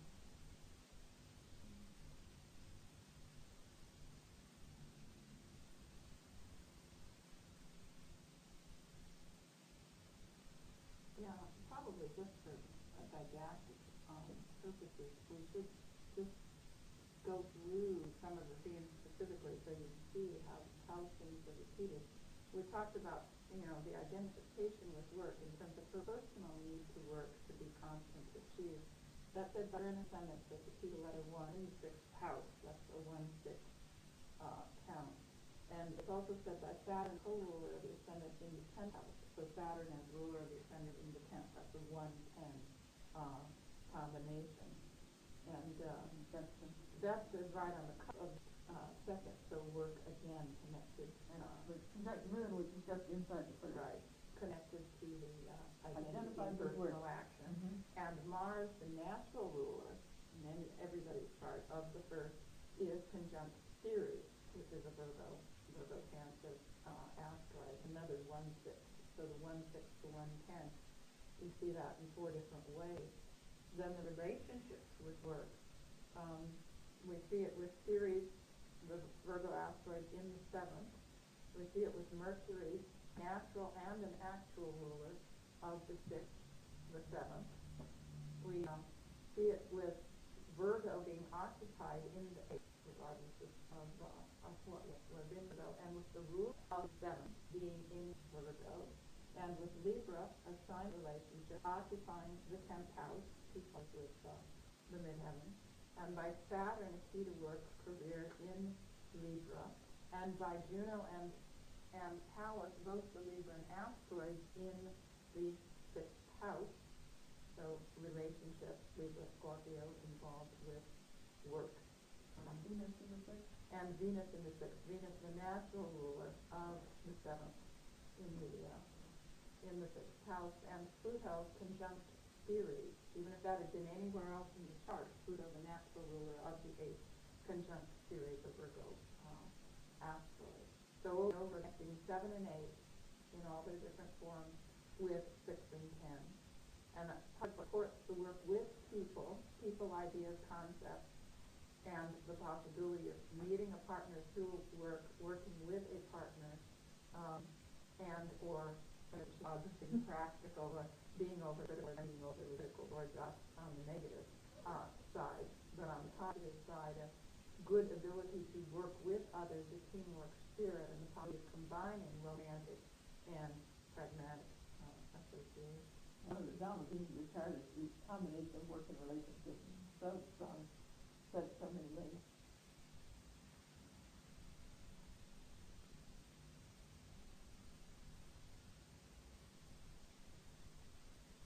Now the 6th house, 12th house opposition, and well, it's pretty close actually. Chiron, Talent and Juno is close, not so close to and Venus, but that also brings in the Virgo Pisces principle of the world and what jobs are available in the world the way it is with the 6th house and the 12th house on the deal.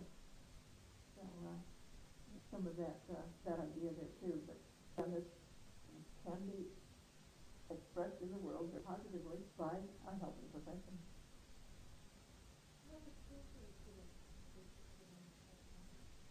Well, house and the sun and astral rulers, and Venus and Mercury, the actors in this case, and to a lesser extent the 4th house. The 5th house is our ability to procreate. The 4th is our ability to take care of and have to get them. And Jupiter, as we also as Chiron, is looking for God. So sometimes the Academy soldiers with that because they don't want to risk not being a perfect mother or perfect children. But since Jupiter is a grand trine, we would expect more likely that she would have children. And I which normally also want children, but might say, my partner is my and projecting all higher, the partner could. I want attention, I'm not going to share it with a kid. So that could go either way. The 5th house tends to have 2. So does Aquarius. Every time I have to have someone to talk to. We will rarely have a single child. But the Libra, for some reason, Libra that says often has 3. I don't know why that is, but that's what I just observe more often. But none of those are actually. There can be none. Can be 1, like fire in general. This is more true for Sun and Mars. Some Jupiter, fire says, oh, got to do it, prove I can do it. Now I've done that, I don't have to do it again. I can do something else. Sun and Mars, not uncommon, will have a single child. But Jupiter more likely is more than they turn it into an ultimate value. Kids are this is what gives my life meaning, then they have a big family. That's where you get the expansive, exaggerative side of Jupiter. They say, this is what gives my life meaning, this is my ultimate. But the ruler of the 5th, Venus, as one of the rulers of the 5th, is to the moon in conjunct Uranus, and that does suggest some ambivalence and some closeness around two, despite the grand con. Yeah, that they're saying, but also that concern of being tied down or trapped in some way. And this is going to work. The person may just see kids as work, so they don't want to do that many, or they may think they ought to work and do other things rather than have kids, or they may be in economic situations too much, so that they feel they can't afford to have kids and have to work. But it's so wrapped up with partnerships that working out the partnership area is more of the challenge. To have a comfortable and lasting relationship with an adult. Mutually better.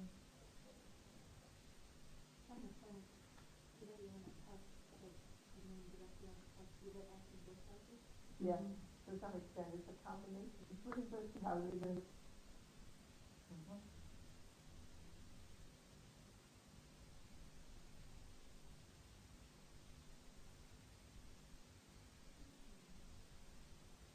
Another aspect, we've been looking at the more easily aspect of the semi-squares or octiles, as I prefer to call them. And you can see that the sun is 0 Virgo, is going to be octile, anything at 15 cardinals. The way to see octiles and paractiles quickly and easily is to figure 1. And if we come over to 5 half forward, we'll be in 15 degrees of Libra. So anything at 15 cardinals is going to have one of those 4 aspects. There's 2 octiles and 2 trioctiles from any point in the chart. So if we look and see, is there anything at 15, around 15 cardinals, midheaven, Juno, and Pallas? So that reinforces again there's some tension there to be worked out between the relationship area and the career.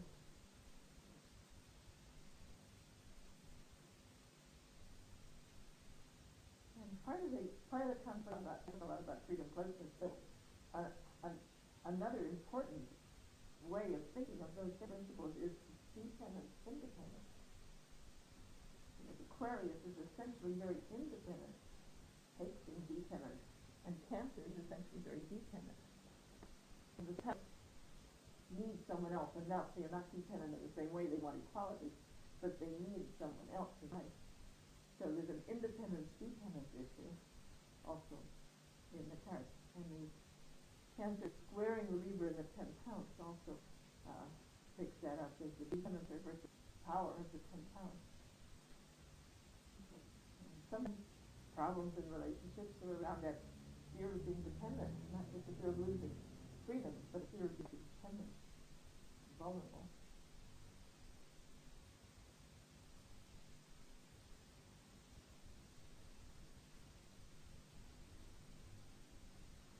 Also, we didn't mention that Pluto really is the ruler of the 10th house too. We have Scorpio up there, and I mentioned Mars, but Pluto also is the primary ruler of Scorpio, and that is there in the 8th house.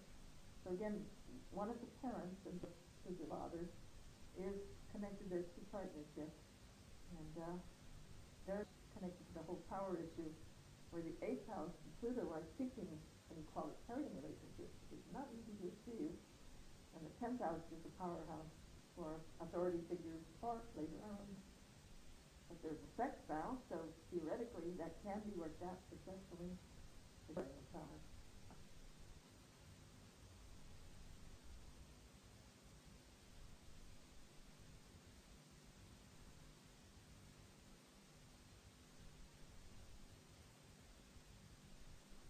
Well, any other questions?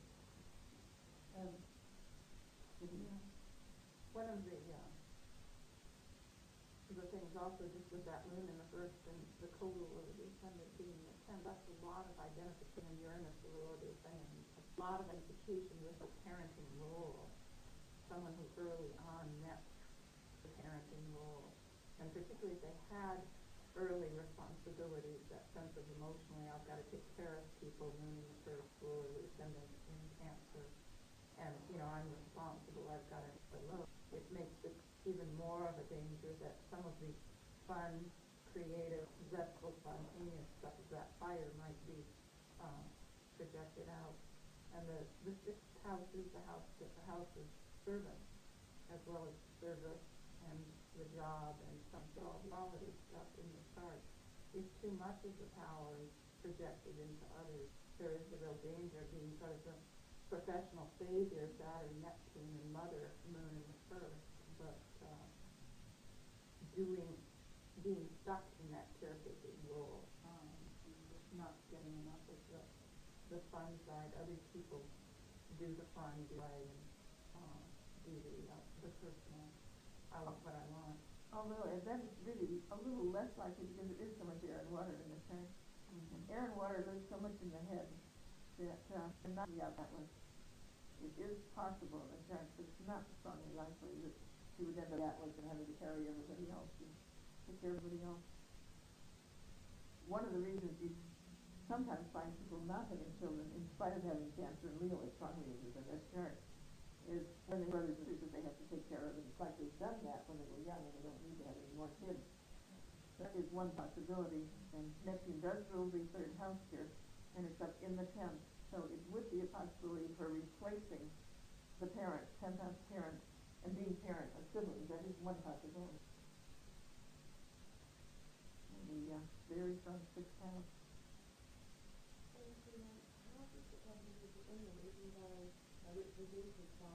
planets at all?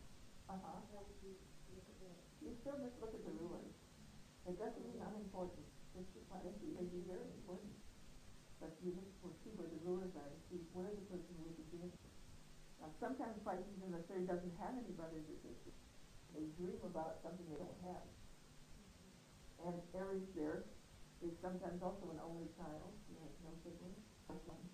And you never know who talks to the person.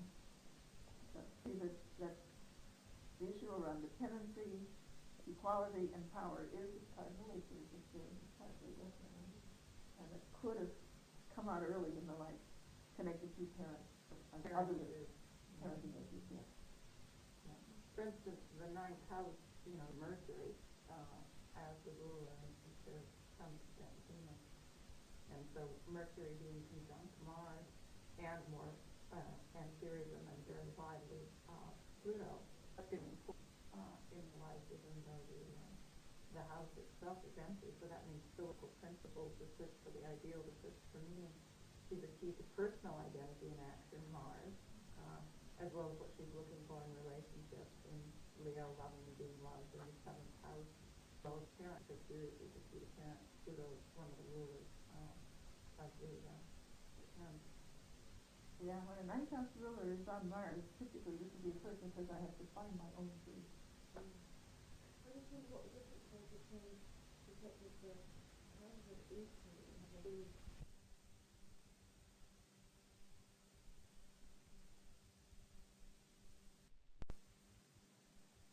On Mars, typically this would be a person who says, I have to find my own truth. I just wonder what the difference is between the houses of Easter and the houses of Thought. All keep repeating the same. That's the way astrology works. It is repetitive. And wondering, keeps giving you the same message over and over and over. There is any difference between one for each and four. No, you can't assume anything until you look at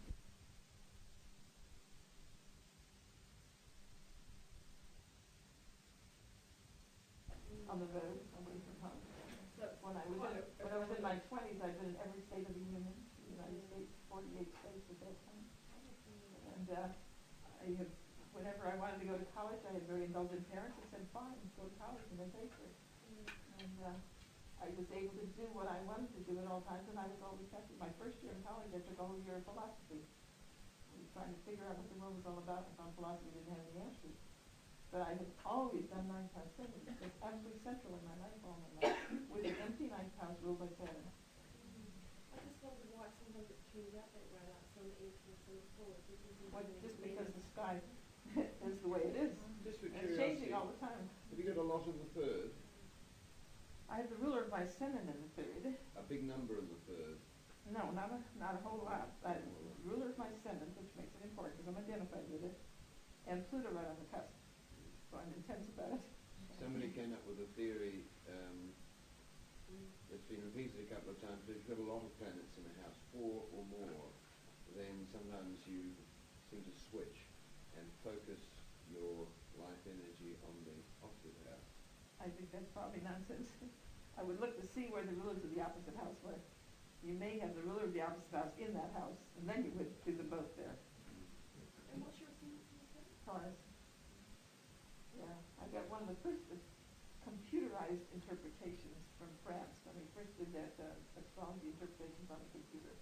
And all they did was your ascendant sign, your sun sign, your moon sign, your Mars, not even Mars, I think Mercury and Venus maybe, but it's just a very limited number of planets, just a sign only.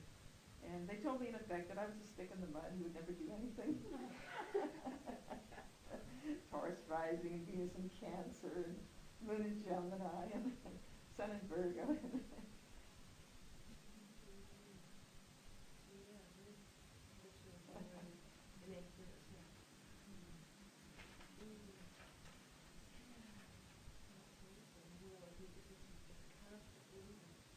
But it is true, if you have a stellium in a house, you're going to be very concerned with that house. You're going to be doing that stuff. It's going to be a major focus and emphasis in your life.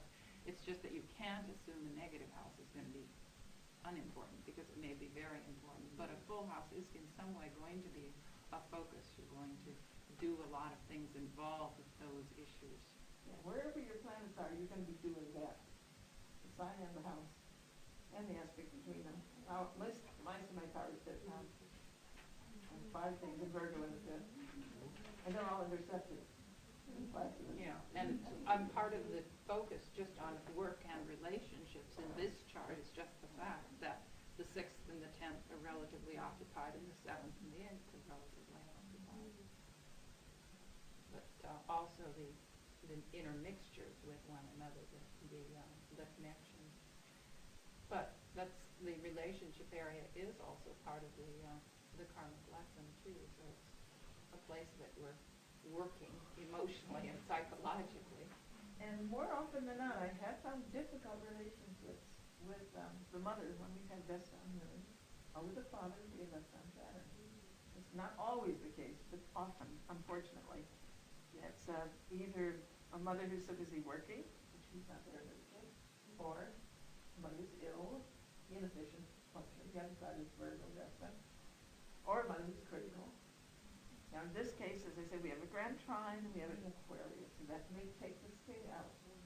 But in spite of that, this is connecting the mother and the person herself with the whole Virgo Vesta work ethic and the critical attitude, right from the beginning of life. Maybe financial on the cusp of the 2nd house that the mother had to work. But, you see the empty 4th house, the ruler Mars in the 7th, Venus the other ruler in the 6th. Again, mother's not there in the home.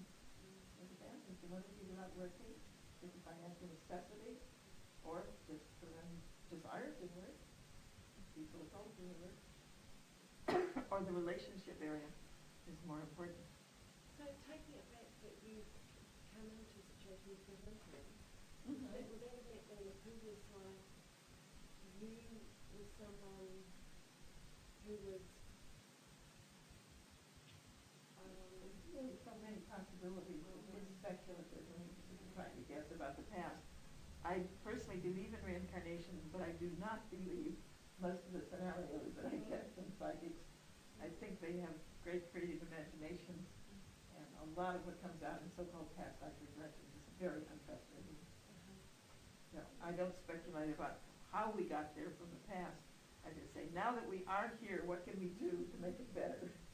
Got an emphatic about that, it's quite untrustworthy. Why do you say that? About believing in reincarnation? No, not about you said that some of it's so thick that it's quite untrustworthy, it's quite emphatic. Oh, yeah. Because I just heard so much nonsense from people who thought they had past life memories. And a lot of it concerned with Atlantis, which I think is a myth. I don't think it ever existed in the physical world. And you have no idea how many people think they've been in the lost continent of Atlantis and really believe in it. But it's... Well, there are passions in these things. Atlantis Oh, yeah, is it goes definitely through popular. fast. It's very popular. Popular in New Zealand, but it's probably popular somewhere else. You definitely do see passions. You see fast. Yes. It was all Indian when I, Red Indian, Yeah. when I was young, in the psychic area Yeah. and the reincarnation.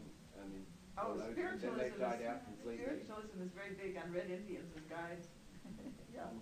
I'm just sort of confused because you didn't mention earlier on about Atlantis being about the use of power. Yes. The myth. The myth. Oh, the myth. The myth. I don't think there ever was any physical reality. Actually, I don't know whether you've It is a seen, myth. there's a book, The Myth of Atlantis, which I found very interesting. By the University of Indiana?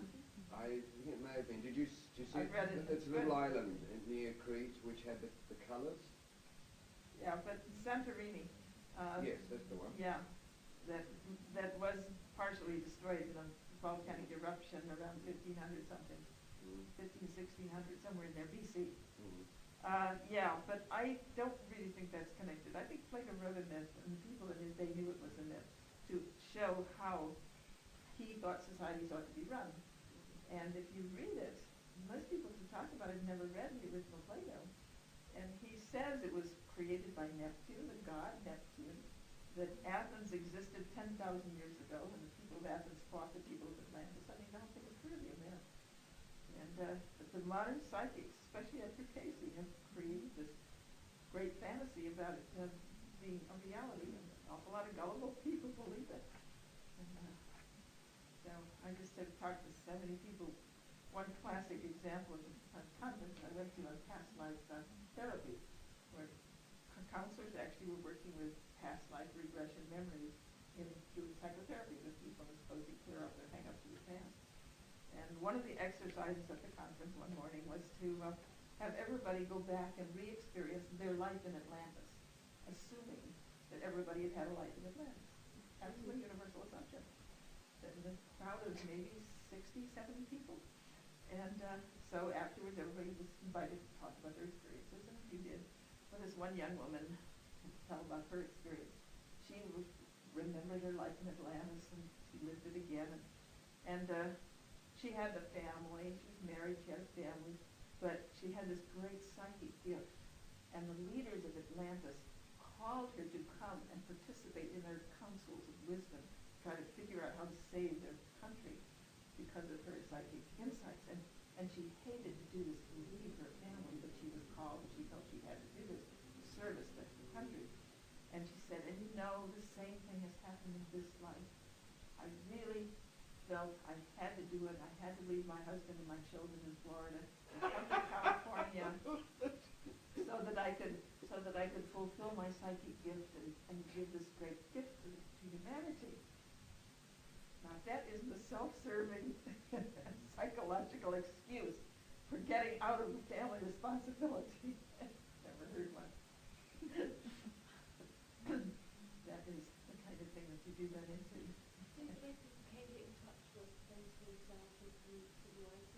Yes, sometimes, but I just say take it with caution, with a grain of salt, because there's a lot of fantasy, there's an awful lot of fantasy and stuff.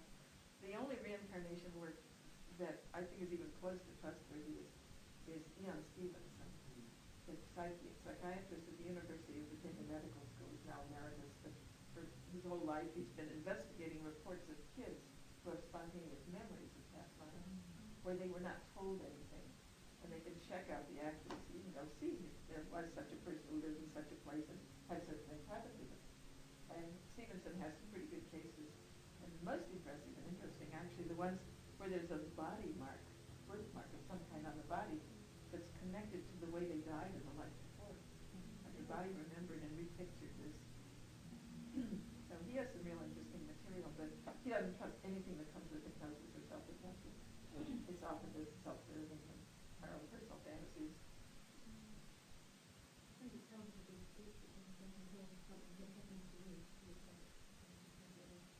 But I think we tend to have a feeling for the countries or the eras where we have probably experienced before. I think there's some of that that's natural with most people. You're drawn towards a certain area and a certain era of time that has played a role in the past. And similarly, I think, and it's just a belief that we can't prove, that we come back with people we've known before and continue growing with interactions with people to work on past things. But too often, reincarnation and astrology and karma in general are used as excuses. I can't do that because it's my karma to suffer. It's me 12 My pounds. karma, That's what's done I it can't to get me. out of that. There's a lot of blame as well. It's a way of Your fault, avoiding you were personal really- responsibility Yeah. and giving yourself the excuse of not doing anything. Because the planets did it to me, my parents did it to me, the culture did it to me. You know, who are me? I'm an innocent victim and I can't do anything. Yeah, and I say, hey, if you're uncomfortable, it's time to do something to change it. I really like theory that past life mirrors and something like that. But I'm making a thinking about mythic resonance and trying to show that to me. Somebody at the time with that they felt that the collective unconscious and the genetic memories and emotional memories that people inherit can sometimes possibly Masquerade as personal memories. Yeah, I do think that's it's like you quite possible. Yeah, I think that's quite possible. And I think often also there can be spirit forces that literally obsess us, and we pick up their memories of their past lives instead of our own. That's also possible. That's why Stevenson's work with the body is the most impressive. Like a person who died in surgery and they have the record in the hospital of where the surgery was done on the body, and they are born in the next life with a birthmark at that spot. What is he, has he written more than one book, or where do you come from? His one book is the only one I've ever seen. He was supposed to be bringing out a book about this physical thing, birthmark thing, and I've never seen it, and I don't know if it ever got printed or not. So what's the one that you know? The one I know is called 20 Cases Suggestive of Reincarnation. Yes, yes. Mostly he's worked in countries where they believe in reincarnation, so that they pay attention when the kids say these things. But he has some cases from other areas, some 20 from the U.S. cases 20 cases suggestive of reincarnation. And what's his name? Ian, I-A-M, Stevenson. I think it was the Philosophical Society, but I'm not positive. I know he's at the University of Virginia. He's Professor Emeritus, retired, at the Medical School at the University of Virginia. But if it's still in print, it should be available. It's not a very entertaining book. It's dull. You know, he's pedantic. He's philosophical. He's professorial in it. But it's more authentic than most of the stuff you'll see on reincarnation. Would in the fifth house of reincarnation, could that be indicative of relationship with grandparents? Seventh house would be grandparents. First house, seventh house. Would that have that connection? No, first house, seventh house are grandparents.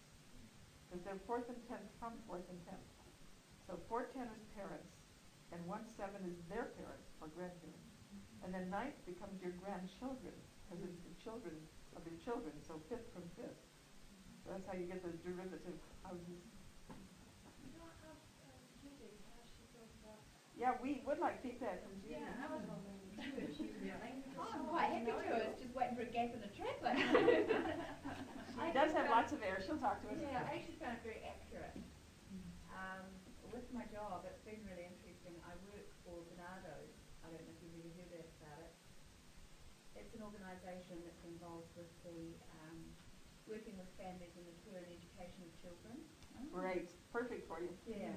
I don't actually work with the children. I'm part of the administration team that supports the field workers, which suits me better.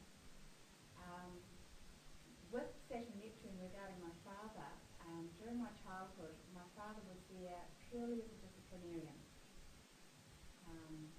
My perception of him was only that if I ever did anything wrong, I would get a response from my father. He was never there, and he was there physically, but it was my mother that took care of the day-to-day everything. I'm the eldest of 5 children, and there was about 18 months between each of us. So I was in a lot of the childcaring role when I was younger, look after them. My mother, just over the last 2 or 3 years, my mother and I worked a lot together because we had issues between us. I was very lucky in that she was open to working with me and sorting that out.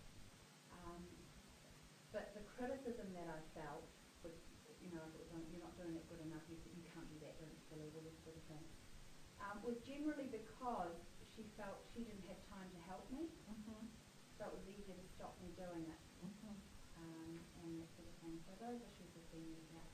Relationship is a huge issue in my life. It's probably the one that I'm coming towards looking at now. Yeah, that's very clear that is the major issue with Saturn South Node both pointing in that direction. Absolutely. I just can't come to grips with it at all at the moment. I've had a lot of relationships in my life, and for one reason or another, they've all, I haven't sorted out in my own mind just what I do to create that to happen. Do you tend to attract either power people who put power numbers on you, or victims? Everything you said, I've had a go with them all. So there must be something out there I haven't tried yet.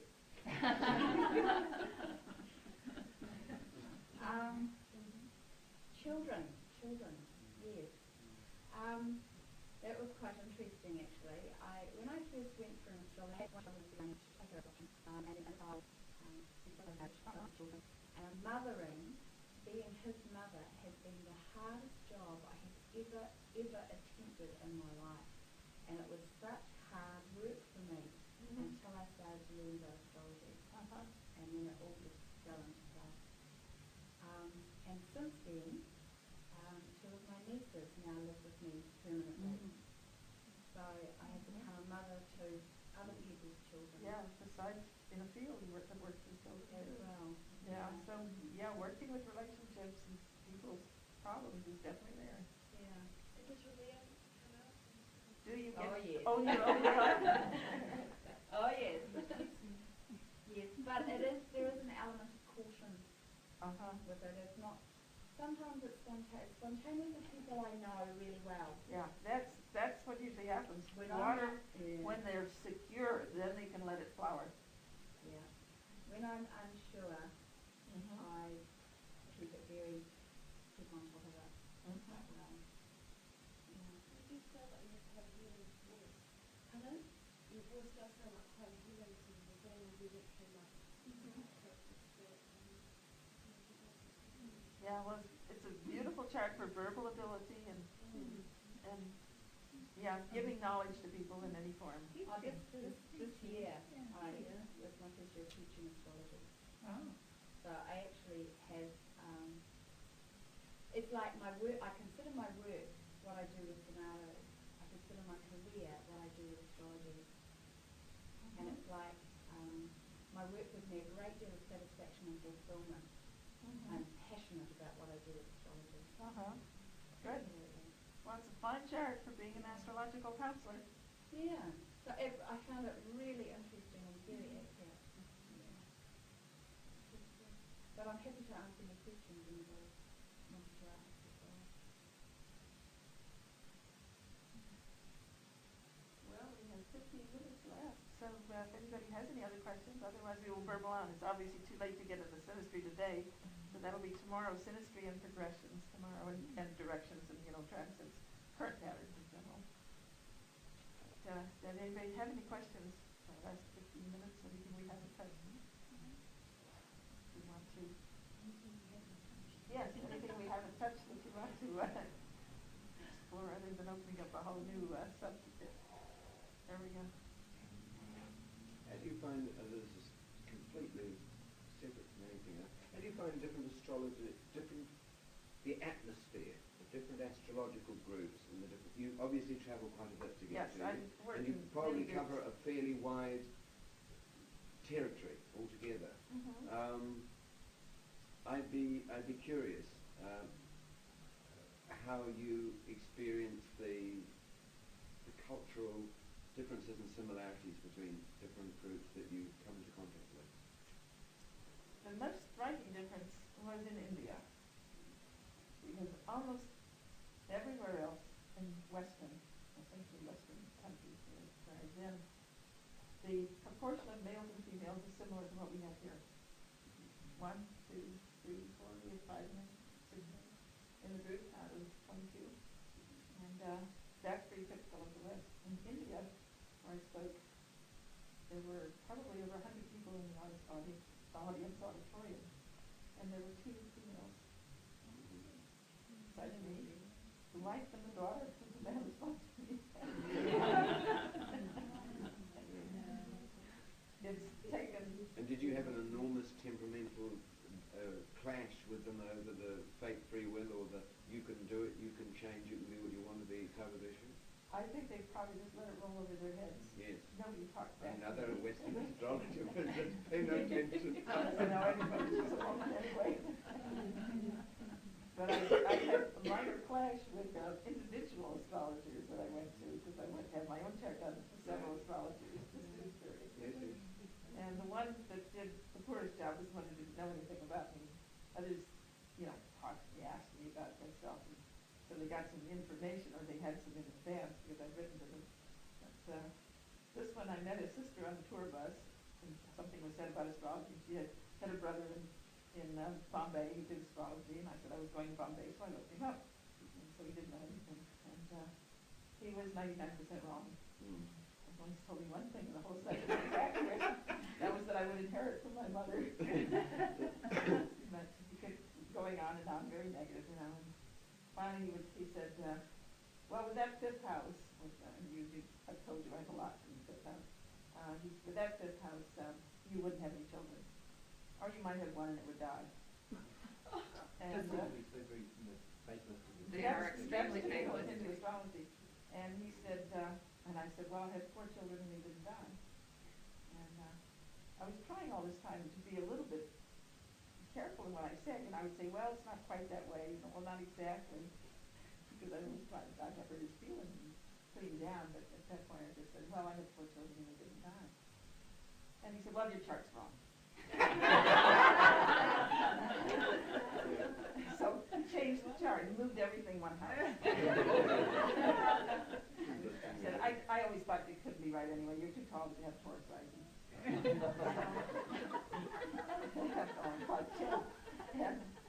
so that moved what he didn't like, Saturn and the malefics, moved him into the 6th house. So he studied the chart again. He said, well, I hate to tell you, but you're 90% likely to be paralyzed. That's the health house. But always asking things to help me. So at that point he said, well, what is your problem? Why did you want to have your chart done? And I said, well, I didn't have a problem. I just wanted to learn more about Indian astrology. And he looked at the chart again and said, well, I'm sorry, your chart showed you couldn't possibly be an astrologer. So at that point I said, well, thank you very much. I paid him his rupees and let him go. You didn't tell him? Never told him anything. Did you find anybody that was exactly that? No, I talked to 4 different astrologers, maybe 5, I forget. 4 that actually did my chart, and one I talked to was the head of the astrology department in the University of Varanasi, they call it now. Yes, Varanasi. Varanasi. And he didn't look at my chart. I just talked to him a little about general principles. But no, I really didn't find any of it helpful or insightful. And there must be some that know something, and the thing couldn't last. But too often they cover themselves so you can't ever refute them. Because if they tell you something negative is going to happen, and of course everybody has problems from time to time, so that means they're right. But they also tell you, when they tell you the negative, if you carry this jewel, or you do this prayer, this mantra, or you make this sacrifice to the gods, then that will take care of it, you'll be spared. Well, if the negative thing happens anyway, then of course they were right, and your prayers weren't good enough, and your sacrifice wasn't big enough or something. But if nothing happens, they saved you. It was your prayer, or the jewel, or something else that saved you. So you can't ever disconfirm what they say. But it's still all external. But it's still all external. Planets are doing it. Placating the gods. No credit to your own mind whatsoever. No. It's all outside their forces doing something to you. I found it very alien and very unacceptable. One thing you touched on earlier on that you said you can hear that there are portions of math that females use, portion that you mentioned in the opposite. Why? Can you elaborate anything on that? Oh yeah, that's pretty obvious. Our culture identifies the intellect with the proper thing for males. And the males in general in our culture are taught to be ego-identified with their intellect. Science says astrology is nonsense. So if you are properly intelligent and scientific, you don't look at astrology. You have to be a maverick, you have to be somewhat counterculture, or very independent thinker as a male to look at astrology. Or you have to have a personal experience that it touches you in some way. Females are not ego-identified with their intellect. And they can look at things that science doesn't prove without feeling like they have to prove anything to anybody. You watch, as soon as science endorses astrology, how many men jump on the bandwagon? Oh, yes. But in India, astrology is associated with some kind of power, with some kind of wisdom, whether emotional or intellectual. Ancient. And all bloody power wisdom in India power. Yes. comes, in that way, from the man. The woman. It's very patriarchal. Yeah, totally patriarchal culture. Yeah.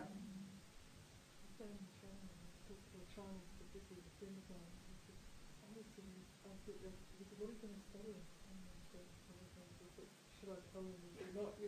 And he said, oh, that's wonderful, And he said, astrologers are very high revered in China, but they're all mediums.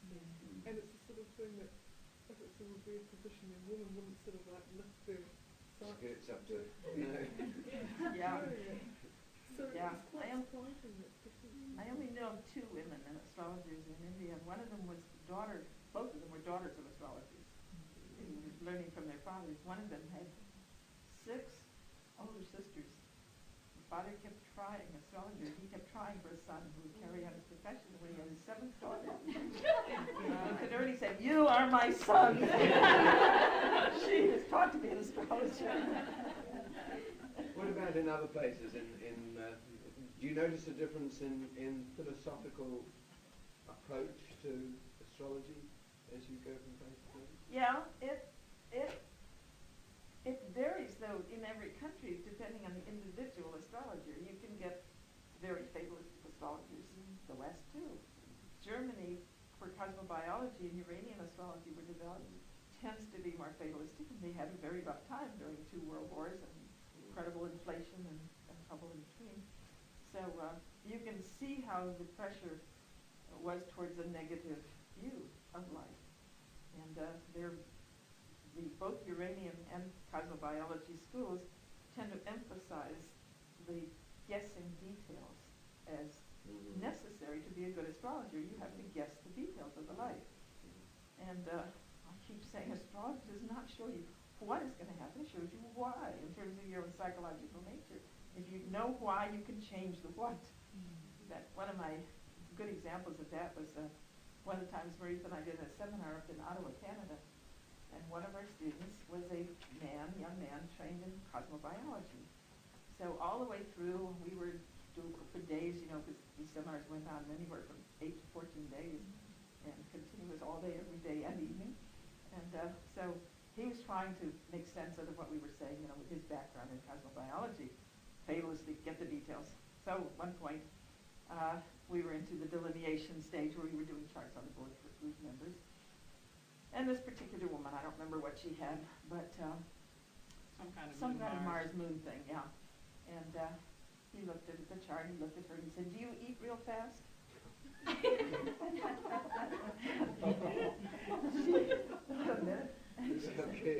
She said, "Well, yes, I guess I do eat fast."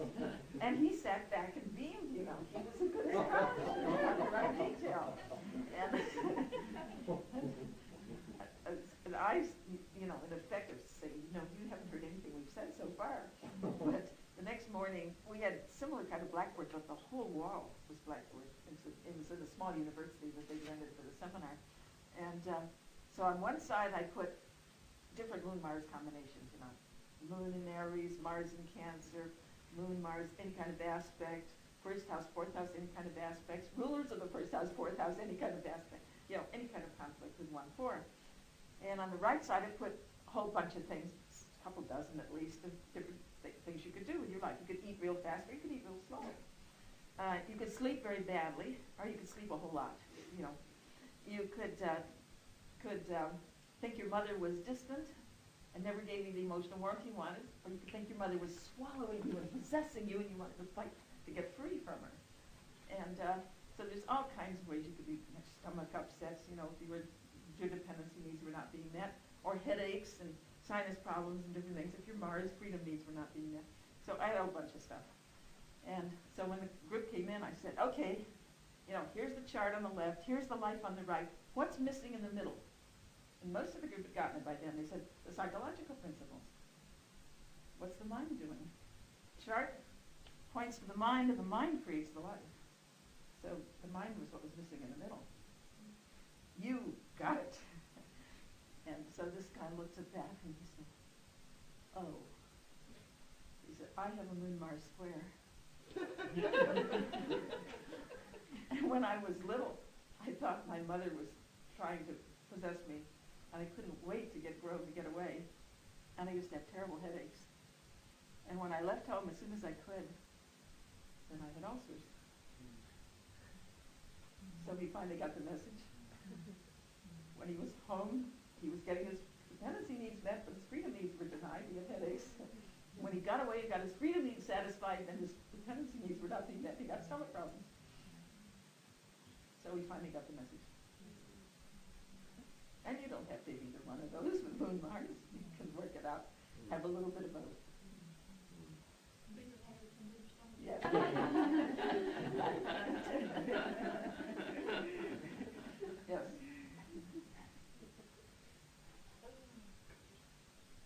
Another one of my favorite Canadian examples was a man I did personally up there.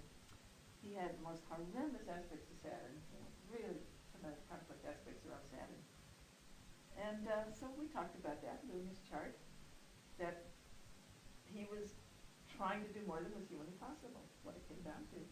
He was working 3 jobs in effect. He had a regular job to earn a living. He had a second job to earn the money to buy materials to build a house, and building the house was the 3rd job. And he was trying to do it by whatever sort of deadline he set for himself. So literally he was not getting enough sleep, much like anything else in his life, like recreation. Just enormous pressure he was putting on himself.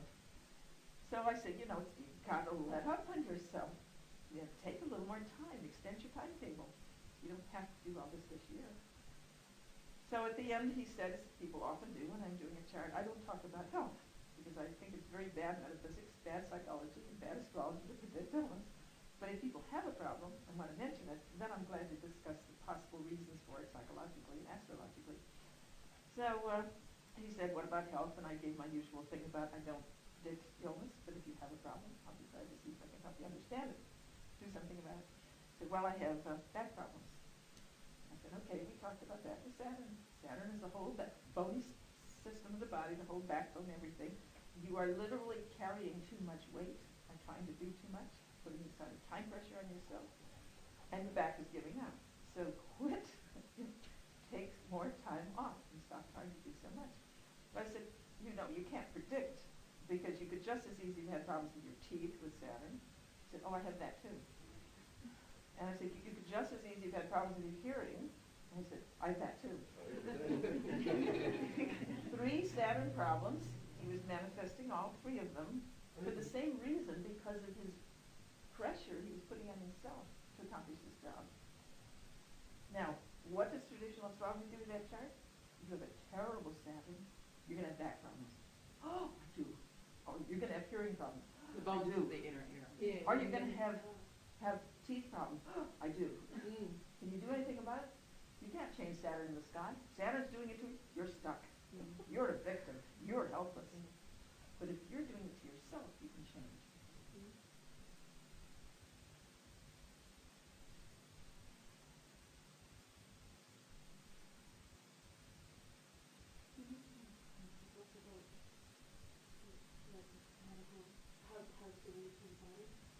One sheet we have that Marita wrote on the connections between the psychological 12 sides of life and the physical body.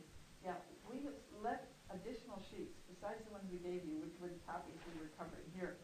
We have left another set of additional material with Connie, and anybody who wants to can pay to get those photocopied.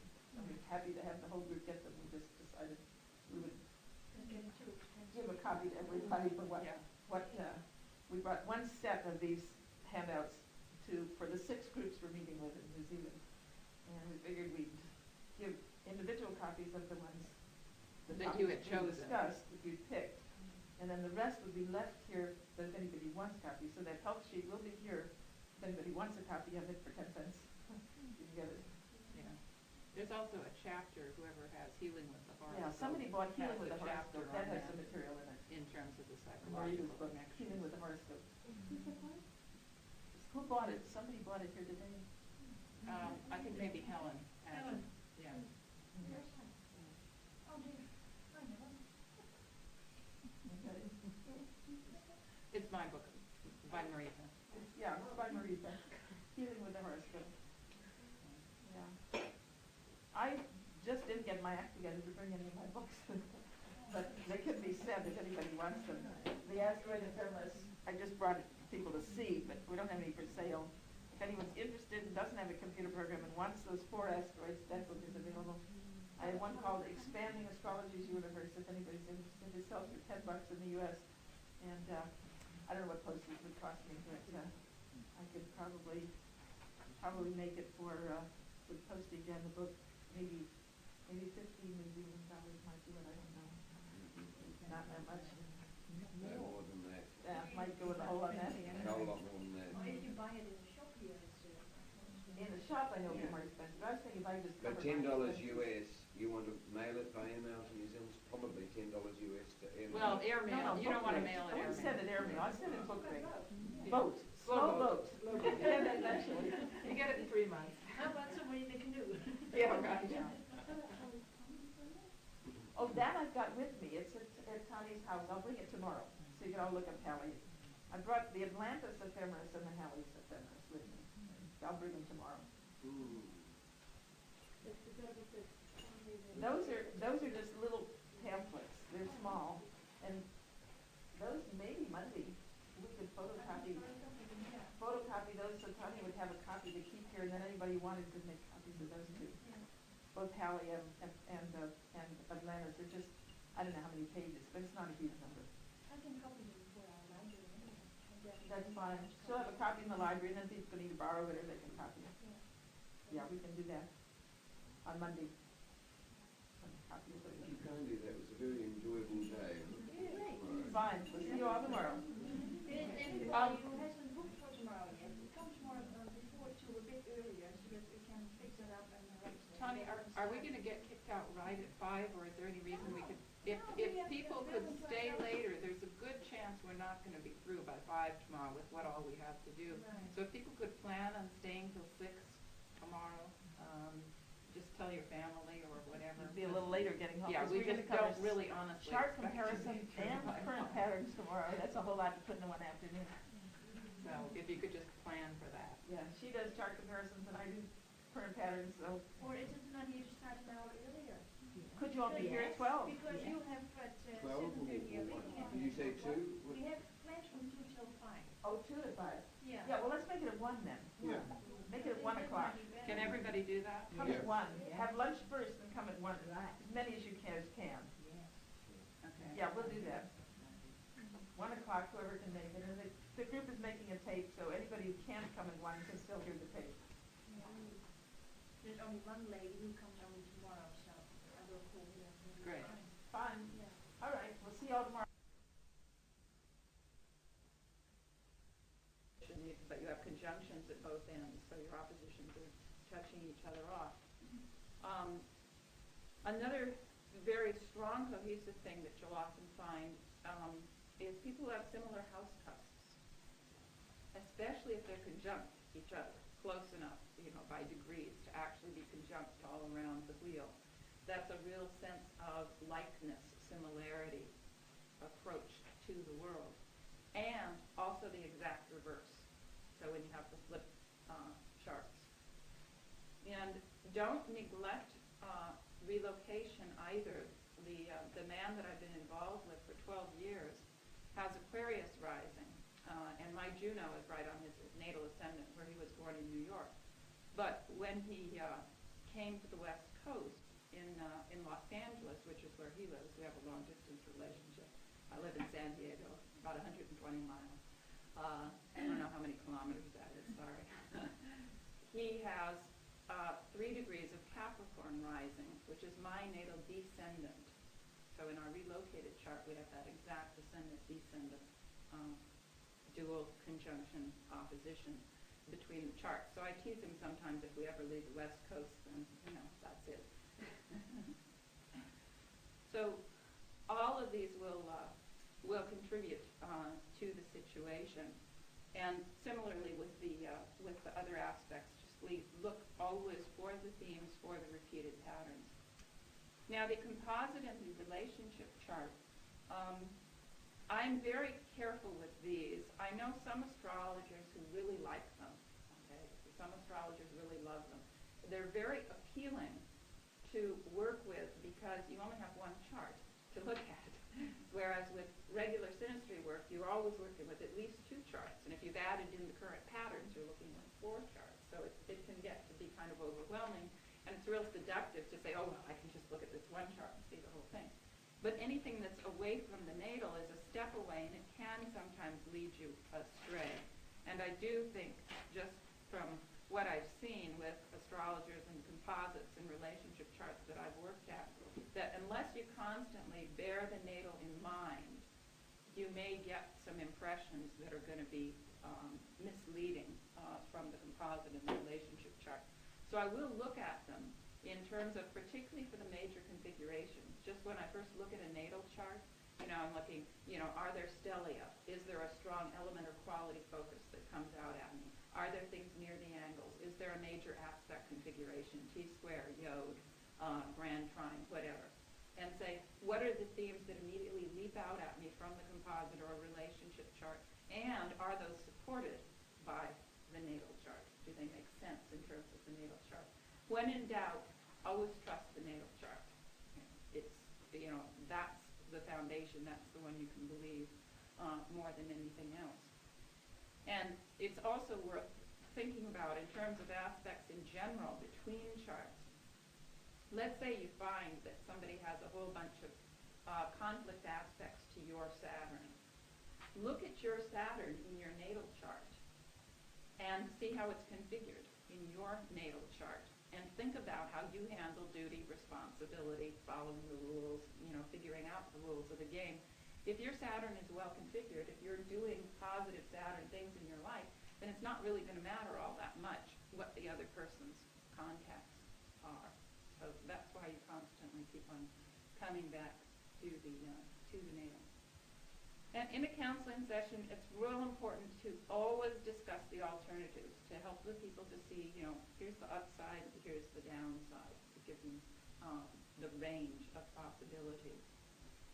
And Carl Rogers, who's one of my favorite therapists from the humanistic school, mentions the big 3 C's in relationships, for successful relationships.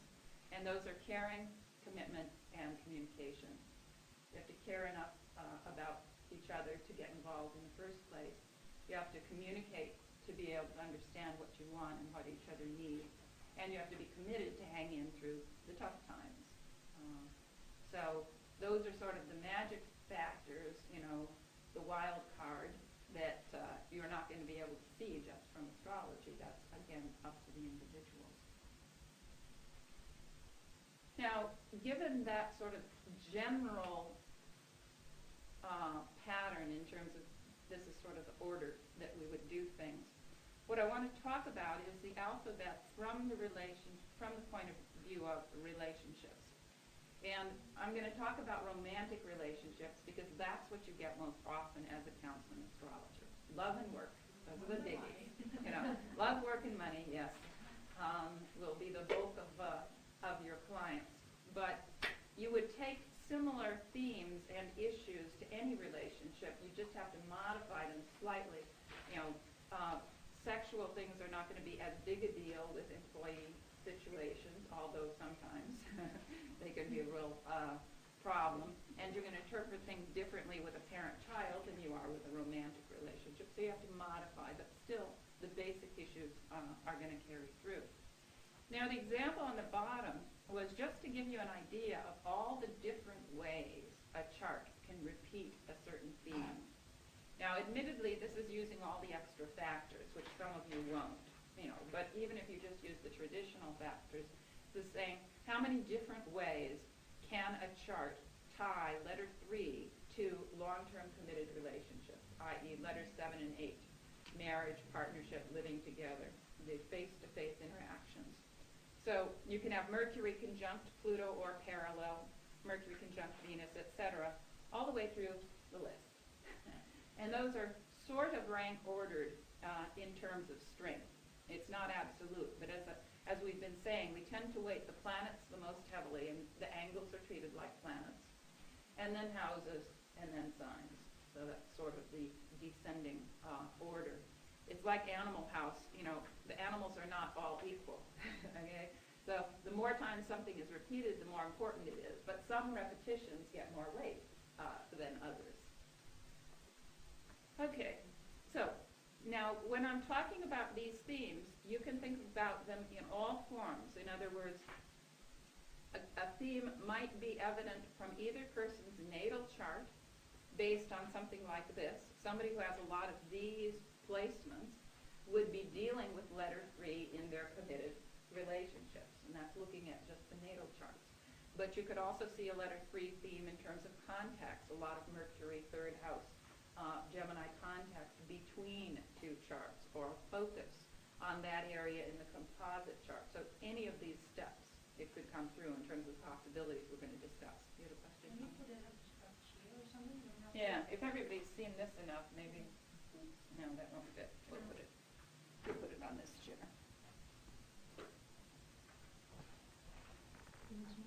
Yeah. Okay.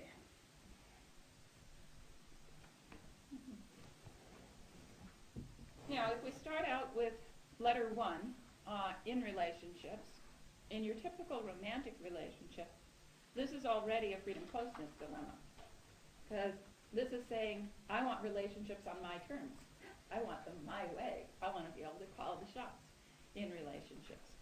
And in any relationship situation, our major goal is to figure out how are people going to share the drives and issues of the themes that are configured in those areas.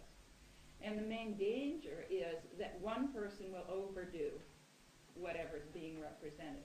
And it could be us overdoing it, it could be the partner overdoing it. And we may flip back and forth too. That's not at all uncommon. So as we go through each of the possibilities, we'll spend a lot of time on the negative forms of these. But please bear in mind there is always a positive form, even if sometimes we seem to go over it very quickly and briefly because it's relatively easy to describe. So the positive form of letter 1 is both people are independent. They do a lot of things on their own. This is not a couple that likes to be together all the time. They enjoy doing active, exciting things together because this is fire. This is one of the combinations that may indeed fall in lust at first sight because sexual attraction and drive can be very important. The excitement needs are strong with fire, and sexuality is one way of satisfying that.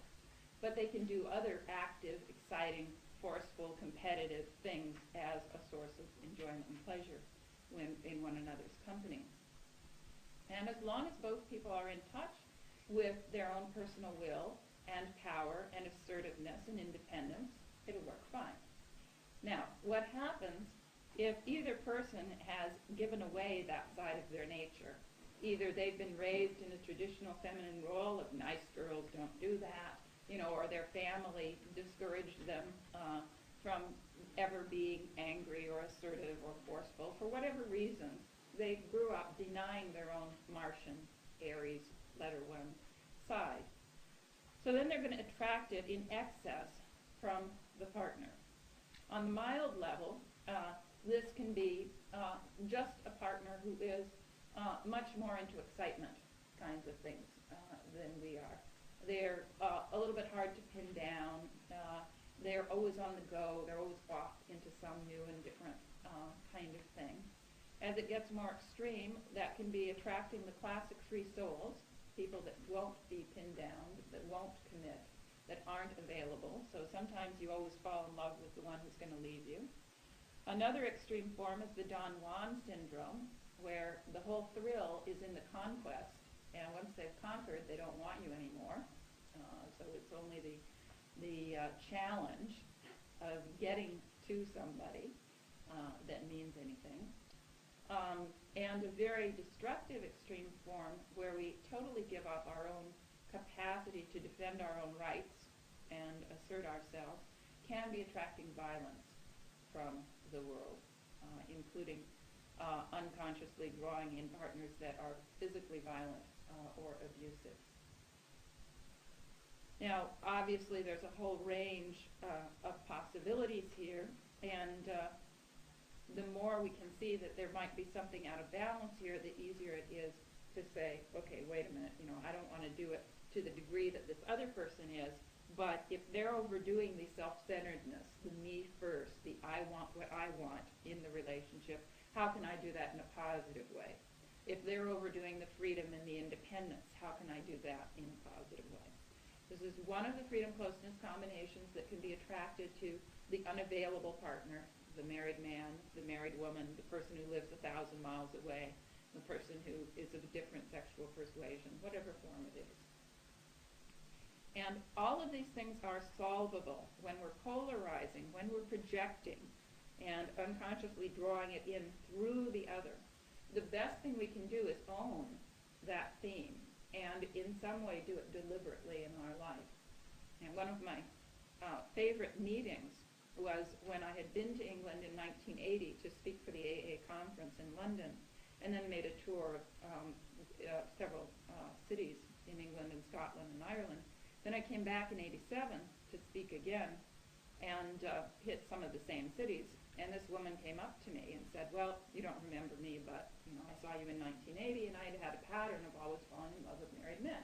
And I heard what you had to say, so I decided to really change my life. And I started doing some things on my own, typical Mars things, just for me, just my own personal interests and hobbies, and stopped worrying so much about finding someone. And after a couple of years, I met a nice guy who wasn't married, and we started going together. And a couple of years after that, we got married, and things are working very well between us. So I just wanted you to know that it does work. So, of course, I was thrilled to hear this. You love hearing happy endings. But that is part of the validation that people can change. People can say, okay, I've got this theme in a way that I don't like how it's manifesting, so how can I do it in a better way, in a more satisfactory way? Now, letter 2 has a very different goal than letter 1. And of course, this is one of the reasons that relationships are so complicated. If we only wanted one thing in a relationship, it would be pretty easy to find it. But most of us want several things, and they're somewhat contradictory, what we want. So we're trying to balance out these different drives and different needs. So if we have a strong letter 1 in our relationship area, that part of our nature is saying, oh, I need excitement, and I need to do it once and then to do something else, and we can't ever really be settled, and we have to be on the move, and we have to be active, and we have to constantly turn each other on and rev each other up. And then we have some strong letter 2 coming in there, and that says, no, no, no. Love means never having to say you're sorry. Love means never a harsh word. Love means comfort and waterbeds and soft, deep pile carpet and gourmet food and wine and candlelight and indulgence. And, letter 1 is perfectly happy to stir up a fight, to get that little adrenaline rush, keep things on the go, keep the blood rush. And letter 2 thinks that's just horrible. That means you're uncomfortable, and that means you don't really like each other. You're not really at ease with each other. And letter 1 thrives on constant, fresh experience, and letter 2 thrives on predictability, stability, security, keeping things the same. So there's going to be, of course, an inherent conflict whenever we have both of this and some of the other combinations. Now, letter 2 in its own nature wants things comfortable, pleasant. And if the people are sharing this, it works very well. This is one of the relationships where people are truly at ease with one another. They don't have to do anything in particular. They just enjoy being together, sharing time. There's almost that sense of platonic at the basis of it all. And they very often enjoy some sort of sensual or pleasure, physical resource orientation in their mutual activities. They may enjoy fine food and drink indulgences together. They may enjoy giving each other back rubs. They may have a hot tub. They may enjoy making money, collecting possessions, buying beautiful things, any form of that pleasure from the material world, and that can include creating beauty together, which is one form of letter 2. This is, after all, Venus ruled. And if they're doing it together, no problem. But if one person is denying it and looking for the other person to do it for them, one form of projected letter 2, or any of the Venus letters, is simply falling in love with a pretty face and then finding out that the things that lie behind that pretty face may not be exactly what you wanted, where the physical beauty is given too much importance by either partner. Or people may overrate one part of letter 2 and then lose out on other parts. So they may choose somebody who's a very good provider, who brings in the money, but they're sensually very dissatisfying, not very into hugs, caresses, back rubs, sensual contact, affection, pleasure, and so on. Or they may choose somebody who's very nice to look at, but they're basically a hedonist and just want to eat, drink, and be merry and don't want to contribute to the material resources or whatever. If we've totally projected this side of our nature, then when we get it in excessive form, we may get somebody who's just very stolid, too stable, too stuck in the mud, too stubborn, too this is the way it is and it's not going to change, too concerned with comfort, security, and so on. Or just too concerned with beauty, indulgence, passivity, pleasure. But again, if we do it together, then there is a lot of mutual pleasure, affection, comfort, and capacity to enjoy the material world. Now, letter 3, like our example up here, these are the two people, you know, Mars may fall in love with your body, but Mercury falls in love with your mind. There's a mental attraction. There's an interest in sharing all kinds of ideas and knowledge with one another. This is very much, you know, let's play school together. You know, you be the teacher sometimes and I'll be the student sometimes, and, you know, we'll trade off here. So there's an attraction to someone that we can learn from, that we can talk to, that can learn from us, where there's this constant mental stimulation and exchange of information. And again, if both people are doing it, both people are communicating, both people are equalitarian, both people are learning, both people have this fresh, youthful approach of, you know, wow, isn't this interesting? There's always something out there to pick up. It works very well. What happens, however, if one of us projects this? And one of the saddest forms is people who project their own mental capacities. So perhaps because of criticism when they were young, perhaps because of comparison to a sibling who was, quote, the smart one in the family, or other things, they grow up not valuing their own intellectual capacities, so they look to a mate to do it for them. Well, ask my husband, he's the smart one in the family. You know, ask my wife, you know, she's the smart one in the family. They've given away that capacity to think, that capacity to use the mind, use the head, and they're looking for it out there. And the more they deny it in themselves, the more inadequate they're going to feel, and the more the other person is going to overuse that mind, that intellectual rationality quality. And one extreme form of projecting Mercury, just like Uranus, the two major air planets, is a spouse who's too cool, too logical, too rational, too objective, that intellectualizes everything and wouldn't know a feeling if it slapped him across the face. You know, it's all kept on that sort of cerebral level.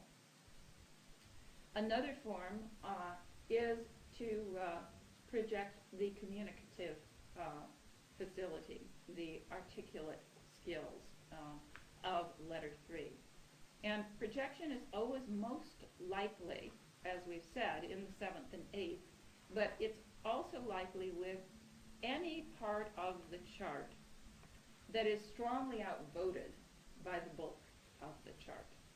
So if, for instance, you have a very heavy mud chart with a lot of earth and water, stability, security, you know, status quo, play it safe, don't take chances, don't rock the boat, and think before you speak, you know, is it helpful, is it useful, is it nice? And suppose that person has something like Mercury in Aries. And there's that Mercury in Aries, quincunx any Virgo, and square any Cancer, and, you know, at odds with most of the rest of the chart. You know, that would be a tailor-made situation for the person to project it and to pick somebody who would do the forthright speech, you know, the direct, confrontive, sometimes angry speech that they couldn't let themselves do, just lay it out. Pardon? Forthright speech, what's this? Forthright is very direct, and you mean what you say and say what you mean. Blunt. Yes, blunt is a less tactful way of saying it.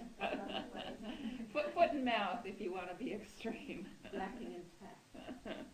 Also, just very open, forthright isn't necessarily... It doesn't necessarily have to go to the extreme of bluntness, but it's extremely open. There's no innuendos, you know, it's just, this is the way it is. It's very clear and no question. So not going to be forthright like F-O-R-T-H. Forthright. Yeah. Just straight out with No beating around the bush. Yes. Yeah. So one extreme is the heavy mud individual, and one of the ways that I often visualize relationships happening is if you believe that all of us have aura or nonverbal things that we're constantly putting out, but the unconscious is very sensitive to all kinds of nonverbal subliminal cues. So across a crowded room, two people look into each other's eyes, and on the subliminal unconscious level, I visualize all these little dialogues, going across.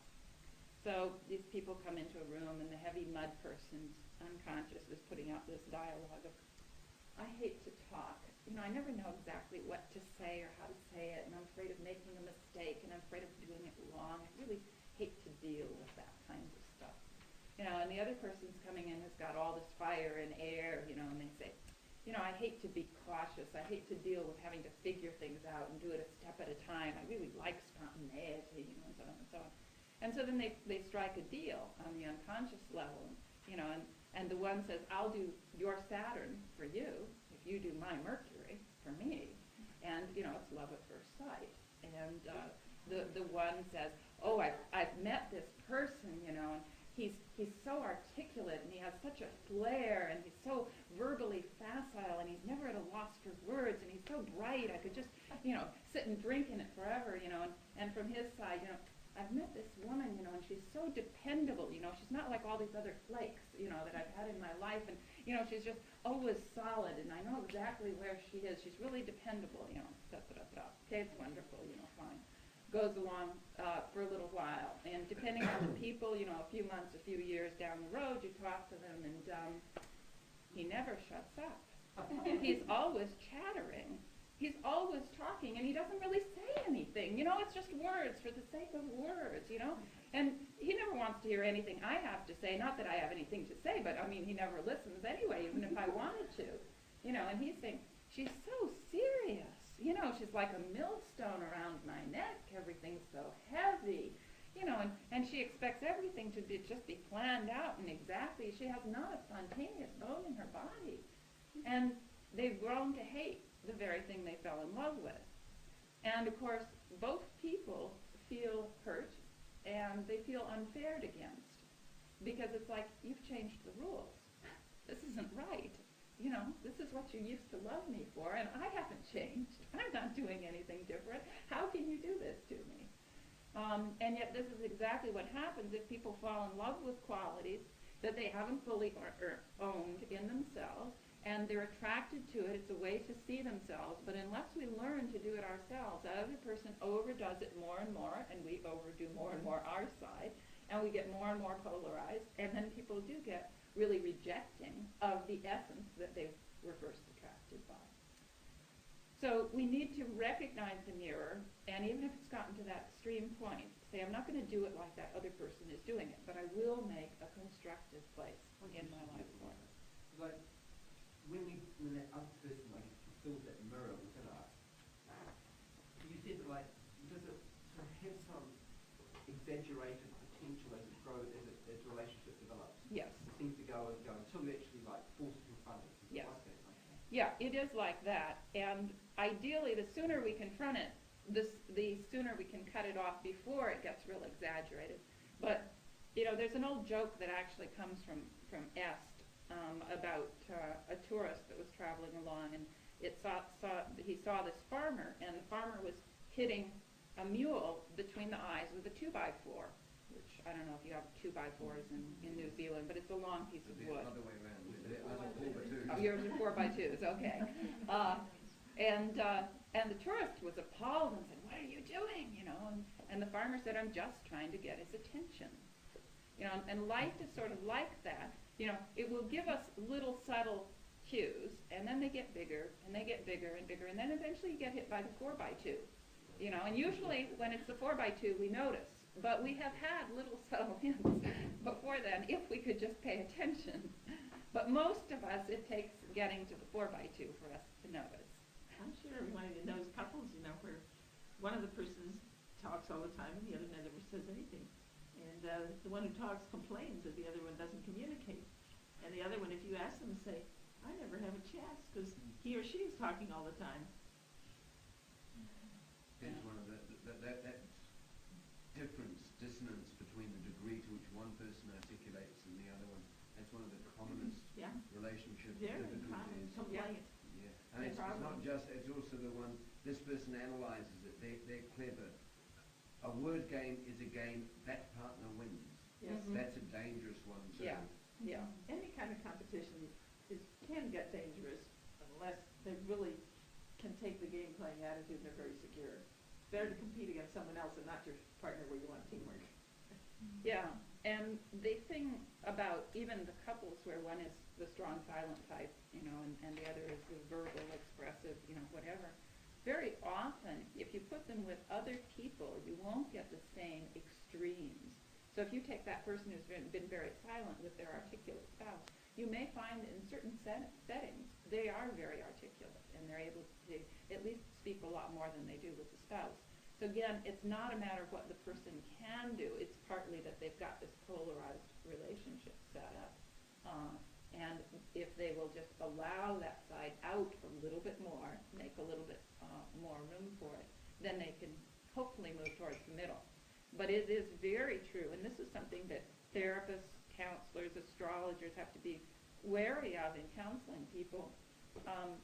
People have to be reminded whenever you change the balance of power, the division of roles in a relationship, you risk the end of that relationship. Now, it doesn't always happen, but you can't just tell people, oh yes, you should change this and grow and be healthy, and everything will be wonderful, because that's not true. Some of the time the relationship will end.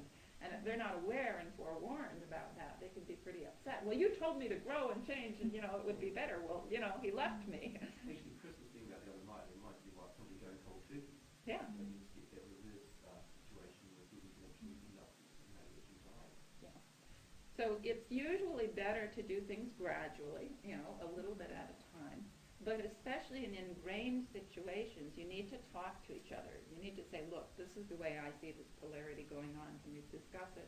And I'd really like to work on changing. Because if you try to change without communicating in family systems, particularly the people that we're real close to, the first thing that happens when one person tries to make a change is everybody else is used to playing the game the old way. They know the rules. It's familiar. You're making them very uncomfortable by trying to change everything. So the first thing they're going to do is they are going to push harder the old way to get you to go back the way you were before. They're going to escalate all of their behaviors to get you to go back the way you were before. So that's why it's real important to bring it up in the open so that when that pressure comes up, you can also address it and say, hey, I feel like there's some of this going on. Can we talk about it? Can we look at it? Can we work on it? So there's an agreement on all levels to change, because it's real hard for one person to stand against the system when everybody else is saying, no, go back. Okay, so letter 3, if we're going to share it, both people know they have a mind and are using it. Both people know that they can communicate and are able to do it. Now, we're not saying that two people are ever going to be carbon copies. There are certainly divisions of labor in relationships. And, it's very true that some people are always going to be more talkative than others. But we're talking about the extremes here. You don't want an extreme where one person is doing the bulk of the talking all of the time, and the other person feels like they can't get a word in edgewise, or, what they have to say isn't worth hearing, or isn't relevant, or isn't considered, etc. There will always be some individual differences, but not to the point of these real strong polarizations. So natural equality, a casual, lighthearted approach, a youthful spirit in terms of relationships, being open to all kinds of new experiences. Now, letter 3 also brings up the issue of the early family experience. For many of us, the first family experience, the family we were born into, is like a crucible that has set a lot of our emotional reactions. And many times, even without meaning to, we react in later relationships according to that pattern, that mold that was set in that first family situation. And sometimes in later associations, we rubber band back to that early family context. And it's almost like painting a face or putting a mask over the person that you're with now, in the sense that all of a sudden you're relating to that person in the now as if it was somebody else from the there and then, from the past. Sorry? For some of the really strong people, you get more likely to be sort of reflective of their parents. Well, certainly the family patterns in terms of other relatives, because 4th and 10th get it into dad and mom, but siblings. It's more 410. Yeah, Because 410. they cling to the past more than 3. Yeah. Letter 3, though, can rubber band back to sibling relationships, aunts, uncles, other collateral relatives.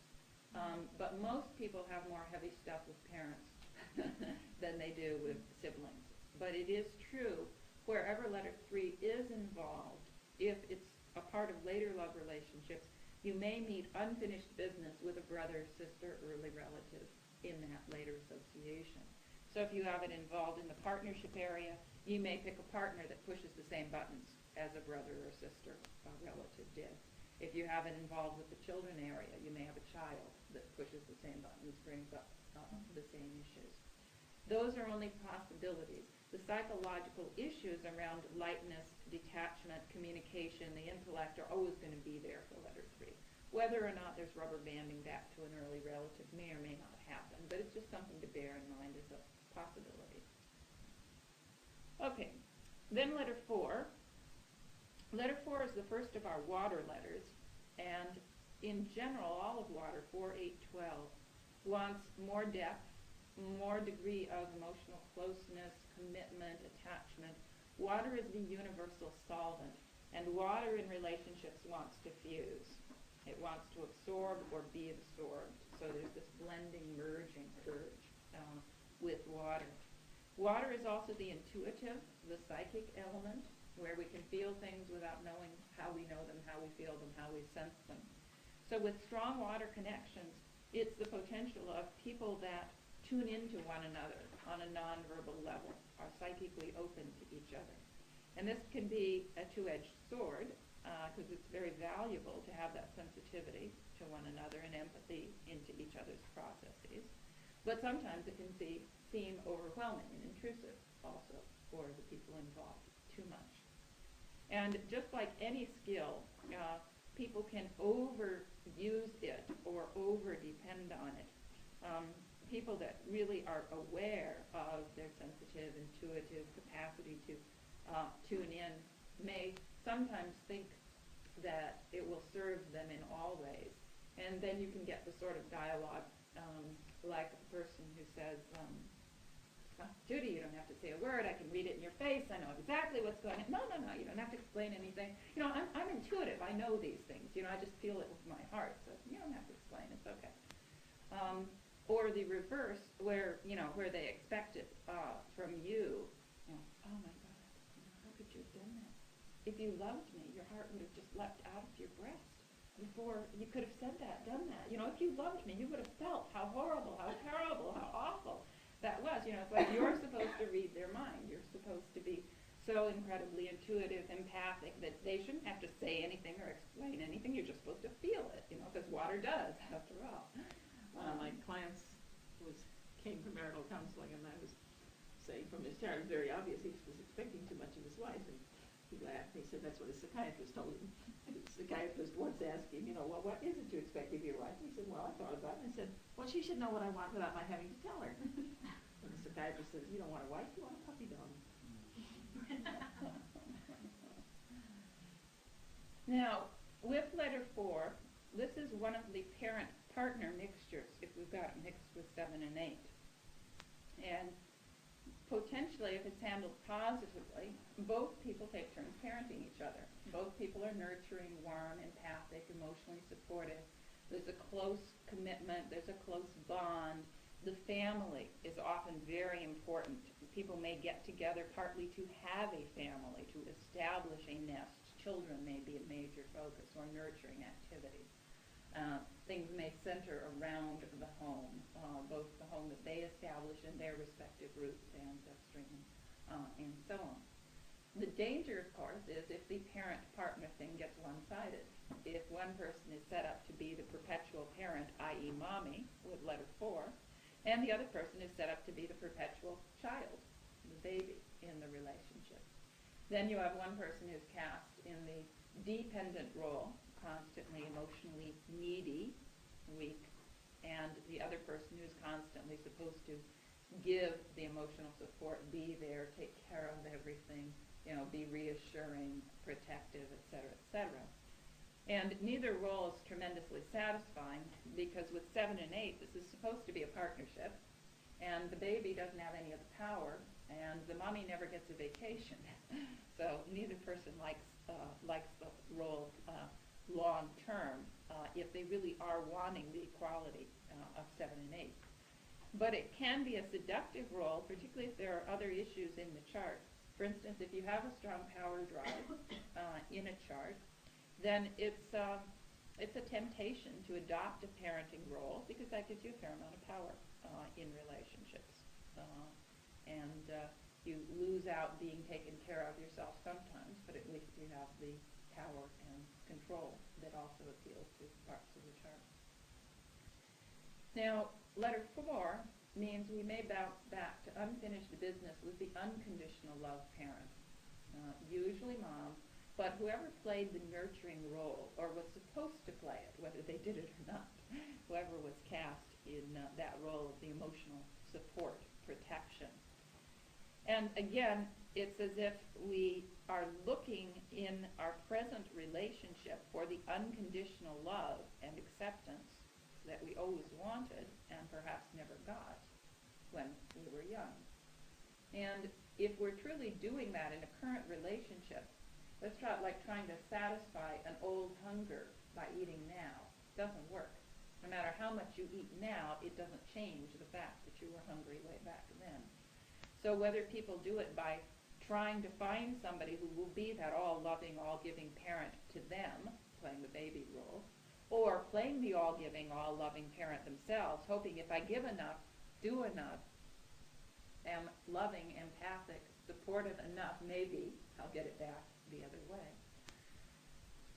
It's not going to last as long as it's still going back to those old ancient hungers. So looking at feelings about mother or mother figure, letting go of old hurts, old resentments, old feelings of loss, or lack of support can be real helpful. And learning to just take turns. Both people have to be able to be dependent, and this is particularly a challenge for males in our society, who are trained, oh no, you're not supposed to do that, you're supposed to be strong and invulnerable and in charge and on top of things, and men can't be weak.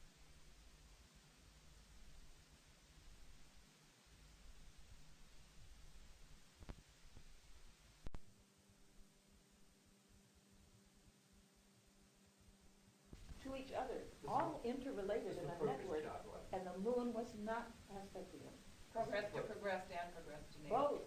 Progressed to progressed and progressed to natal combinations. Well, why were you suspicious because of no aspects of the moon here? Because the moon has to be love.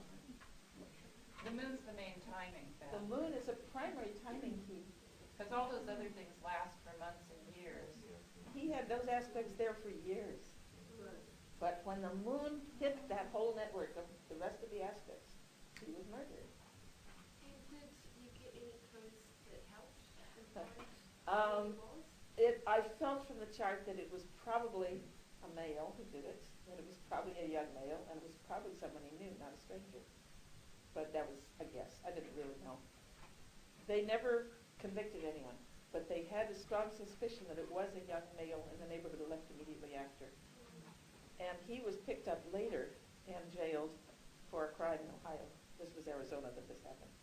And so he was an itinerant criminal of some sort, and he may very well have been the one who did it, but they never knew for sure. So his child would be interesting to find out. Yeah, but it was fairly inconclusive on that. There's nothing I could be very sure of. How much, personally, I use converse progressions and transits for that matter. How much faith do you have in converse, and how How much do you Yeah, trade with I don't have that transits? much faith in Converse. I've done a little with them only, not enough to really test them. And I wasn't that impressed with them as much as secondaries going forward. But Converse progressions are where you go 1 degree in the ephemeris backwards for each year of life instead of forwards. And some people do like them, swear by them. I think everything in astrology works. I really believe all the techniques work. They seem to have a lot more. It does almost seem to be a cultural thing. Nobody in America, you're the first American that I've seen almost refer to the Converse. Yeah, I have done them, Yeah. but whereas not a in whole Europe, lot. they're much more common. I did them just enough to test them, mostly on my own chart. You know, you try Sure. everything on your own chart. And I didn't feel that they were effective enough to be worth the trouble. Now, one guy in England did converse transits of the sun to predict elections in the U.S. I think that was Davison. Yeah. Yeah, I swear by Converse transits. Yeah, and I really believe everything works on the big events. That there's nothing you can do to this guy that's not going to be part of the order seen in another way. Excuse me, I don't know, I'm not really on the room, but I don't really understand what progression to progression means. It means progress Sun to progress Mercury to progress Venus to progress Jupiter, instead of just progress to natal positions. Yeah, you have essentially two sets of planets. You have 2 of everything. And you look not only at the progressed back to the natal positions, but the progressed to the other progressed. You'd also look at the transits as well at the same time, right? Right. Now, you can do transits to any other system. That's the universal one. You can do transits to progressions and transits to solar returns and transits to arc directions. You can do transits to anything. But normally, astrologers don't feel quite appropriately that they should mix directions and progressions.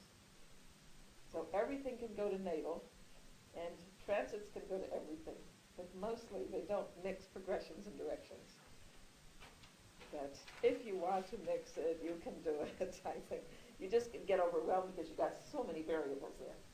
And especially when you start adding more angles and more, local angles and more asteroids and more midpoints and more Arabic parts and big stars, and it can get overwhelming. So you have to remember you're looking for themes. What is the chart saying repeatedly? And what about returns of Saturn and Jupiter in that? Yeah, again, it really does depend on your own handling of that part of your nature. Anything can either be positive or painful, but it's giving you a chance to see how you're doing in that area of your life, that part of your nature. Yeah. So if it's Saturn, it's how are you doing and handling the rules of the game. And if you're handling it, it just might not seem like anything. Yeah, it may not be a big deal. I did my first European lecture tour on my Saturn return. And I had my first child. And I had wanted a child more than anything all my life. I wanted to be married and have a child. And my first child was born with my Saturn return. I was ecstatic. Totally ecstatic. And my second Saturn return, I had a chance to go see the Philippine psychic surgeons, which I've been wanting to do for years. Can it be kind of looked upon then with structure time? It's a feedback time on how you're doing and handling the rules of the game. It isn't necessarily structured, not when you go out to see psychic surgeons in the Philippines. It's how you are handling the rules of the game. What you can do, what you can't do, and what you have to do is Saturn. And if you're doing what you have to do and not attempting to do what you can't do, you're okay. Another astrology advisor here 7 years ago, he said that if people have major transits and it doesn't have any effect or they don't notice anything, that means that they're already dead. That they actually, if the transits don't do anything. No, all you have to do nonsense. is look at your life and you'll have major transits. One of the things I have my students do in current patterns when I'm teaching them is you make a list of significant dates in your life. Yeah. And then with the transits, go back and just look in the ephemeris and make a list of dates whenever you had a quote major transit. Yeah. So that means Saturn on out, when it hit the MC, the IC, the descendant, the ascendant, and your sun and your moon. You know, just that much. And you'll see so many times when you had a quote major transit and nothing happened. Yeah. Nothing Well, major. according to Yeah. his story, this was because you're not growing anymore, so you're not really interested to other growing people. nonsense. So you're sort of finished. You're handling things successfully if you don't have a disruptive event. Right. It's personally, It's much more positive way of seeing it. I think that all of them at times simply to me don't seem to work.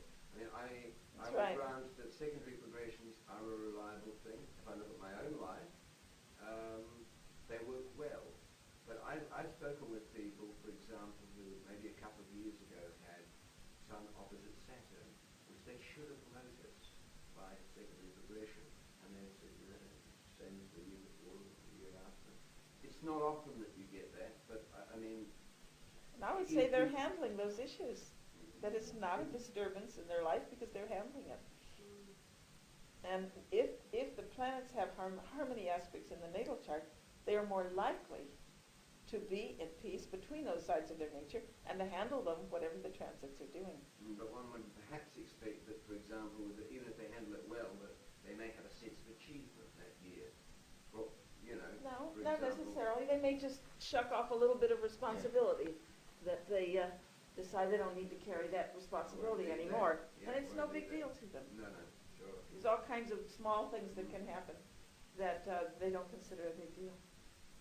It's also a matter of how people weight things too, you know, Sure it is. because, you know, people ask me, well, what happens when such and such and such and such, and I say, well, nothing, you know, but then nothing ever happens in my life. You know, I haven't been married, I haven't had kids, I haven't been divorced, you know, haven't had very many people die. Yet, you know, some people look at my life and say, well, you're always traveling and, you know, you go all over the world and you do this, and so they would say I have all these major events. But to me, that's just business as usual, so it's not a major event. Sure. You know, so things may be happening in these people's lives too, but to Indeed. them, it's business as usual. Yeah, it does really depend on how settled and stable your life is. And then something like getting up and going to New Zealand is maybe considered a big deal. And someone else who travels several times a year to different places, it's not a big deal. It's nice to do, but it's not anything extraordinary. But I do recommend that people try different systems, and I like you to know about the variety of systems so you can try them and see in your own past events, the big events, which systems have given you the best picture. And the other advantage, looking backwards, is you may find that certain configurations in your chart are commonly triggered for you with events. You know, that's not always the case, but commonly, as we've said, the more aspects, the more likely to have an event. So if you have a T-square, a grand cross, a grand trine, or something, it may often be touched off with events or any particular configuration. But when I made a list of those events that I could list in my life, I found that commonly my Mars-Moon opposition was getting hit. You know, so now I can be aware of that when I'm looking ahead in the future too. So that's the sort of thing you also gain by looking back. You can say, well, these parts of my chart are more sensitive or seem to be key factors when things happen.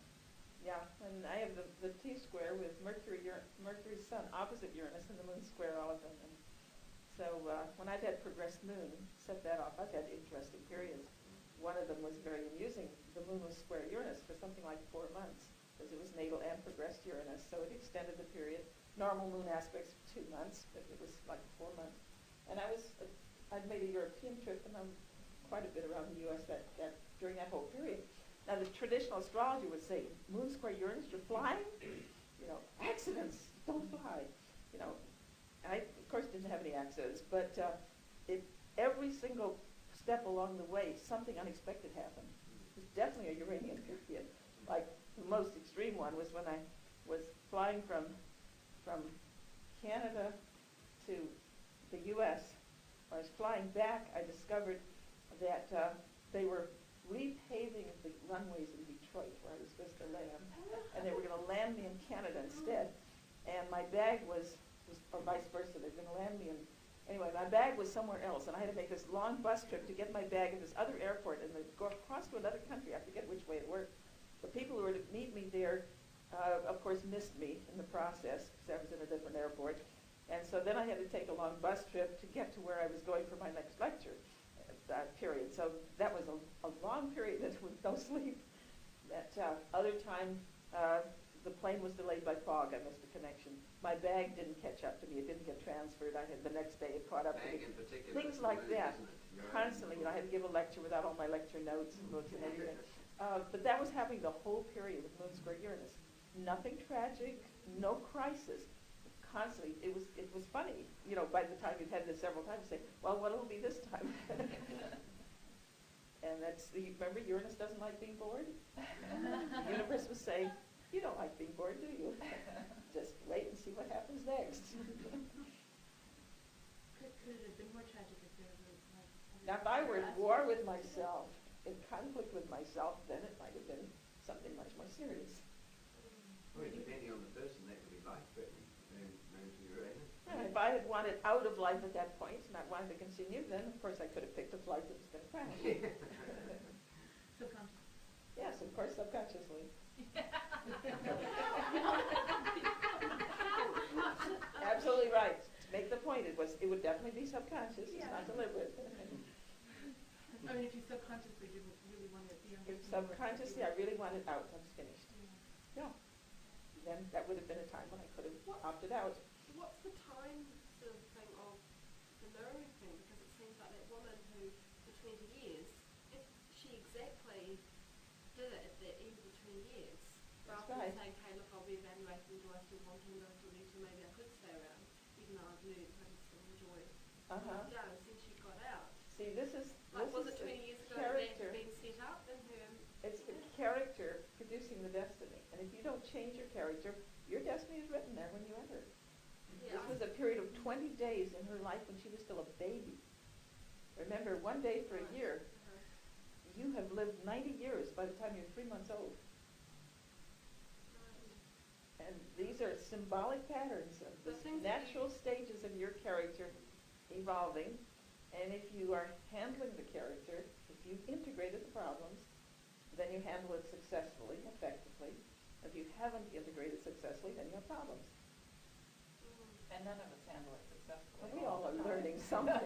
We're all working on something. I'll tell you a couple more that are, similar. One was a man who had Mars square Uranus for 7 years. Uranus had moved enough so that it was natal and then progressed, and it lasted 7 years, the 1 degree orb aspect. Now, the average astrologer would look at a Mars square Uranus and say, don't take chances.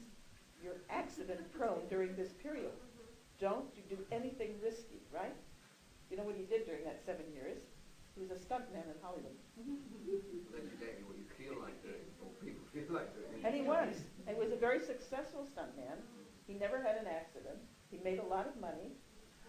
At the end of the 7-year period, he'd done what he wanted to do. He made the money, and he also proved that he was a macho male. And then he took the money and he opened an art gallery and became a painter. He didn't have to prove his maleness anymore, and he did what he wanted to do.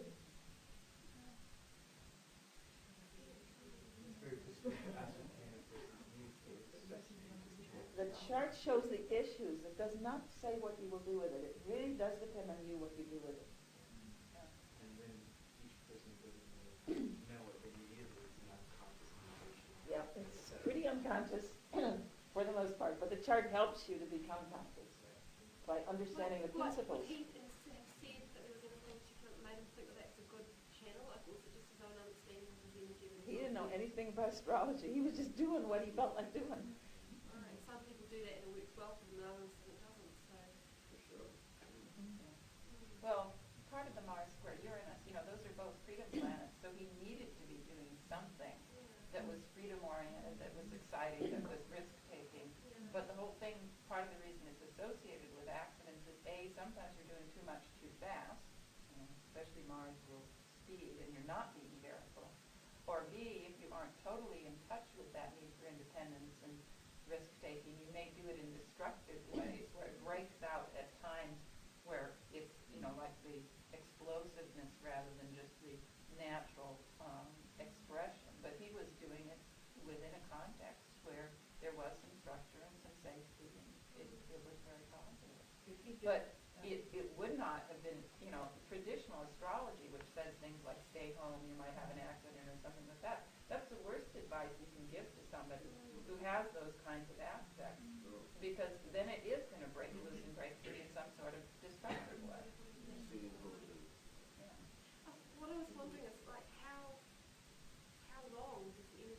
sort of set up, you know, like, I mean, if she'd done that in the 20 days, when she was 20 days, you know, how, you projected that into the, how, what would she have had to do to have stopped? If she had learned to be comfortable in the marriage, to have a sharing of power and pleasure in the marriage, which was her Saturn lesson in the 7th house, she wouldn't have had to get divorced. She'd have stayed in the marriage and been comfortable. But she didn't learn the Saturn lesson there. So the aspect ended and she just walked out of it. So she's likely to. So she still had to face it again sometime. Yeah. Or maybe she did learn the lesson and just decided that she didn't. Or maybe the lesson was just to be able to get out and not feel dependent on a father figure in the marriage. And maybe she did learn the lesson and got out, but I don't know. I don't know. I doubt if she knows either. Still one more example, but it's the precision of these things that's eerie. This was a woman who had Neptune in the 5th house, square the nodes of the moon across the 2nd and the 8th. Now the nodes of the moon are always a polarity we're trying to integrate. Our own personal pleasure and our ability to share pleasure with others. 2nd house, 8th house. Neptune is the spiritual search for the oneness with the whole, the infinite. Very associated with traditional Christianity, which tends to be down on pleasure. Pleasure is considered somewhat sinful. For 52 years, this woman had that aspect within a 1-degree orbit exact. The nodes moved very slowly. 52 years she was frigid. At the age of 52, she went into psychotherapy and got unfroze. So when the aspect ended.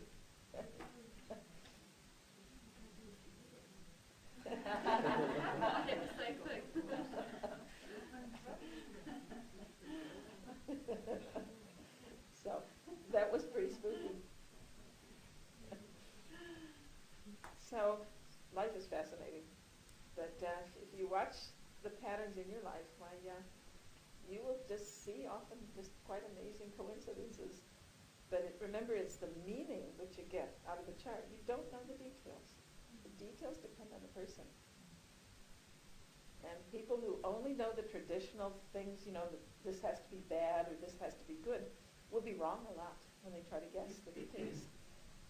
And I heard, you know, astrologers say, I can't read a spiritual person's chart because he's assuming that a bad aspect is going to be bad and a spiritual person's handling it and not having bad things happen.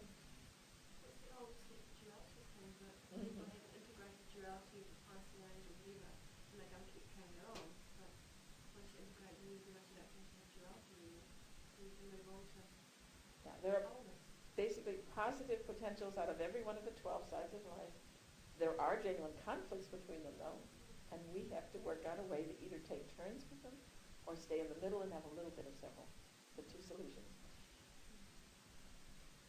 Not to belabor this point, in fact, transits for a second. Does the moon act as the triggering timer? Very, very often. The transiting moon also is, but your angles will be, if it's going to be, have a moment of occurrence, then the angles also will in transit. Transiting angles are meaningful when it is an event that occurs in a specific minute when it happens. But where you're talking about periods of time, then you can't use transiting angles because they're there and they're gone immediately. Whereas you can have the very meaningful pictures from the progressed angles or the directed angles of extended periods of your time, 2 years and more, of angle aspects, and much more when you're talking planets to angles. Because a planet may hold an aspect to an angle for your whole life, a slow-moving planet. So the angles are major, valuable tools, and you do get the progressed angles with your progressions and your directed ones with directions. And you have angles with returns. But as I say, I have not been as satisfied with returns. But there are astrologers who think they're very helpful. They do a solar return once a year, and they do a lunar return every 28 days for the intervening months, and they find that they give them useful information. So I think you'd have to experiment and see what works for you. I'm basically lazy enough, I like to just do the progressions and then maybe take a quick look at where the major planets are, the solar arc, and where the major planets are by transit, and let it go at that. So I think astrology is redundant enough. It repeats itself. Just keep saying the same thing in so many ways. You don't have to do everything to get the message. Really interesting is that looking at the different astrologies done, and it confirms everything that is in the charts that are looking for. Yeah. You know, it's just amazing. Yeah, typically the asteroids will just keep giving you the same message over and over and over. Uh-huh. Just keep hammering it in.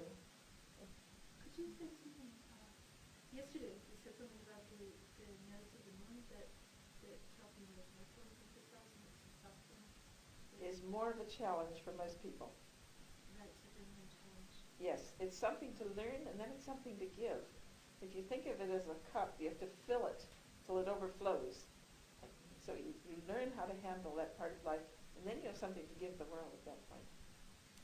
And particularly Saturn South Node in the chart will usually give you the keynote of a major growth area for you. And I always look at those two to see what they have in common. Are they both in the same element, in the same quality? You know, are they both air or are they both cardinal? Saturn and the South Node. Yeah, Those Saturn. two, What connection Saturn and the South Node. What connection would they be making? Saturn and South Node? If they have the same thing in common, if they're both the same element, or if they're both the same quality, they're both mutable, or they're both fixed, they're both cardinal, or especially, well, if they're conjunct, it's especially intense, of course. But, you know, say one might be in the sign of Scorpio and one might be in the house of Scorpio, the 8th house. But whatever they have in common, I figured that's a major growth area for the person. Yeah, like Jacques Cousteau and Karl Marx both have letter 8 connections for their South Node. Yeah, Marx had South Shared Node resources. in the 8th house.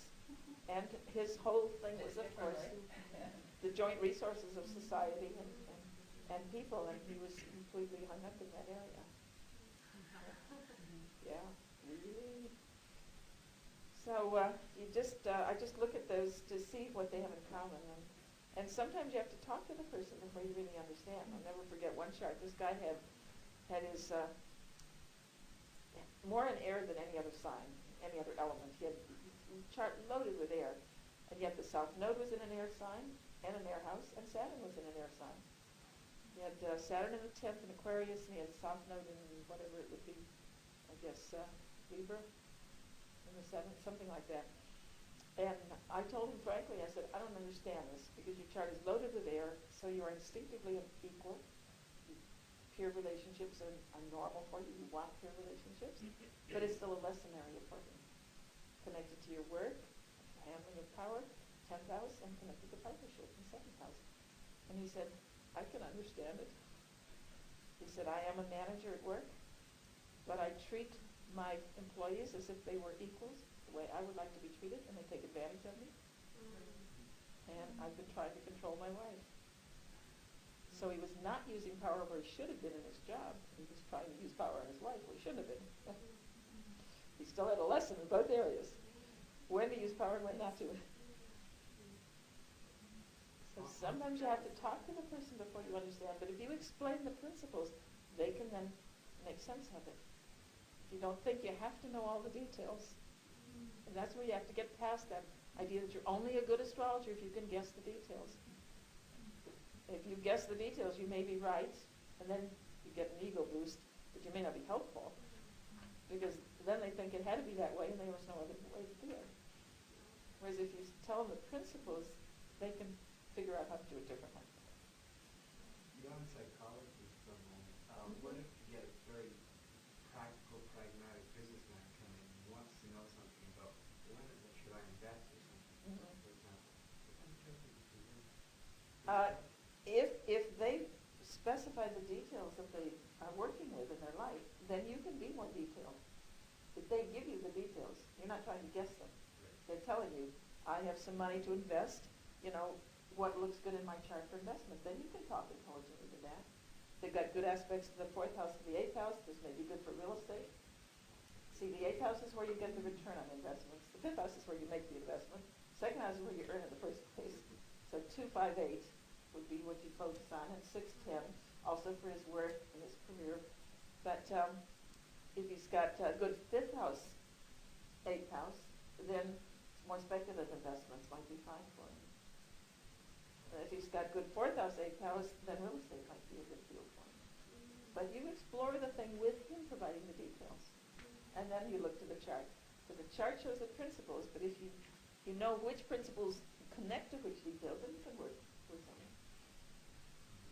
Would you perhaps take his chart and do all that? Oh yeah, with his chart. Taxes, et cetera. Right. And perhaps if he's making a business venture, would you perhaps do an honorary term to get some time in there? Elective. That would be electional astrology, where you pick a time to start something, to take action of some kind. There's a whole field of astrology where you pick a time for someone to get married, or a time to start a business, time to buy a home or sell a home. And that's just general astrology. That's not horary. Horary is when someone asks a question, and you do a chart for the question, and supposedly the answer is in the sky when the question came into their mind or when they verbalized it. I'm not as good at horary. I've not done much with horary. I think in myself that it takes a little psychic ability to do it more effectively. But electional astrology I do all the time. People want to pick a time to do something when they're, pick a time for surgery, pick a time for whatever. You just try to maximize your good aspects.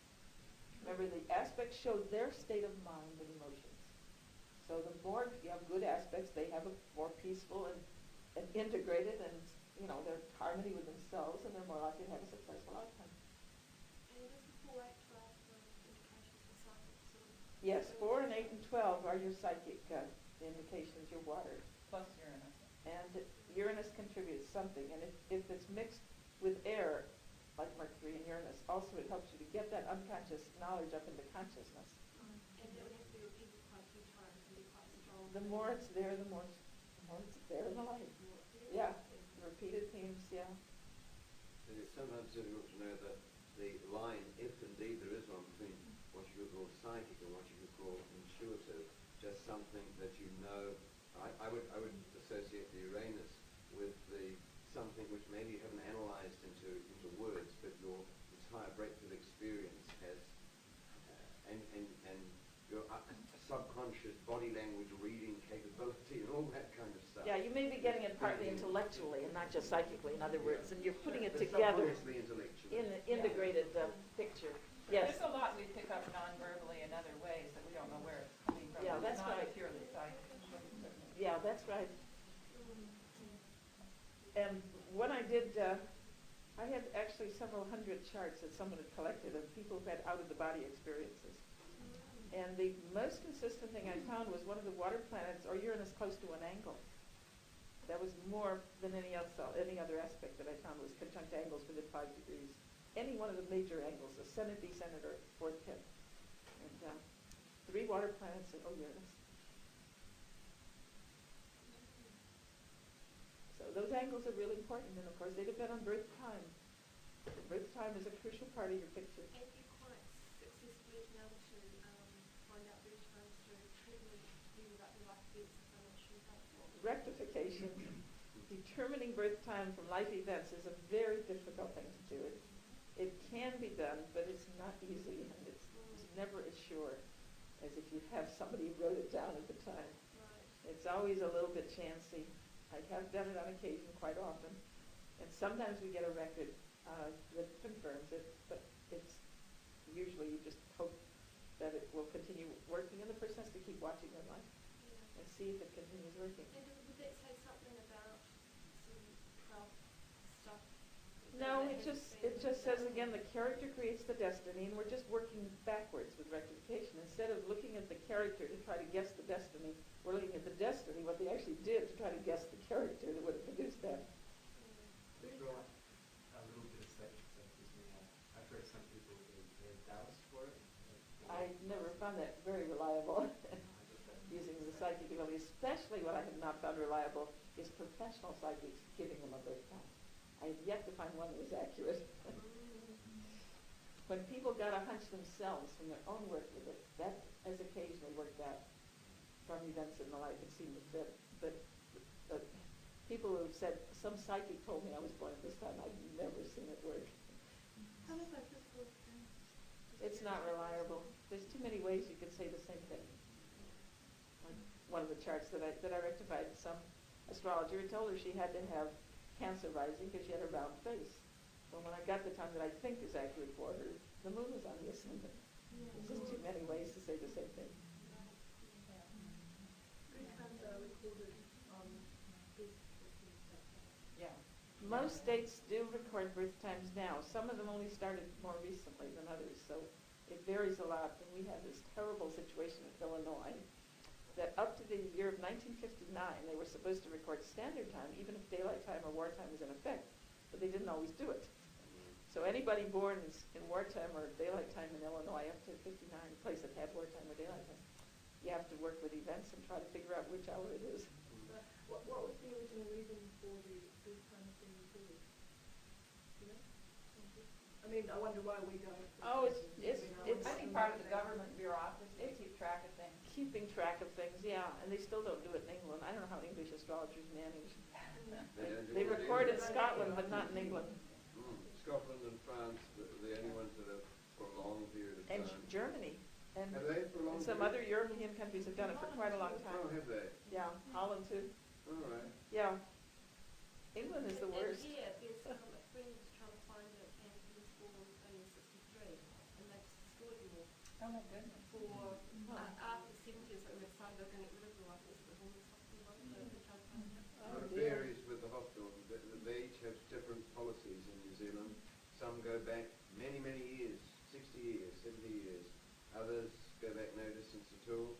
And then they also vary in their policy of whether they're going to give you the birth time or even go to the trouble of looking. And then they vary in statistical likelihood of actually having a birth time recorded once they dig the file out, Yeah. assuming they can find it. So it's Yeah, all well, there is very, that kind of variation with hospitals too in the U.S. It depends on the personnel, you know, whether they're friendly, whether they're overworked and harried, and some of them charge you to go look it up, and others simply won't do it at all, and others are very obliging. So it's just that's a people difference, I think, partly. I suppose what I was asked before about, is it a sign of Neptune being a certain place in terms of that means that lots of things haven't been kept? No, I don't blame it all on Neptune. There's a lot of possible reasons. Sometimes people are just busy, overworked. Sometimes they just don't want to be put out by other people's demands. Do you want to put a chart up? Well, we still have 35 minutes. Does anybody have a chart with progressions done? So you could do a quick thing on the board. Between esoteric and esoteric astrology, what are your feelings on esoteric astrology? That's a large can of worms. Depends on whose esoteric astrology you're talking about. Some of it is absolute and total garbage. It's trash. That includes, I always step on a few toes when I ask that question. Alice Bailey's esoteric astrology is garbage. that's First a class dangerous thing to say garbage. inside New Zealand. I'm glad you see that. Alice Bailey's esoteric astrology is garbage. All righty. Well, I thought it wasn't, it wasn't relevant. Doesn't Eleanor can use that one? Is that the one he's Yes. based on? Yes, he does. Yeah. Probably. I'm afraid we've been relatively okanized in And this that- country. and that- Okan is what's the interest originally in astrology most widely in New Zealand. So there's a lot of Alice Bailey floating around. Yeah. Russia's full of it too. Is it? Russia likes it because Alice Bailey said Russia was truly a spiritual country that was going to be a spiritual leader of the world. So everybody in Russia loves Alice Bailey. But astrology is still nonsense. It's based on the most ridiculous premise. The very first premise is that if you are an evolved soul, you have different rulerships for your signs. So you don't read Mars ruling Mercury, ruling Aries. You read Mercury to rule Aries, which means you cannot read a chart until you know the level of the soul. How do you know the level of the soul to be able to read the chart? It just makes garbage out of astrology. Power game, isn't it? Yeah, and it's an ego trip for the people who decide they're an evolved soul and they end up trashing their chart. Right. the whole thing's nonsense. Thursday's a truth one. And Virgo. More Virgo. But there are some kinds of esoteric which are not as bad. But so it depends on whose esoteric you're talking about. Yeah. If you just mean looking for spiritual principles and psychological principles, some people call that esoteric, rather than just trying to guess the physical details of the life. So some people would say what I do is esoteric, so it depends on how you use the word. Okay, somebody said he had a chart with progressions. Okay, let's see if we can we erase all that? Yeah, I think everybody's got it now. The eraser's out there.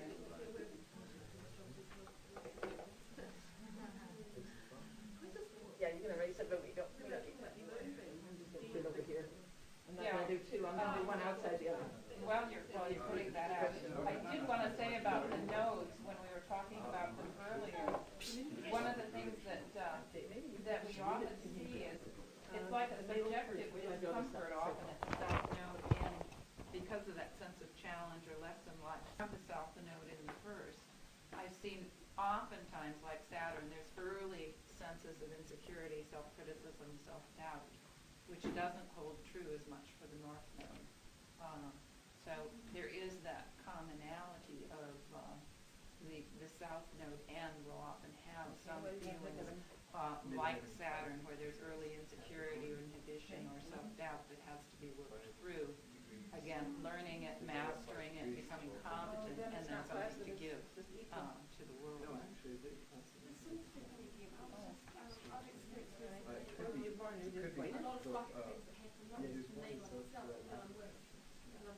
It's near the equator. Then it goes quickly and nearly unequal lengths. The Neptune, Uranus, Pluto moon contacts.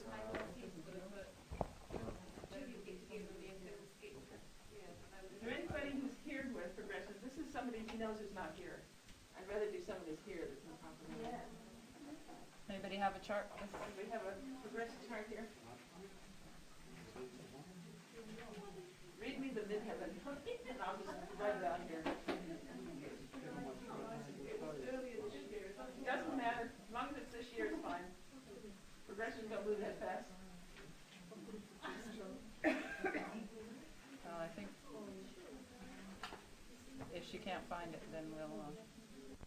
Okay, which do you want? Midheaven? Birth, natal first. 7 Okay, 11th. 11th cusp. That's fine. That's fine. No, okay. That's what I use. No, okay. I use Placidus. What's on the 11th? They get 7 is 5.5 Aquarius, and it's equal house and so on. Oh, I don't want equal. That's what I've got. Well, you had one also. I've got a table of houses. I can do the intermediates for that. One and there's 3, so that's 3. What's the latitude of birth?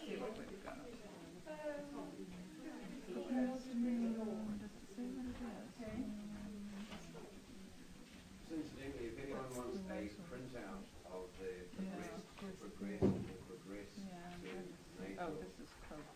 Well, if you don't want to do that one, we have one here that's in Coke, Mom. period, I can do it quite cheaply. Okay. Thanks, Chris. Yeah, you want to do that?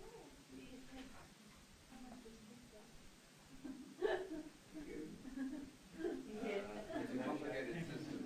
It's well, just a page would be $4.35. If you want umpteen pages, it's only 35 cents. It's actually $3 per order plus $1 per data in New Zealand plus 35 cents per page.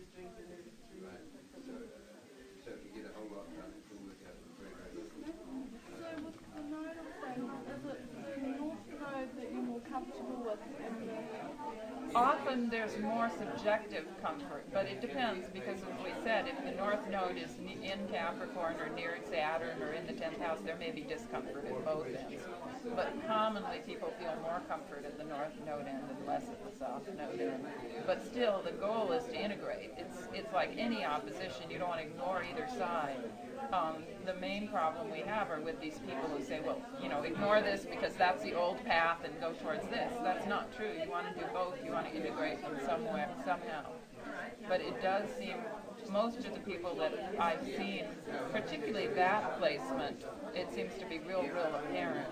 But even like South Node in the third, oftentimes I've seen people who doubt their own mental ability or have communication blocks or stuttering or phobias or stuff when they're young around the mind communication thing. Yeah, or real problems with siblings or... I'm sorry? That was the South Node. Yeah, I've seen more often people who doubt their mental abilities and so on. Whereas the South Node in the ninth seems to be more common, like with Saturn's, where people go through a period of agnosticism or atheism or doubting whether there is any real truth or meaning or, that sort of thing. So it seems that the South Node has more of a feeling like Saturn, of anxiety or insecurity or doubts to be worked through, to be faced in that area. But you're still trying to find the middle ground between the two.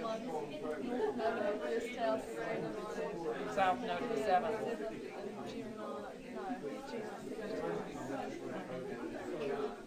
Yeah.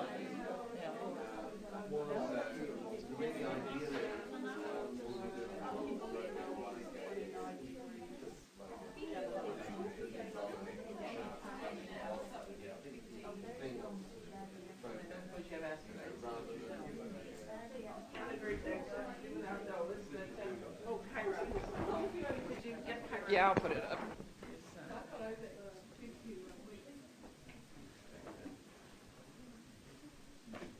Going to be able to see. Now, share forward a little. I do it without knocking my water over.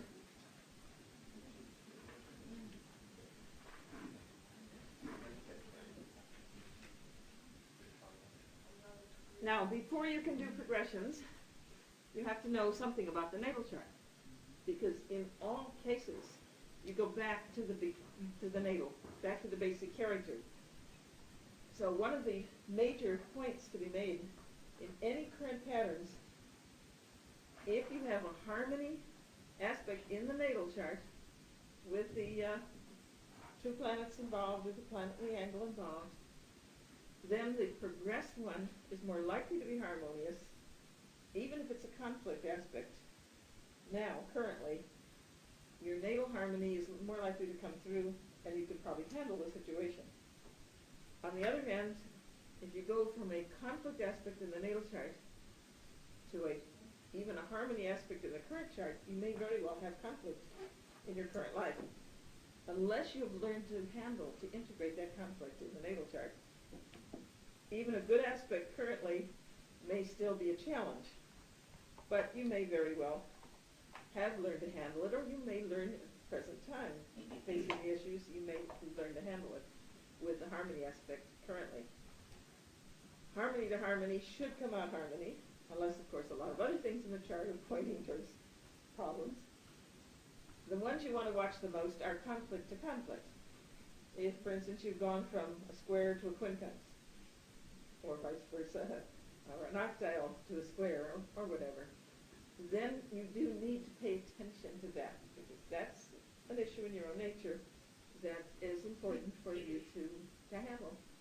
To be conscious of what the conflict is, what it represents, parts of your life involved, and to work out ways to deal with that.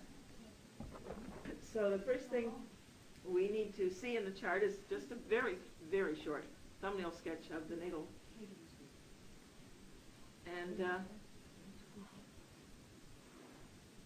I can see doing Pluto is 11 Leo. Right, Pluto is 11 Leo. Standing on its head there. Should have written them out the other way, make it easier to read. we can see that there are some strong fire and air aspects there that support each other. And that usually means someone who has a lively sense of humor and wants life to be interesting and hopefully exciting. The Pluto trines to Pallas Mercury up in the 10th house. And Jupiter and Juno are closely conjunct, and that's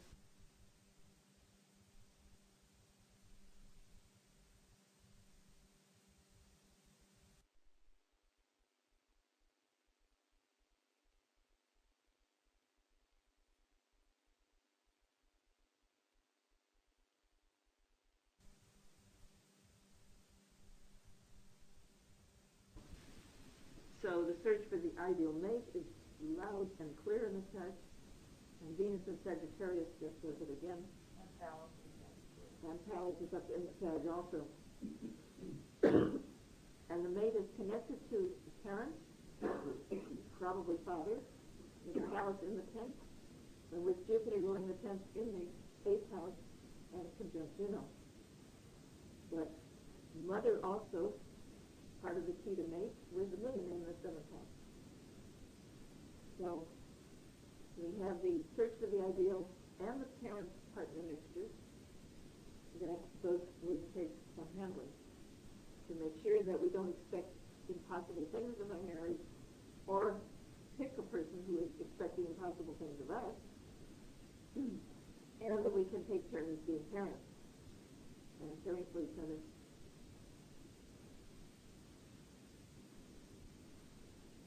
Mars was opposite the ascendant.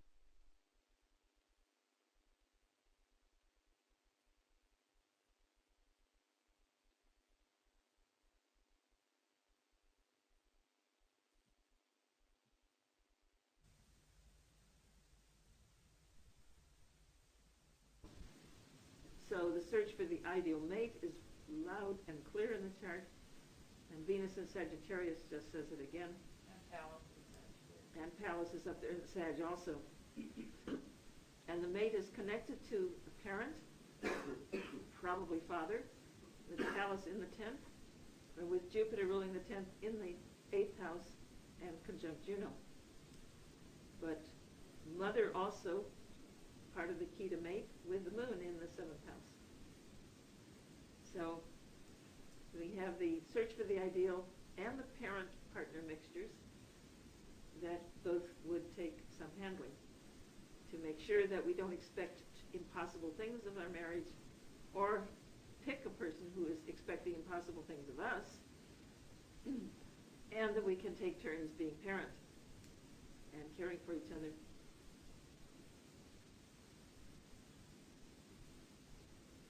Mars was opposite the ascendant at birth, and Pluto also, with the ascendant pretty close to the midpoint between Mars and Pluto. So there could be some kind of issue there in the handling of personal power. Neptune and Jupiter are co-rulers of Pisces, and they are both there in the 7th, 8th house area. So there's a little tendency to say, my power is not in my hands, it's in my partner's hands. My partner has the power. And we have to learn to claim our share of it, reassure ourselves that we can do it.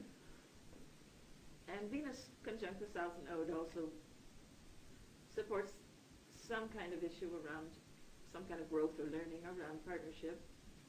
And it's square the moon rather closely, and it's quincunx Saturn. So it's, again, connecting partnership with lessons in parent-child relationships.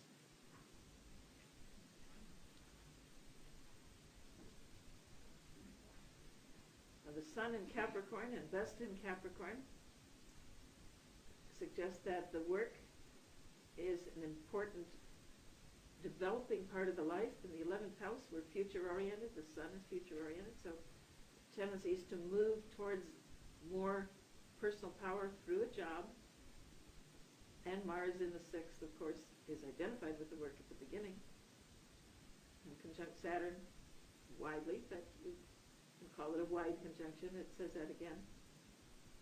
But Uranus, the other ruler of the first house, is in the fourth, and that's identified with one of the parents, presumably mother, with the home and the family. So personal relationships, home and family and mate are extremely important, but the direction of the life would suggest increased focus on accomplishments through the work and an increased sense of power through a job in the world. Now looking at our current patterns around the outside, we have just to the degree, so we don't know exactly when these aspects were there. The progressions were to the beginning of this year, so it is close to a year back. So the moon would be a good bit further than it is here. If the moon is normal speed, this was about 10 to 11 months ago, so the moon by now is up to probably at least 21 of Taurus. And it's approaching several aspects in the chart. It might be as high as 23, because depending on how fast the moon is. Do you remember the date that progression was? I can't see how fast the moon is. Noon on the 8th of February. February 8th was 45. Yeah, 6:46. 46.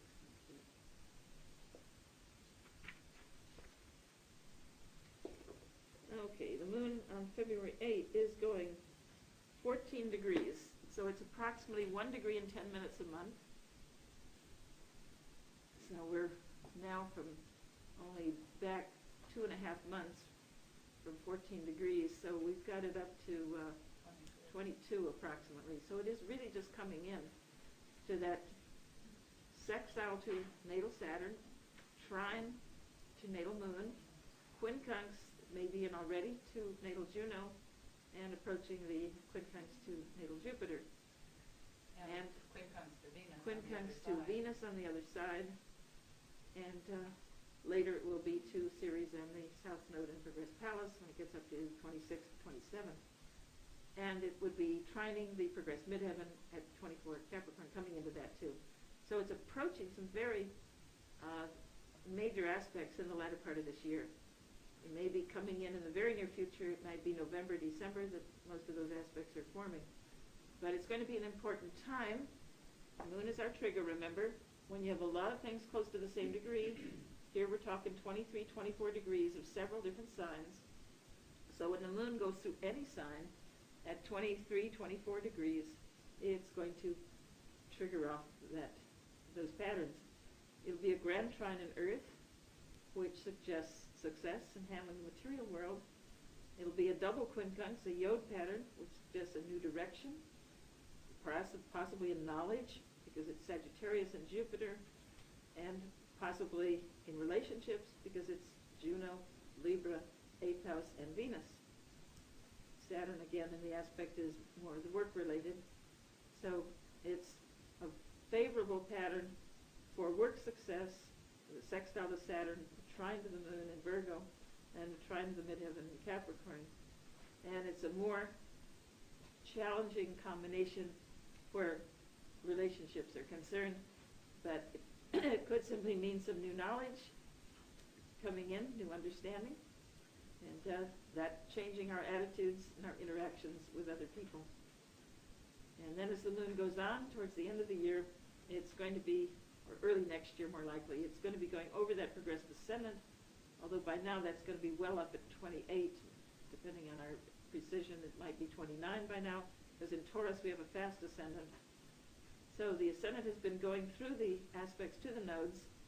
We have the natal node at 29 and then progressed at 27, and we have Ceres at 27, a whole bunch of quincunxes to natal Ceres, progress South Node, progress Pallas.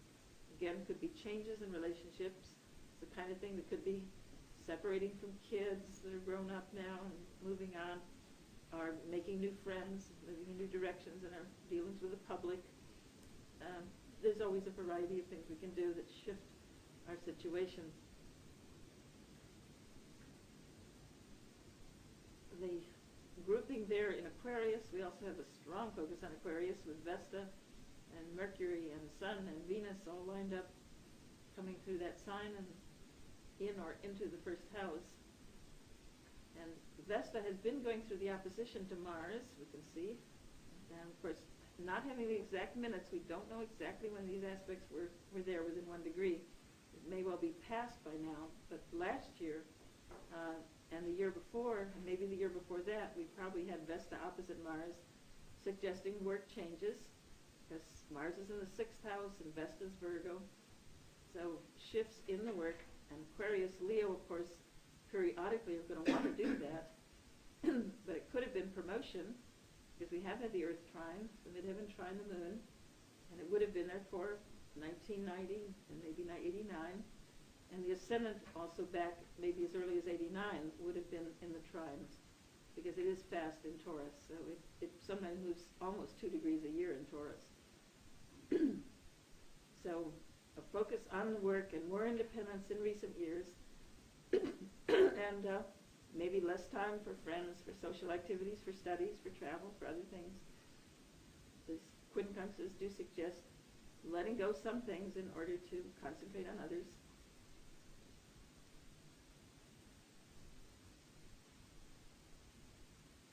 Mars also has been going through an opposition to Ceres, which is very similar. Changes in work very often, or in nurturing if kids are grown and more independent.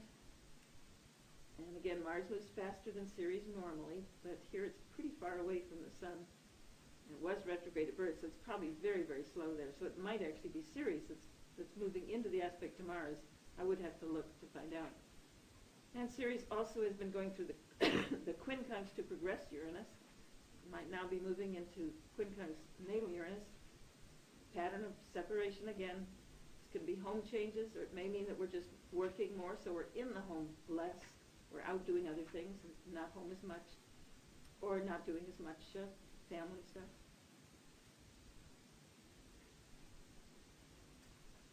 Those are some of the main pictures we get. Notice the Sun also currently is quincunx progress Saturn, 19 Aquarius, 19 Cancer. Again, this was early this year that was there, so that we're looking really back at things that were happening in 1990 and maybe 1989, when a lot of these patterns were more exact. But Mercury then would have been quincunx to Mars, and Venus about 1 to 2 years ago would have been quincunx this progressed Saturn. It's now past that aspect, and it's more recently been through the trine to natal Chiron, and now it's trine progressed Chiron as of early this year, and the Sun is moving into those trines, trine natal Chiron and moving to trine progressed Chiron, and Mercury will come into those. So those are strong harmony aspects. Air signs for intelligence, able to look at the situation and decide what to do. The Earth trines show the practicality. So the chart in general suggests successful handling of the world and of life. The need to release some of the past activities. And again, this may be relationships, maybe social, more casual relationships. That in general, I would think that much of the change is past by now, although some aspects are still to come in. Venus will move to quincunx natal Saturn. Eventually the Sun will get there in about 2 to 3 years, and then eventually Mercury. Mercury is very fast, coming up to the Sun. It'll be moving into, reach the Sun fairly soon. It can be as much as 2 degrees a year when it's close to the Sun that way. And so that will be joining the Sun for a stage of new learning, growth through learning. That can be studies, or it can be travel, it can be just talking to lots of new people. But that's coming in the near future. If it's not there already, it might be there already by the latter part of this year.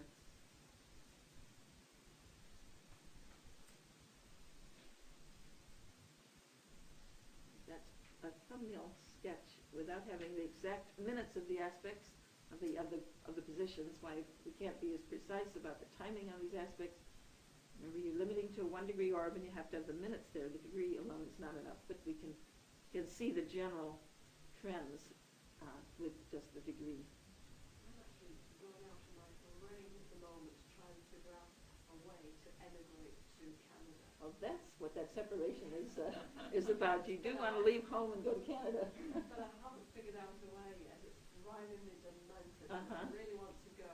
Yeah, well, the potential for separation and change of work is certainly strongly there. Change of work and change of home is certainly there. Leaving relationships, leaving friends.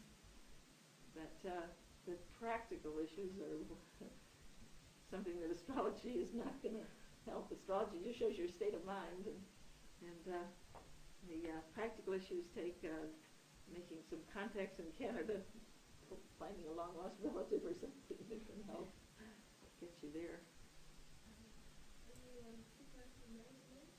No, I'm married, long-term married and wife is still, so American.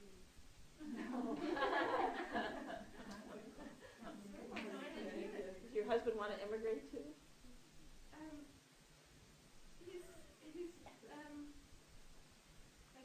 He's not as keen. He's not as keen as he usually is to do anything that I want to do. This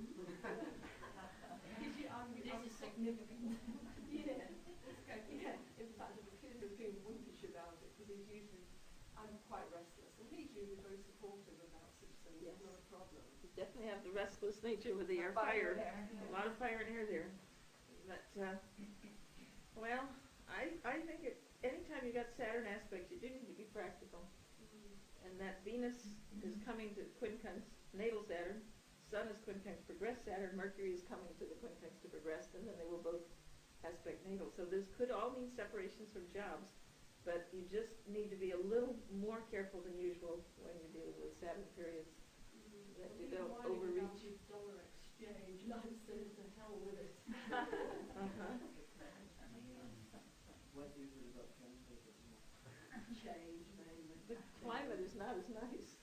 Oh, yeah. The climate is not as nice.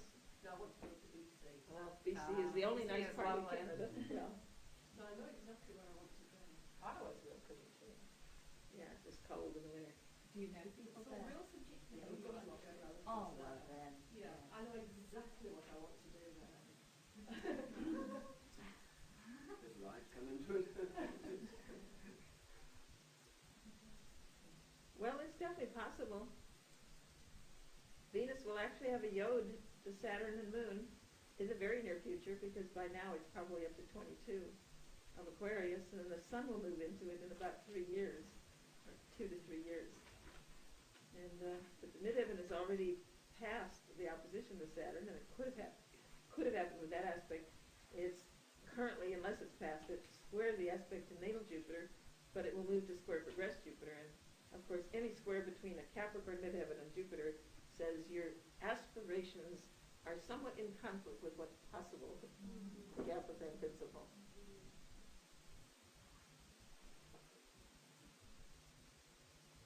And there's a lot of things that you could have made the change already in 1990, 89, 1991. You've had lots of separation aspects there for I've had lots of work changes. work and home, so you've just been doing a lot of shifting in what you were doing.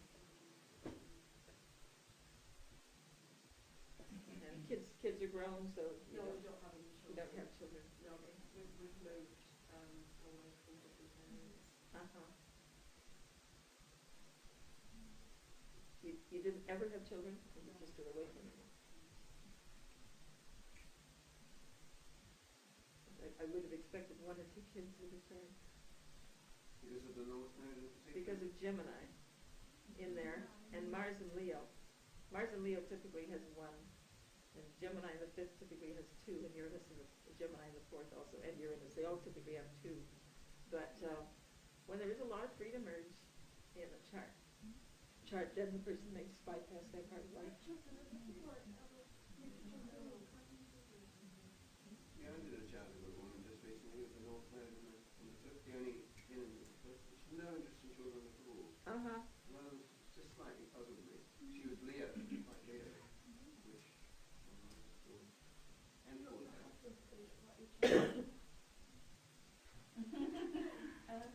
Wow, just like him. Well, the strong 11th house, the strong Sagittarius, and the Aquarius rising, all of those would suggest not wanting to be tied down by kids. But the partnership is real important because there's so much in Libra and in the 7th and 8th houses. So the partnership was important, the kids are less important. And I think maybe another clue is the South Node is right there on Ceres. And that is often an area we avoid. And Ceres is the nurturing, mothering aspect. Besides, kids were going to be work with Sun on Vesta and then Virgo. Yep, true. Yep.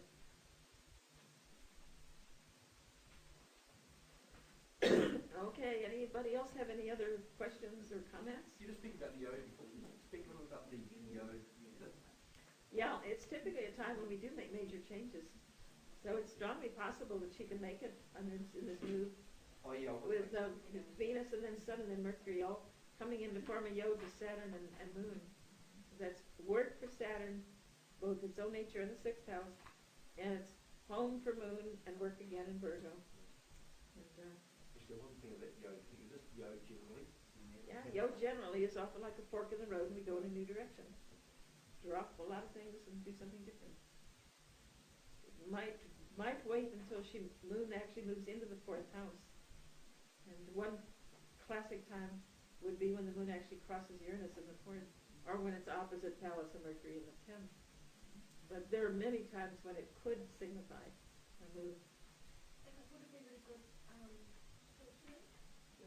No, the gents look at her husband's while and see what's happening. Sure. Yeah, if they're Yeah, both her husband go. would certainly show part of the picture, whether he was ready and able to do it. We've entered it now at this stage where he says, oh, well, I suppose I'll have to go if you want to, and I say, no, I can't make you if you don't want to, so we've ended up with this now. What's both the yod in the natal chart for? Getting on The nodes or the yods? the yod. The yod in the natal chart. I was reading lines where it's something between whether it's a Virgo type of thing or a Scorpio type of thing, depending on which planet. I don't think I would rely on something that precise. We have a little more openness in options. It's not quite that determined.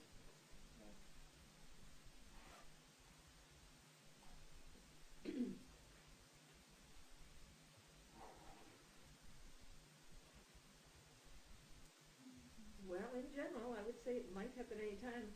And transiting Saturn, of course, has had an important traverse over her ascendant. And it's right now stationing opposite Mars. And, they're going to move on back to the ascendant again, the end of the year, beginning of next year. So what's the And that's a potential of a major decision and major action, because cardinal planets and angles are when we really do take action. And with them fixed and with the mutables, we may feel like it, think about it, experience it vicariously with others. With cardinals, we do it.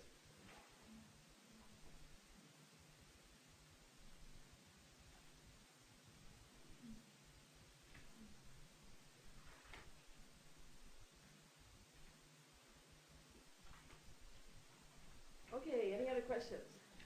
Thank you very much. No, thank you very Then much. I guess we have reached the witching hour.